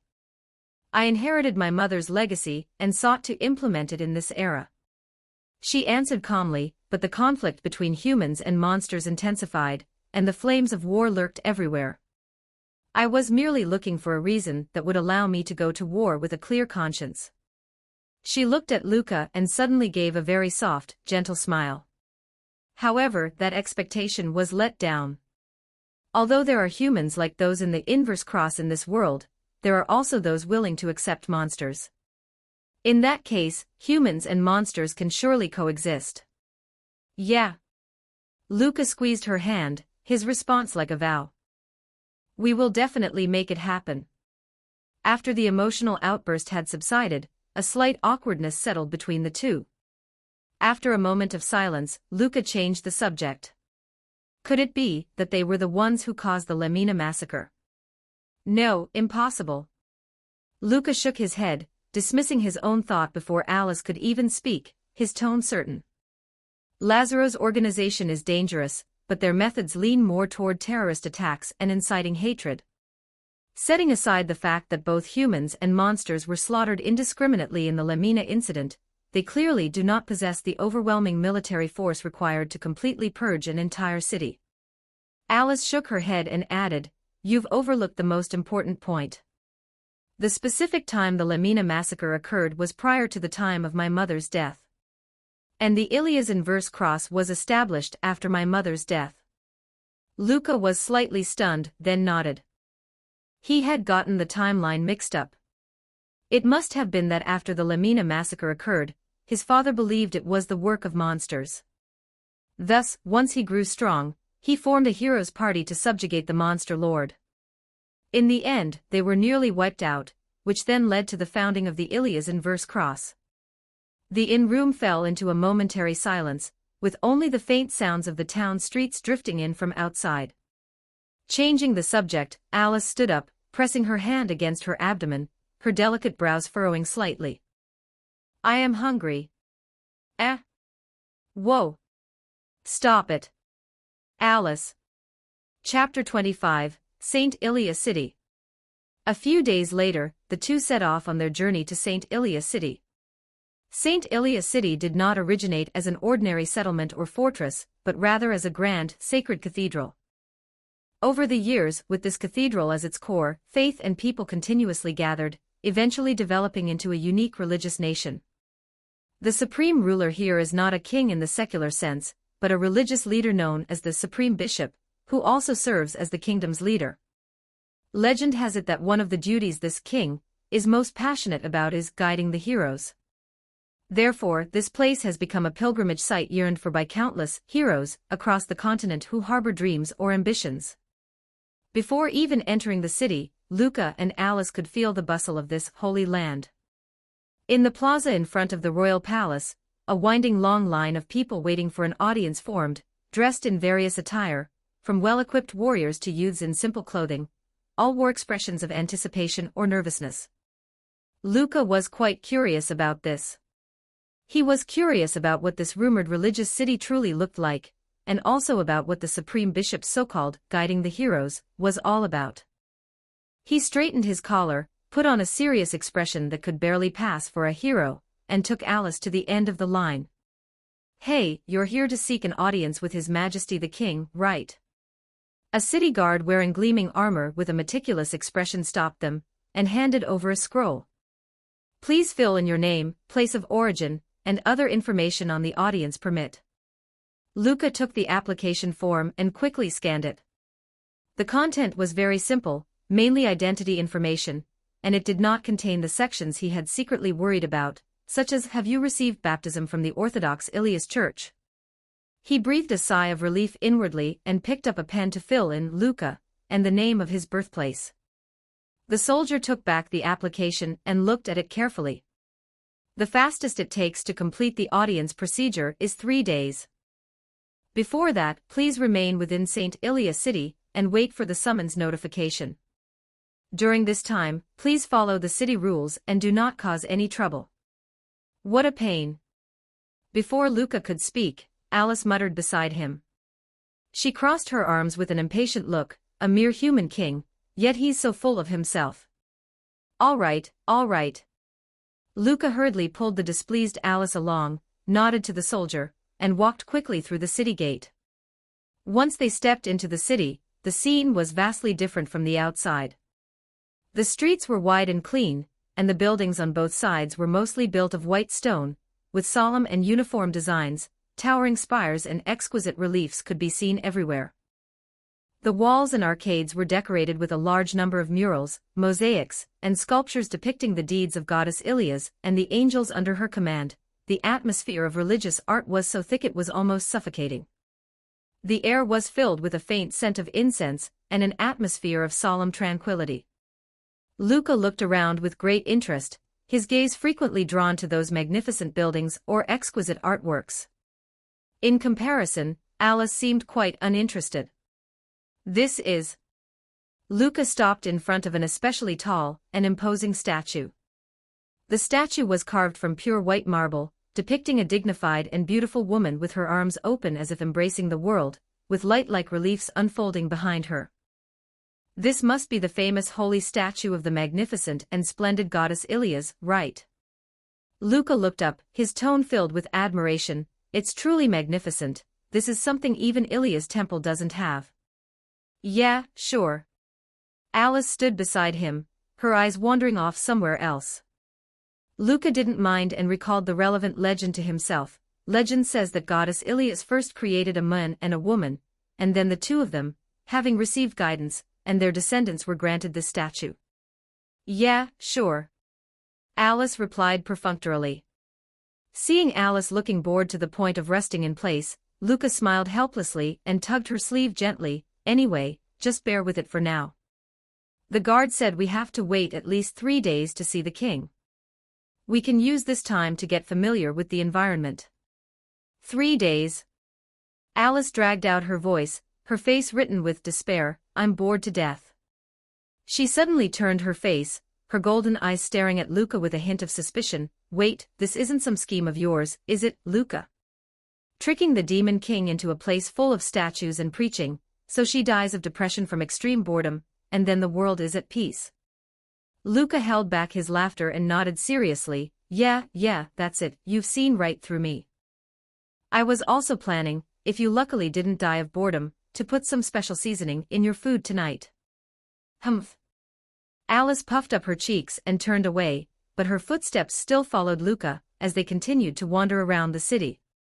From time to time, the conversations of soldiers or clergy could be heard drifting into their ears on the streets. A patrol of guards walked by with uniform steps, and one of them said loudly to the curious passers-by on the roadside, "We are responsible for patrolling the city day and night, so you can rest completely assured.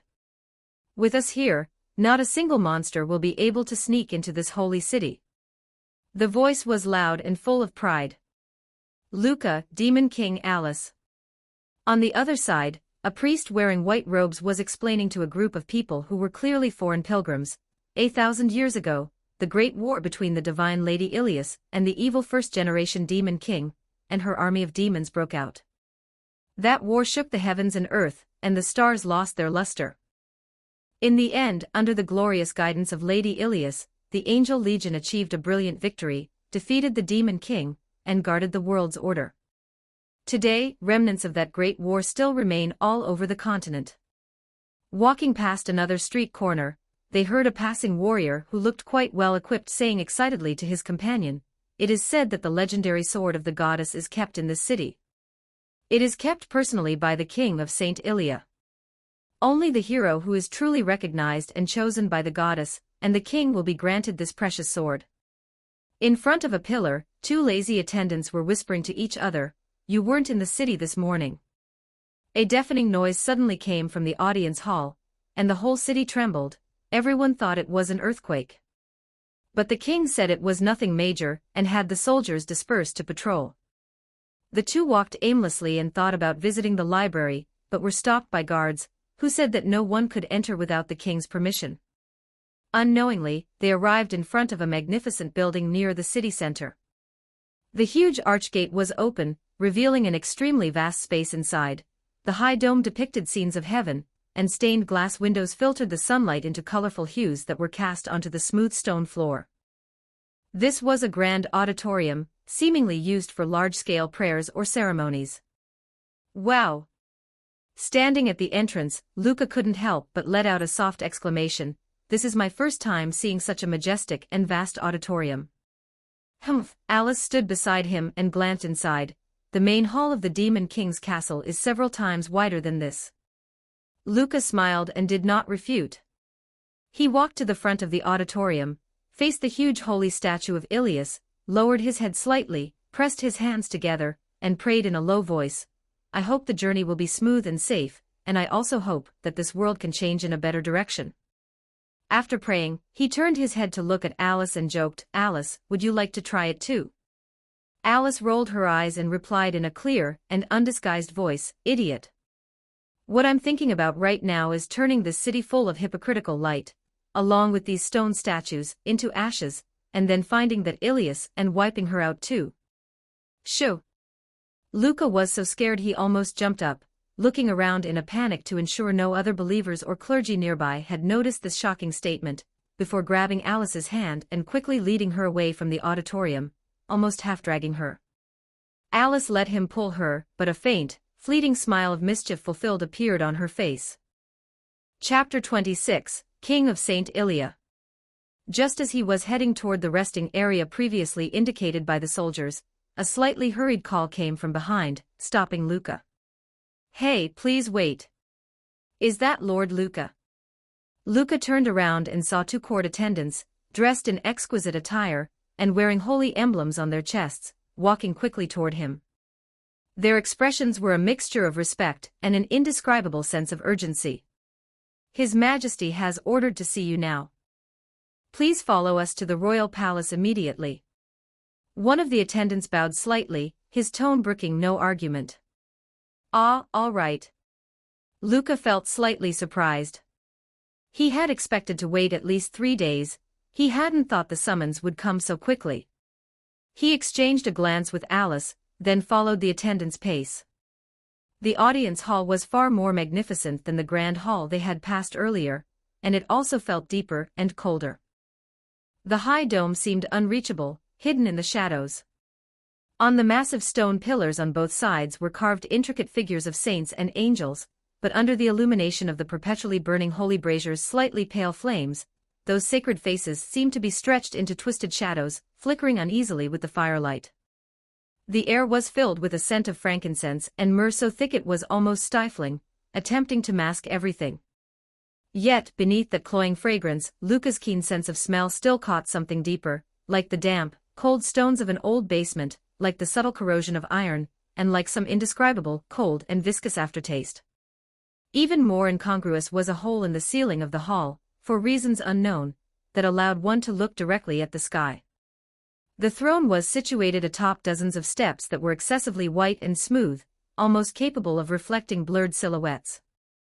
Sitting upon it was the king of St. Ilia, the high priest.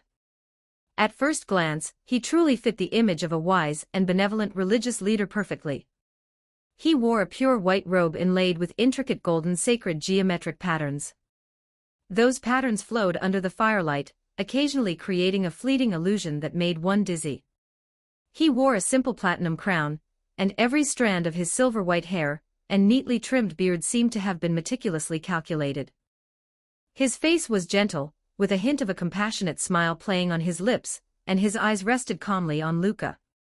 However, the moment Luca's gaze met his, a sharp sense of incongruity, like a cold needle tip, quietly pierced into his perception. That calmness was too perfect.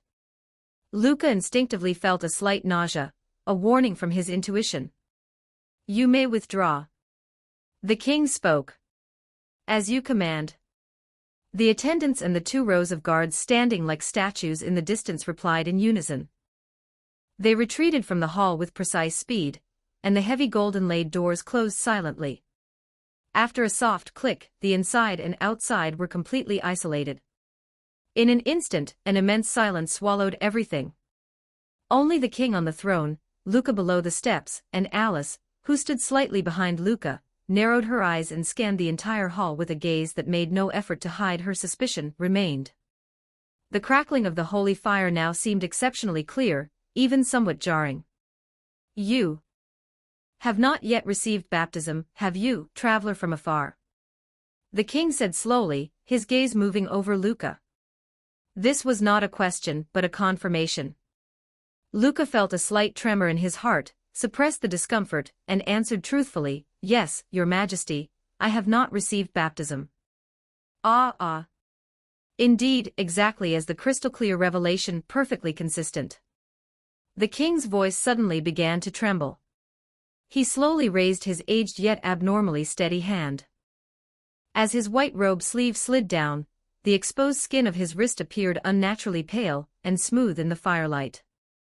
You are the person whom Lady Ilias revealed to me in my dream, so vividly. His body leaned forward slightly. Luca raised an eyebrow, staying silent, while the muscles throughout his body quietly tensed. The king of St. Ilia began his recount, his tone suddenly becoming distant and ethereal, as if his soul had drifted to some unknown dimension. It was after last night's silent prayer, in the deepest slumber where even time lost its meaning.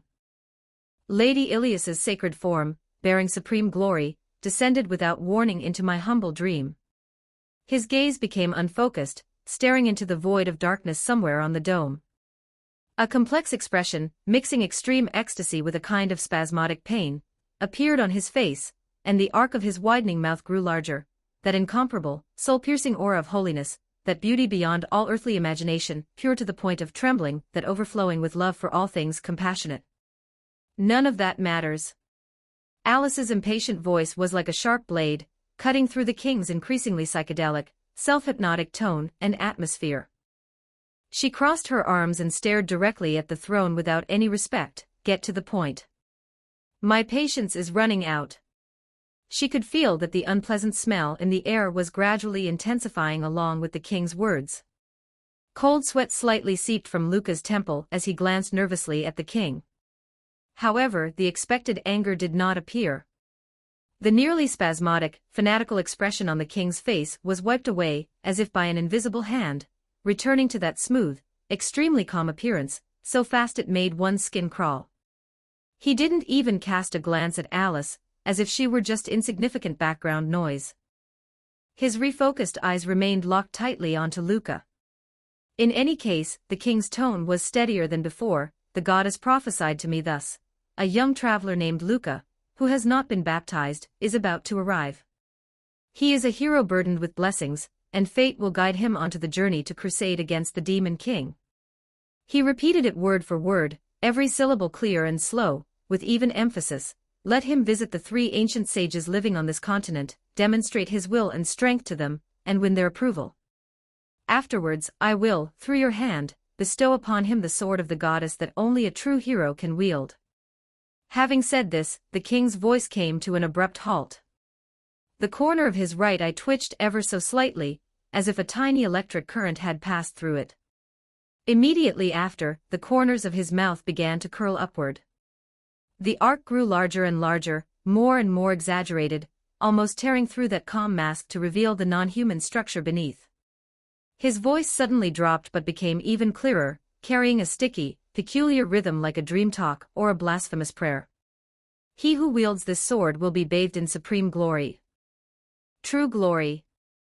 At that time, earthly monsters, whether weak or self-proclaimed powerful, even that so-called demon king. His pupils suddenly contracted to needle points when he said the words demon king, then instantly dilated, before this sacred edge, will only tremble and kneel, wailing and fleeing, until they return to the sweet, eternal purification and silence I long for. He uttered the last few words with extreme softness. Alice and Luca exchanged looks again, both seeing a clear confirmation in the other's eyes. This king, before them, was by no means just not right. Something wrong, something extremely unclean, was wearing this holy garb and sitting right there. Then, go, chosen hero, the king's voice returned to that gentle tone from before, but the lingering undercurrent in his eyes, and the twisted smile remaining on his lips made this gentleness appear incredibly hypocritical and horrifying. Go obtain the proof of the 3 sages. After that, the king stood up from the throne with slightly stiff movements, walking down the steps step by step toward a high platform on one side of the hall. There, set against pure velvet, lay a sheathed longsword quietly. The scabbard and hilt were both a dazzling gold, inlaid with gems, emitting a soft and majestic light. It was the legendary sword of the goddess. The king reached out with his pale hand and stroked the blade, his face again displaying that strange expression mixing agitation and struggle. I will personally bestow it upon you, this sacred instrument capable of severing all errors and impurities. Are all you human kings like this? Alice didn't bother to lower her voice, turning to ask Luca directly, her golden eyes full of annoyance, as if provoked. No, Luca lowered his voice, his hand already unconsciously resting on the gog sword at his waist, his gaze sharp and fixed on every subtle movement of the king. At least, I think it absolutely shouldn't be like this. The king seemed to have heard their whispers, but he made no reaction, only standing sideways to them. Half his face was hidden in the light and shadow, and the corners of his mouth twitched irregularly, as if invisible insects were squirming beneath his skin. Alice's patience was completely exhausted. She ignored Luca's attempt to stop her with his gaze, and walked straight toward the high platform, arriving in front of the sword of the goddess. The demon king would run away upon seeing this. Alice scoffed, her tone full of disdain. The farce should end. Before her words had even faded, she reached out her fair hand and grabbed the glowing blade. The scene Alice had expected, where the blade would shatter, did not occur. The next instant. Ugh! Alice let out a short, muffled grunt. She saw that where her palm made contact with the hilt, the originally brilliant golden light rapidly dimmed and turned black, as if contaminated. A cold, slippery, malicious power surged along the hilt and into her palm, carrying a terrifying sensation of erosion and suction. Bright red blood beads seemed to be forcibly squeezed out from every pore of her palm, trickling down the patterns on the blade, which had instantly transformed into a dull, dark black. They dripped onto the pristine white floor, spreading into a small, glaring puddle of dark red. Wah! Golden light flashed in Alice's eyes, and powerful magic erupted, flinging the sword away. Clang! The long sword hit the ground with a dull metallic sound. Lying on the cold floor was a jet-black sword, dull all over, as if it could absorb all light. The remaining bit of gold, like the last light spot of a dying creature, flickered weakly at the hilt for a few moments before extinguishing completely. "Are you okay, Alice?" Luca rushed to her side instantly and grabbed her hand to check. There were no wounds on her palm, but dark veins faintly flashed beneath the skin. "Strange power, what exactly is this thing?" Alice looked up, her gaze shooting toward the king beside the high platform like a sharp arrow, her voice filled with anger. "This is absolutely not a creation of Ilias." The king of Saint Ilia turned around extremely slowly to face them. On his face, there was no longer any mask of benevolence, excitement, or calmness. Only an absolute, hollow indifference remained. He walked step by step, with a steady gait, toward the black sword that had fallen to the ground and changed. He bent down, reached out, and his pale fingers grasped the pitch-black hilt that seemed capable of devouring souls without the slightest hesitation. The moment his fingers touched the hilt, on the king's indifferent face, the corners of his mouth pulled to the sides again, revealing a satisfied, pure, and insane smile. He looked up, using those eyes that reflected no light, at Luca and Alice, and sighed softly. Why not follow the script? Chapter 27, The Anomaly.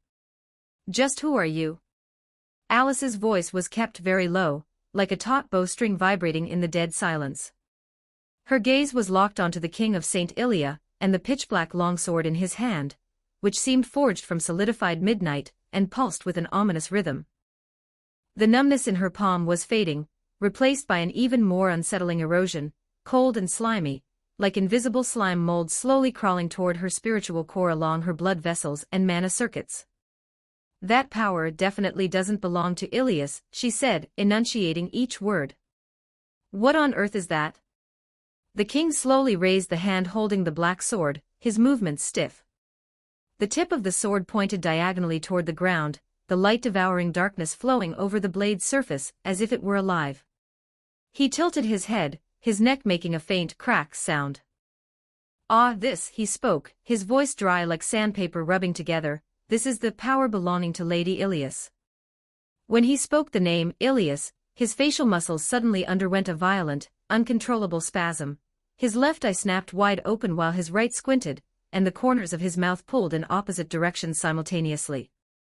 Alice stopped speaking and lowered her eyes to look at her palm. Her skin was as smooth as before, the wound having long since healed, but only she could clearly sense it, a viscous, cold, and destructive power, as if possessing its own consciousness, was drilling deep into her mind along the channel left at the moment of contact. It wasn't powerful, one could even say it was weak. At least for her vast origin, it was like a drop of ink trying to pollute the ocean.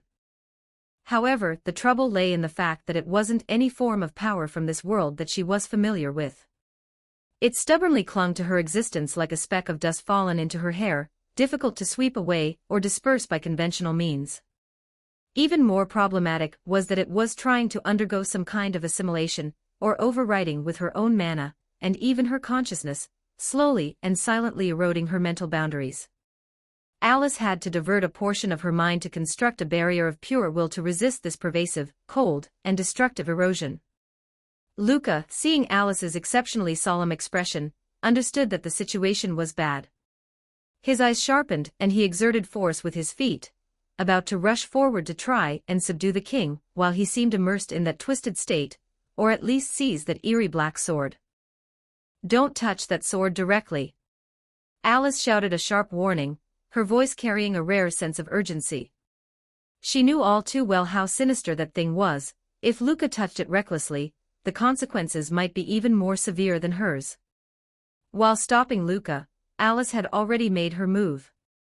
She aimed the palm that hadn't been eroded at the king on the steps, her 5 fingers slightly spread. No incantations, no flashy light effects. Centered on her palm, a deep chill that seemed capable of freezing the soul suddenly erupted. Black ice crystals instantly desublimated from the air, and the ground was covered in deep purple ice as the cold current roared silently, sweeping toward the king of St. Ilia. Everywhere it passed, even space itself seemed to become sluggish and fragile. The king finally seemed to regain a sliver of consciousness from that semi-frenzied state.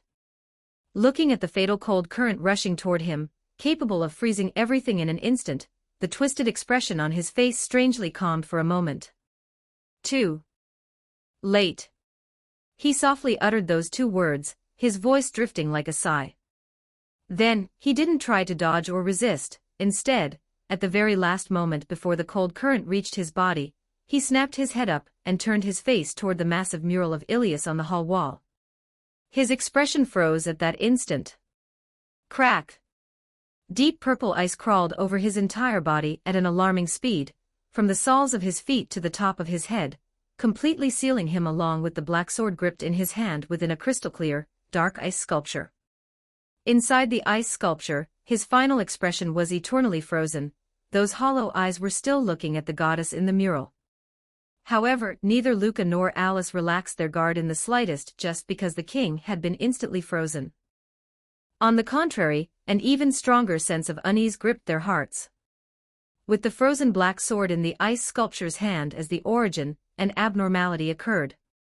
Viscous darkness, as thick as pitch and visible to the naked eye, began to seep out from the hilt and crossguard of the black sword.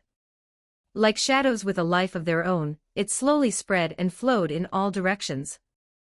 Everywhere it went, the white floor of the hall, the solemn stone pillars, the sacred murals on the walls, everything was stained with a somber hue that seemed to absorb all hope and light. The darkness was eroding and transforming. The stone became brittle, the colors on the murals faded, the images twisted, and even the edges of the deep purple ice Alice had released, which contained powerful mana, began to be stained with ominous black spots, emitting a faint, ear-grating sizzling sound. Alice's brow furrowed tightly, she could feel her mana engaged in a silent and fierce confrontation with this spreading darkness. "Let's leave here first." The moment the words left her mouth. Asterisk boom. Asterisk. A deafening roar suddenly erupted from the massive, golden-laid doors of the audience hall. An indescribable, brutal force tore them apart and shattered them from the outside. Wood chips and stone fragments shot inward like a rainstorm as a tall, burly figure burst through the smoke and debris, stepping into the hall that was being slowly swallowed by darkness. The Dragonite magic swordsman, Granbelia. But her current appearance caused both Luca's and Alice's hearts to sink to the bottom. She stood silently before the shattered doorway, blocking the exit like a statue cast in steel. The familiar armor on her body remained the same, but her golden dragon pupils, once sharp as blades and proud as fire, were now replaced by a deep, lightless void of pure black. Not just her eyes, an indescribable, destructive aura, originating from the same source as that black sword, was continuously radiating from her. Cold and deathly silent, yet carrying a violent undercurrent that threatened to drag all things into the end. To think you'd dare hurt my precious subordinate." In Alice's golden eyes, the last trace of hesitation was burned away by the flames of rage. Granbelia's appearance completely ignited her wrath as the demon lord. Her tyrannical pressure was no longer held back, erupting from her petite body like a literal tsunami. This shockwave, condensed from anger and royal majesty, turned into an invisible sharp arrow, violently charging toward the black sword in the ice sculpture's hand, the source of it all.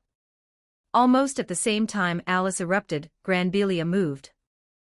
Her movements were faster than the eye could track, leaving only a blurred afterimage in her original spot. In the next instant, she teleported in front of the ice sculpture and the black sword, facing Alice's terrifying pressure head-on with her own body.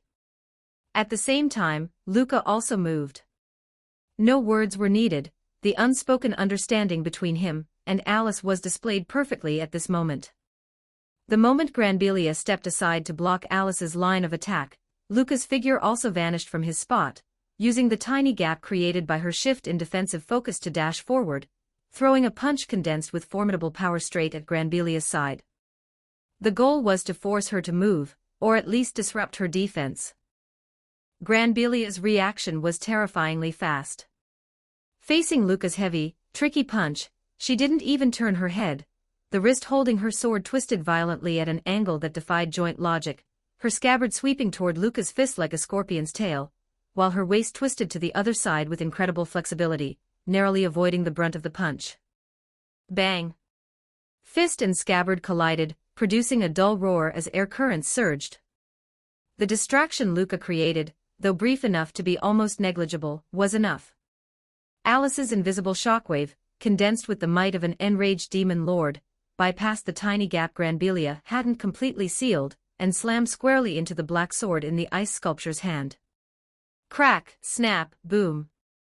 First came the crisp sound of ice cracking, followed by the vibration of something deeper breaking and collapsing.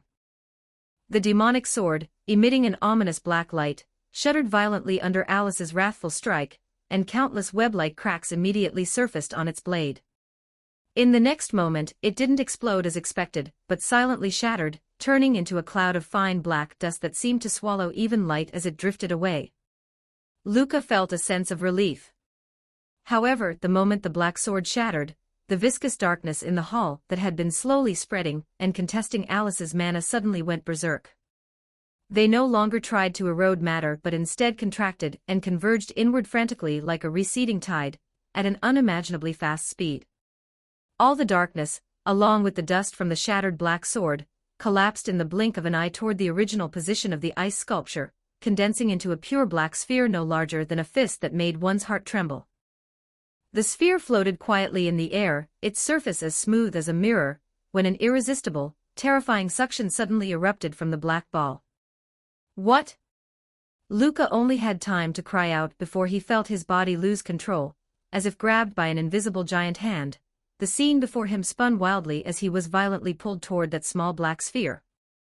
He tried his best to steady himself, only to find that even the power within his body had become chaotic under this suction. Beside him, Granbelia was equally powerless and was dragged along with him. Luca. In the final instant before his consciousness was completely dragged into that pure darkness, Luca heard Alice's cry of alarm and anger. That voice pierced through the distortion of space, carrying an unprecedented panic, clearly imprinted on his final perception. In the next moment, darkness completely swallowed everything. The black sphere flashed silently, then vanished from the hall along with the figures of Luca and Granbelia. Leaving behind only the shattered doors, spreading frost, remnants of dark erosion, and Alice, standing alone with a pale face. The hall returned to a dead silence, with only her heavy breathing, and the golden flames of concern and rage burning in her eyes. Chapter 28, Desperate Situation.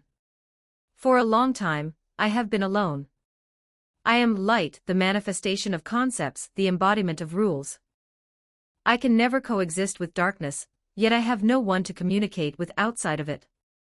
In this vast, perceivable realm between light and nothingness, I have no one who can truly understand me. Thus a thought was born, since I cannot find a soulmate from the outside world, why not create one from within myself? I separated my own essence, they are my extensions, my shadows, my creations to combat this eternal silence. I love them. But even as my avatars, flowing with a portion of my essence, the consciousness, emotions, and understanding of the world they ultimately presented, still held subtle yet fundamental differences from my own. They can perceive me, revere me, and even rely on me, yet they still cannot truly reach the vast and desolate perspective I hold at my core as the source. It does not matter, I tell myself, I love them. I cast my gaze again toward the gradually prospering earth beneath my feet. Those tiny, fragile life forms that struggled out of chaos to establish order, how wondrous. I thought, if they could continue to evolve, if one day their souls were complex and brilliant enough to understand the whispers of the stars and the patterns of the laws, perhaps they would be able to communicate with me, right? This is my expectation. A being who has been lonely for too long, a faint yet warm glimmer of hope. However, the scale of time is vastly different for me compared to them. In the intervals between my contemplations and observations, I do not know how many billions of years have passed. The descendants of those life forms on the ground upon whom I once placed high hopes, they call themselves humans, treating me as a supreme god to revere, worship, and pray to. Their faith is so fervent, so persistent, so capable of shaping things.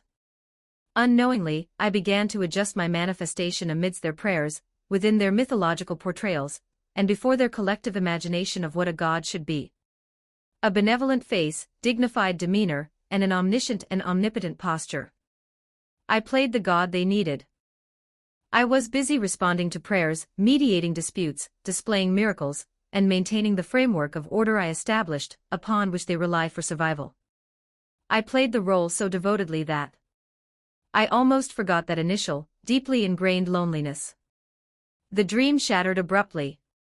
Luca opened his eyes violently, beads of cold sweat seeping from his forehead, his heart pounding heavily in his chest, an indescribable sense of sorrow and hollowness remaining, as if he had personally experienced billions of years of solitude. Just now. What was that? He covered his throbbing forehead and muttered to himself. No, now is not the time to delve into the dream. He shook his head, dispelling the uncomfortable lingering sensation, rose quickly, and vigilantly scanned his surroundings. Black. This was the only and absolute perception. It was not the darkness of night, nor the lightlessness of a cave, but a darkness so pure it was unsettling. It seemed to have texture, thickly enveloping everything. His sight could not penetrate it at all, and even his own hand raised before his eyes was just a blurry outline. Is anyone there? Alice. Luca tried to shout, but as soon as the sound left his mouth, it was as if it had fallen into a bottomless quagmire, quickly absorbed and extinguished by the surrounding darkness, dissipating without a trace after traveling only a few steps, not even leaving an echo. Absolute silence and absolute darkness pressed in together. Luca's brows knit together. He raised his left hand. In the absolute darkness, he should have been unable to see anything, but at this moment, his left arm, up to the forearm, was shrouded in a layer of eerie, viscous darkness. This darkness was like a living thing, slowly crawling up his arm. Wherever it passed, his skin felt a bone-chilling numbness. At the same time, it felt as if a heavy weight, constantly increasing in mass, had been shoved into his head. His thoughts were like rusty gears, each rotation immensely laborious, and the weight was increasing bit by bit, unstoppably, as time passed. Luca had a premonition: if he continued to stay here, if he let this darkness completely corrode him, his ultimate fate would become the same as Granbilia's, no, perhaps even worse. He turned his head, and looked at the burly figure lying on the ground not far away. Granbilia remained unconscious, her armor just a deeper silhouette in the absolute darkness. Luca walked over and hoisted the heavy dragonkin warrior onto his back. He could not leave her here, regardless of whether she had already been controlled. Leaving her in this hellhole would only result in her being completely consumed. Carrying the extra weight, Luca began to trudge through the boundless darkness. There was no direction, no reference point, and he could not even determine if he was walking in a straight line or circling in place. He could only rely on his body's sense of direction, and the will within his heart not to sit and wait for death, moving forward step by step. Time lost its meaning here. An hour. A day. A month? Or a year? Luca soon could no longer tell. The absolute darkness deprived him of the markers of time provided by visual changes, and the dead silence swallowed the sense of passing sound. Only the heavy sensation in his mind that seemed about to crush his consciousness, and the slow, cold erosion on his left arm, told Luca of the passage of time. His memories began to blur, his perception of the passage of time became completely disordered, and he could only rely on the gradually increasing fatigue of his body, and his increasingly difficult thinking to infer that a long time had likely passed. The only thing that could count as a change happened at an uncertain point in time. Granbilia, on his back, moved. Luca noticed the change in weight distribution and that sudden, taut sense of power almost immediately. He quickly turned to the side, intending to set her down, but it was already too late. Clang! The sharp sound of metal grinding pierced the viscous silence. A massive sword, appearing from nowhere, whistled shrilly as it tore through the darkness, grazing past the side of Luca's neck. The searing sword aura caused his thoughts to suddenly accelerate. If not for his quick reaction, this sword strike would have been enough to decapitate him. Luca retreated several steps, creating distance, his heart pounding wildly. He looked ahead. Against the backdrop of pure darkness, Granbilia's figure slowly stood upright. Her armor remained the same, but those golden dragonkin eyes, once sharp as blades, proud as fire, and reflecting a fighting spirit, had been replaced by two pools of deep, pitch-black void, devoid of light or emotion. Her body was permeated with an aura of destruction, cold and dead, originating from the same source as this dark space. She held her greatsword level, the tip pointing steadily at Luca's throat. The darkness was no longer just an environment. It seemed as if, the moment Granbilia raised her sword, it became her aid, pressing against Luca from all directions, attempting to push him toward that burning sword edge. Luca slowly assumed his combat stance, his right hand gripping Gog. Waves of numbness and stinging pain radiated from his left arm, and the heaviness in his mind also interfered with his focus. But his eyes were sharp, staring fixedly at those pitch-black eyes, attempting to find even the slightest trace of familiarity within them. Granbilia. Luca's voice was dry, sounding even weaker in this sound-absorbing environment. Can you hear me? It's me, Luca. The pitch-black eyes had no fluctuations, like two pools of stagnant water. And the answer he received was Granbilia's sudden step forward, followed by a biting red sword light that tore through the darkness. The battle in this silent, desperate domain erupted abruptly. Granbilia's swordsmanship still carried her inherent style, concise, efficient, powerful, and heavy, filled with the strength and precision unique to dragonkin warriors. But the difference was that the personal combat rhythm and fluid variations that originally belonged to her techniques had vanished, replaced by a cold, mechanical ruthlessness that squeezed every ounce of power to the limit. Her speed was even faster than before, and her strength appeared more savage, as if this dark space were providing her with additional bonuses, or perhaps, the corrosive power had completely unleashed all the ferocity hidden within her body. Her sword was as fast as black lightning, without any frills, striking directly at Luca's heart. Luca's pupils contracted, and he dodged to the side. His movements were half a beat slower than usual. The numbness in his left arm affected his body's coordination. The sword edge grazed across his breastplate, kicking up a trail of sparks. In this absolute darkness, the sparks briefly illuminated Granbilia's expressionless profile, and Luca's grim brows and eyes. Before Luca could steady his center of gravity, Granbilia's variation had already arrived. The thrusting sword momentum suddenly shifted into a horizontal sweep, the massive blade slicing toward his waist, the whistling pressure of fire almost suffocating Luca.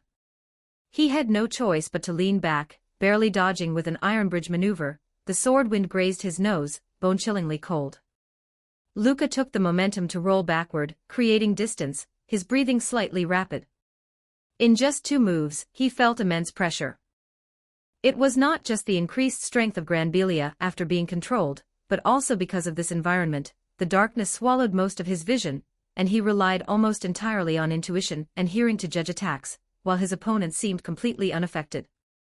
Coupled with the decline in his own condition, with one rising and the other falling, the situation was extremely disadvantageous.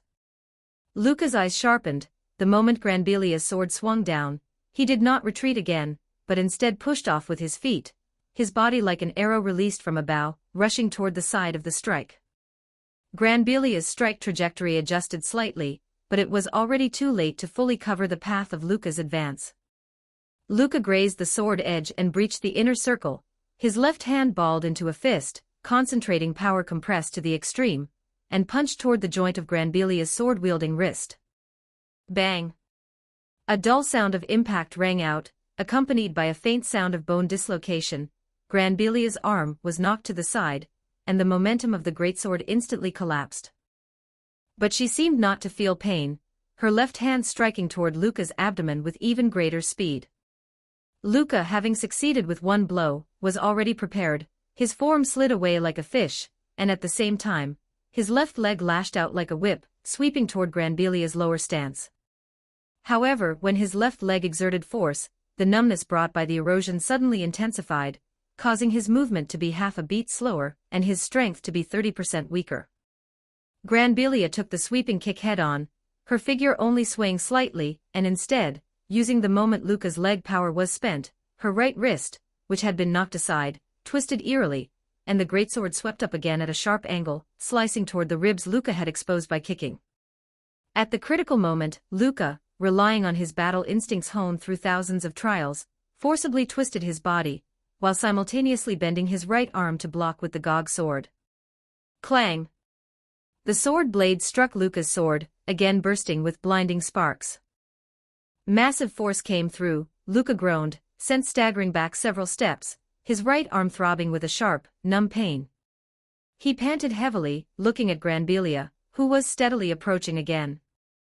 There was no emotion in the opponent's pitch-black eyes, only the coldness of locking onto prey. On Luca's left arm, the dark erosion had already passed his elbow, and the heaviness in his mind made his vision slightly blurry. As for Granbelia, apart from her wrist possibly being bruised, she seemed unscathed, and that dark aura seemed even thicker. This can't go on. Luca gritted his teeth, his gaze sweeping over Granbelia's pitch-black eyes, then looking at the boundless darkness all around. Luca had no confidence in his heart. He only knew that he probably could not last many more moves. Granbelia raised her sword again. The darkness seemed to condense at her sword tip, and the entire greatsword emitted pitch-black flames, illuminating the two of them. This time, her aura was even more dense and condensed, the sense of destruction even purer. The desperate situation was right before his eyes. Chapter 29, Purification. Granbelia raised the greatsword wreathed in black flames once more, the darkness seemingly condensing at the tip of her blade into a vortex that devoured everything. This time, her aura was even more heavy and dense, the sense of destruction was pure and cold, with death itself stepping ever closer. Luca took a deep breath, forcibly suppressing the numbness in his left arm, and the dizziness in his mind. His right hand instinctively tightened its grip on the fallen angel's sword, Gog. The familiar sensation of cold, heavy texture came through, giving him a modicum of calm. This sword had been with him since shortly after he began his journey, witnessing his battles and growth. At this moment, it was his most reliable companion. Ha! Luca launched the first attack. He knew that waiting would only intensify the erosion. Pushing off with his feet, his figure dragged a blurred trail through the absolute darkness, the dull blade reflecting no light. He fought unconventionally. Gog traced a strange arc, slashing toward the joint of Granbelia's sword-wielding arm, attempting to use finesse to overcome strength and disrupt her momentum. Granbelia's reaction was direct and efficient. She ignored Luca's feint, instead bringing down her greatsword, which was wreathed in black flames, with greater speed and power in a simple, brutal diagonal slash that covered a vast range. The sword's fire shrieked, tearing through the viscous dark space. Clang! Gog and the greatsword collided violently, erupting with a roar and blinding sparks more intense than before. Luca's arms shook violently, the cold darkness from Gog, which sought to erode everything, traveled along the blade like maggots clinging to bone. He let out a muffled groan, his chest heaving as his blood surged. Granbelia merely swayed slightly, stepping forward again to rain down continuous slashes with her greatsword. Clang! Clash! Clang! Darkness became the only background, and the sparks from the collision of the two swords became a fleeting source of light. Luca pushed his swordsmanship to the limit. In his hands, Gog sometimes transformed into a heavy bulwark to block those mountain-cleaving, rock-splitting slashes, and at other times became a cunning viper thrusting toward the gaps in her armor. He utilized the fact that Granbelia's movements were slightly rigid and lacked agility after being controlled, constantly maneuvering to find an opening. However, the deterioration of his condition was a cruel reality. Granbelia was inherently extremely powerful, and after being eroded by the darkness, her strength and speed only increased. Furthermore, she knew no fatigue and feared no pain. The dark erosion on Luca's left arm had passed his shoulder, Half his body had become sluggish, and the dizziness in his mind made his vision blur intermittently. His thoughts gradually failed to keep up with his movements, and his breathing became as heavy as an ox's. During one clash, Luca spotted a tiny moment of rigidity after Granbilia's heavy slash and thrust Gog toward her side. However, Granbilia twisted her body with astonishing reaction speed, parrying the tip of the blade with her hard armor, while simultaneously sweeping her left leg like a whip, whistling through the air toward Luca's lower body. Luca hurriedly jumped back to dodge, but prolonged exhaustion made his movements half a beat too slow. Bang! The edge of Granbilia's leg armor grazed Luca's left lower leg heavily, searing pain shot through him, and Luca stumbled. Utilizing the momentum of her twist, Granbilia swept a lightning-fast spinning slash across his waist. Before the sword even arrived, the concentrated black-red sword aura already made Luca's skin ache. Luca gritted his teeth, held Gog vertically at his side, and poured all his strength into it, preparing to withstand the blow head-on. Boom! Luca felt as if the weight of a great mountain had pressed down upon him. Gog hummed, and the web of his hand instantly split open, blood dripping freely. His entire body was sent flying backward, skimming the ground from the tremendous force, and he lost consciousness. He did not know how much time had passed, but Luca woke with a start, flipping in the air to barely land on his feet. He felt as if his internal organs had shifted, and blood spilled from the corner of his mouth. During this violent impact, the ring on the ring finger of Luca's left hand, which had always accompanied him, and never fallen off, finally could not withstand the continuous shock of power during a clash with Granbilia and fell off. Luca was in intense pain, and had no mind to pick it back up for the moment. Luca took a deep breath, but looking up, he saw Granbilia approaching once more, her pitch-black eyes locked onto him, her greatsword raised high, the tip aimed at his head. The aura of destruction had condensed to its peak, and she was about to deliver the final blow. Is this the end? His consciousness began to blur, his left side had almost lost all sensation, and his right arm was also pained and weak. Mother. Alice. Aunt. No. Luca gritted his teeth. At this very moment of life and death, on the edge of the abyss of despair, an unprecedented, scorching heat suddenly exploded from deep within Luca's heart. It was as if something that had been sleeping, something tightly bound, had suddenly shattered its final shackles. Ugh! Luca let out a long howl that emanated from the depths of his soul, involuntarily. A certain pure and powerful force broke free from its restraints. Brilliant silver-white light erupted from every pore of his body. This light was warm and majestic, clear and vast, resembling the holy element but yet not quite. The moment it appeared, it generated a violent repulsion and reaction with the surrounding viscous, malicious darkness. The silver light first covered Luca himself. The darkness that had been clinging to his left arm like a living thing, as if encountering its nemesis, hissed and shrieked, roiling violently before being easily evaporated and dispelled by the silver light. The cold and numbness faded instantly, the dizziness in his mind was swept away, and his thinking became clearer and brighter than ever before. The silver light continued to expand, like mercury spilling over the ground, illuminating Granbilia. Ugh! Granbilia's movements suddenly froze. The moment the destructive black aura churning on her body came into contact with the silver light, it rapidly dissolved and disintegrated. Her pitch-black eyes trembled violently, the pure blackness within, as if encountering its natural enemy, began to disintegrate. A trace of familiar golden light, like sunlight breaking through dark clouds, struggled arduously and tenaciously to emerge from the deepest part of her eyes, accompanied by her painful and repressed low growl. Granbilia. Luca stood up, enduring the pain. He felt this newborn, vast, and warm purification power within him. He aimed his right hand, which flowed with silver light, at Granbilia. Wake up. Give me back the Granbilia I know. The silver-white purification power, like gentle sunlight, completely enveloped Granbilia. Roar. Granbilia let out a deafening dragon roar, filled with pain and mixed with relief. The thick, tangible darkness was forcibly expelled from the gaps in her armor, her mouth, and her nose, dissipating within the silver light. The golden light in her eyes grew increasingly intense, rapidly dispelling the remaining pitch blackness.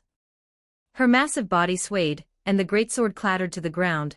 The black aura on the blade was also quickly purified by the silver light, restoring its original cold, metallic luster.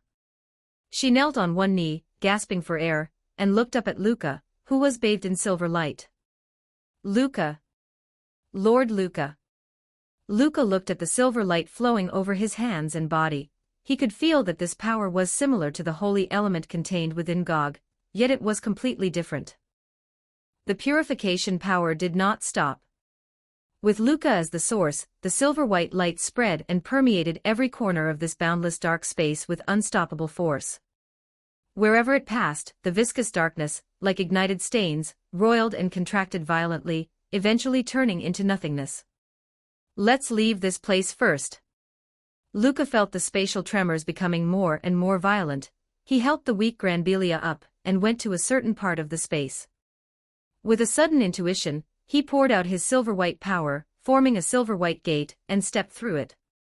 Chapter 30, Return. Alice stood alone in the chaotic audience hall, like an exquisite statue that had suddenly lost its color. Her golden eyes stared unblinkingly at the spot where Luca and Granbelia had disappeared. All that remained there were the nauseating dark embers that had not yet fully dissipated in the air, and a small pool of blood from her palm that had already darkened on the ground. Time seemed to have stretched infinitely, yet also seemed to have come to a complete standstill.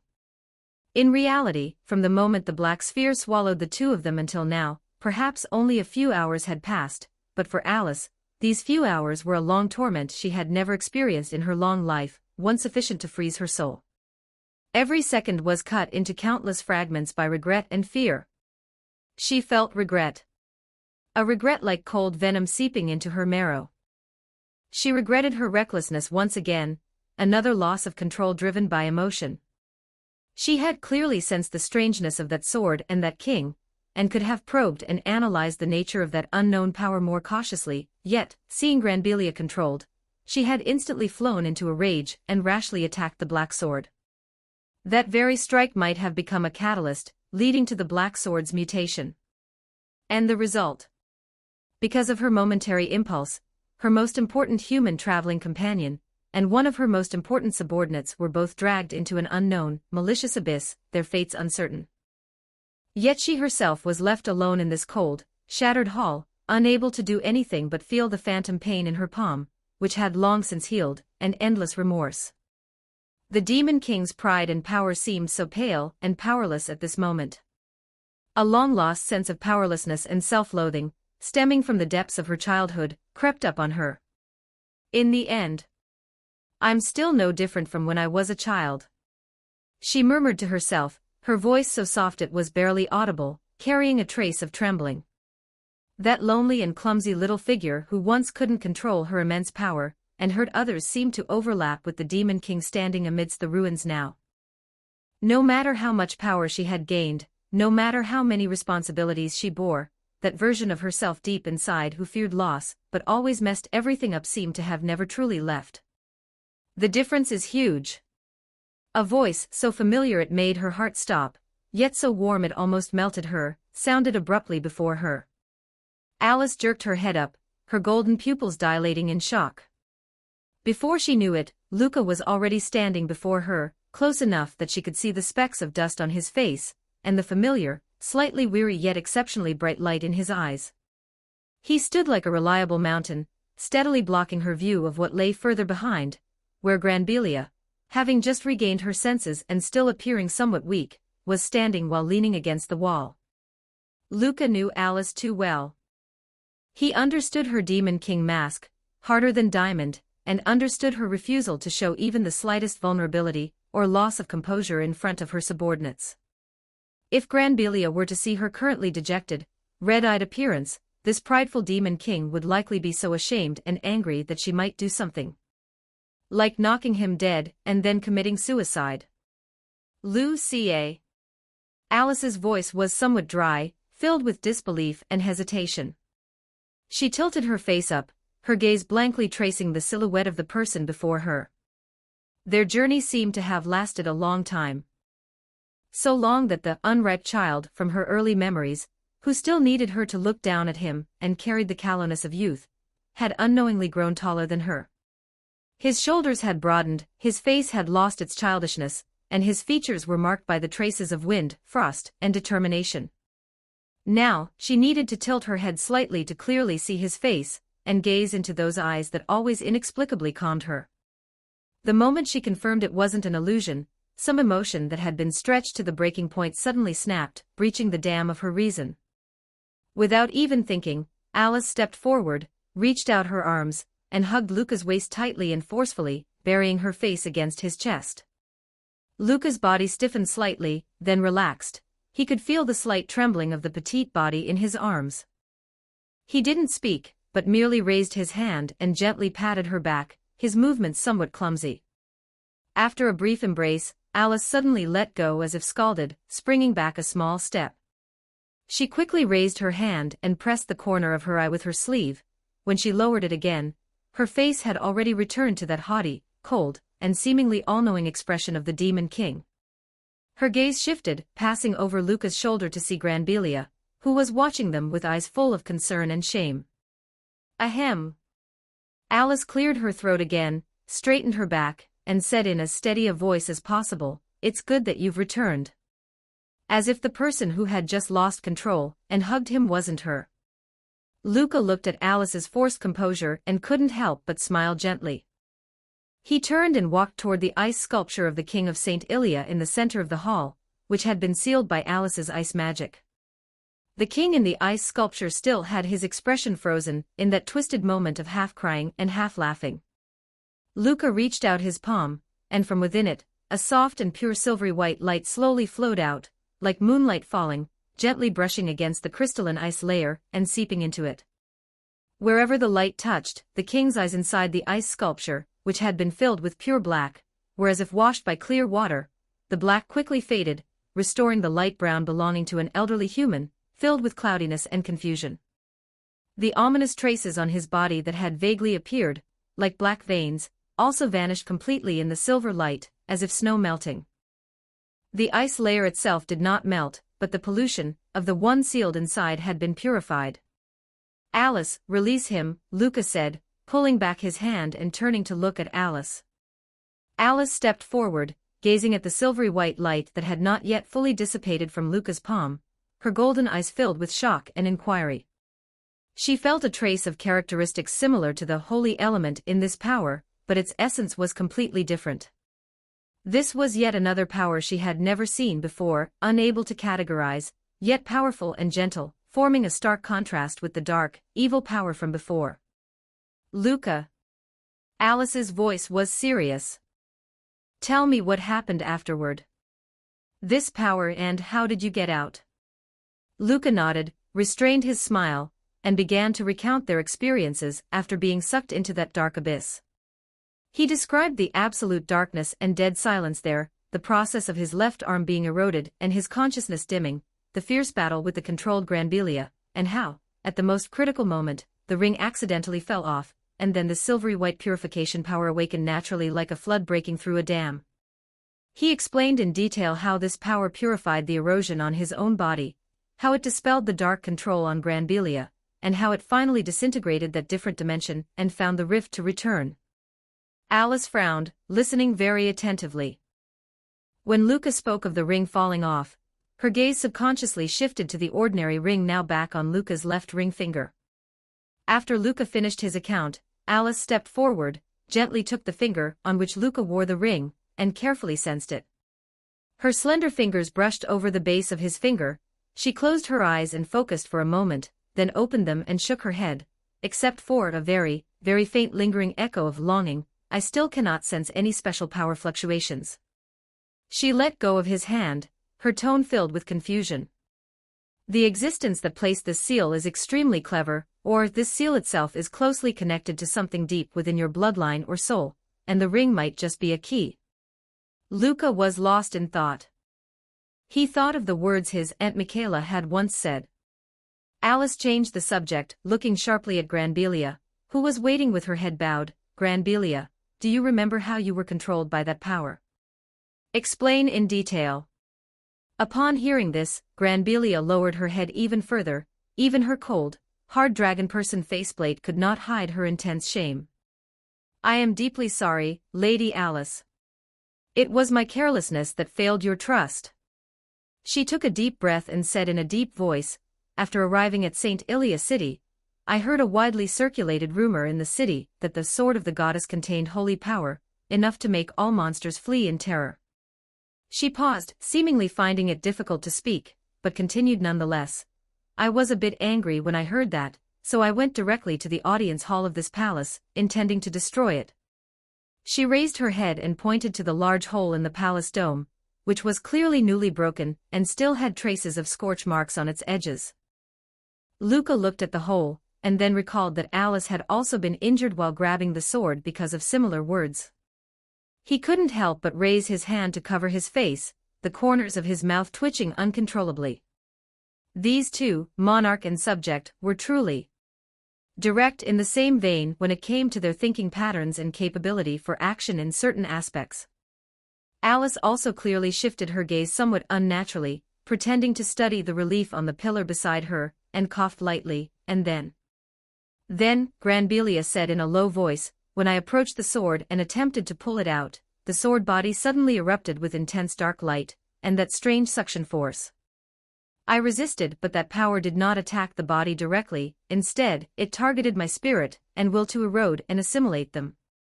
I held on to my consciousness, and so my body acted on instinct. The things that followed are only some vague fragments, until I woke up with the help of Lord Luca's power. Alice nodded slightly, her expression softening, and she asked the most crucial question. How do you feel now? Is there any lingering discomfort or abnormality in your body or mind? Granbelia carefully checked, then shook her head. Apart from the massive consumption of magic and physical strength, and my body feeling somewhat weak due to the battle with Lord Luca, there is no other discomfort. Alice's expression became extremely serious again.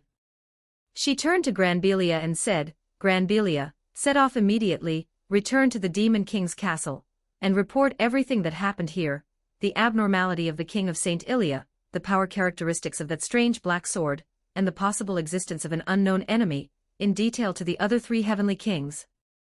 Have them immediately launch secret investigations within their respective jurisdictions to search for similar suspicious signs or items. Her tone was decisive, carrying unquestionable authority, but remember, this is a top-level alert order. If you find any power or items suspected to be related to this incident, you are absolutely forbidden from touching them. Just record the location and phenomenon, and then report to me immediately through emergency channels. Do you hear me clearly? Do not touch. This order takes priority over everything. Granbelia hesitated slightly. Alice said sternly, did you not understand? As you command. Lady Alice. Granbelia said no more. Then, I shall take my leave. Lady Alice, Lord Luca, please take care. Lord Luca, I look forward to our next meeting. As her words fell, her figure blurred and dissipated amidst a ripple in space. Watching Alice's stubborn back, Luca sighed softly and said gently, this matter is full of accidents and unknowns from beginning to end. The king's mutation, that sword, and that dark power. None of these are ordinary events. This is not your responsibility alone. You don't need to carry all the pressure and burdens on your own shoulders. No.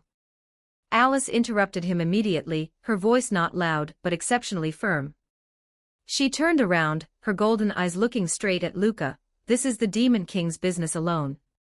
Protecting my people, protecting my beloved subordinates, and investigating and eliminating hidden dangers that might threaten the entire monster kingdom, and even the balance of the world is my duty. Luca looked at her stubborn profile, and knew that saying anything more would be useless. He reached out and gently took her slightly cool hand. Alice's fingers subconsciously curled, but she did not pull away. But Luca gripped her hand tighter, his voice steady and powerful. Right now, only I can purify that power. Before you find a way to resolve this completely, and when you face similar dangers, I cannot stand idly by. So, this is no longer the Demon King's business alone, Alice. Alice felt the warmth from her palm, listened to his firm words, and turned her face away. Her long silver hair fell, covering the corners of her mouth that were slightly turned up, leaving only a soft remark. Humph. I don't need the hero's help at all. Don't forget to like and subscribe to Novels Wonderland.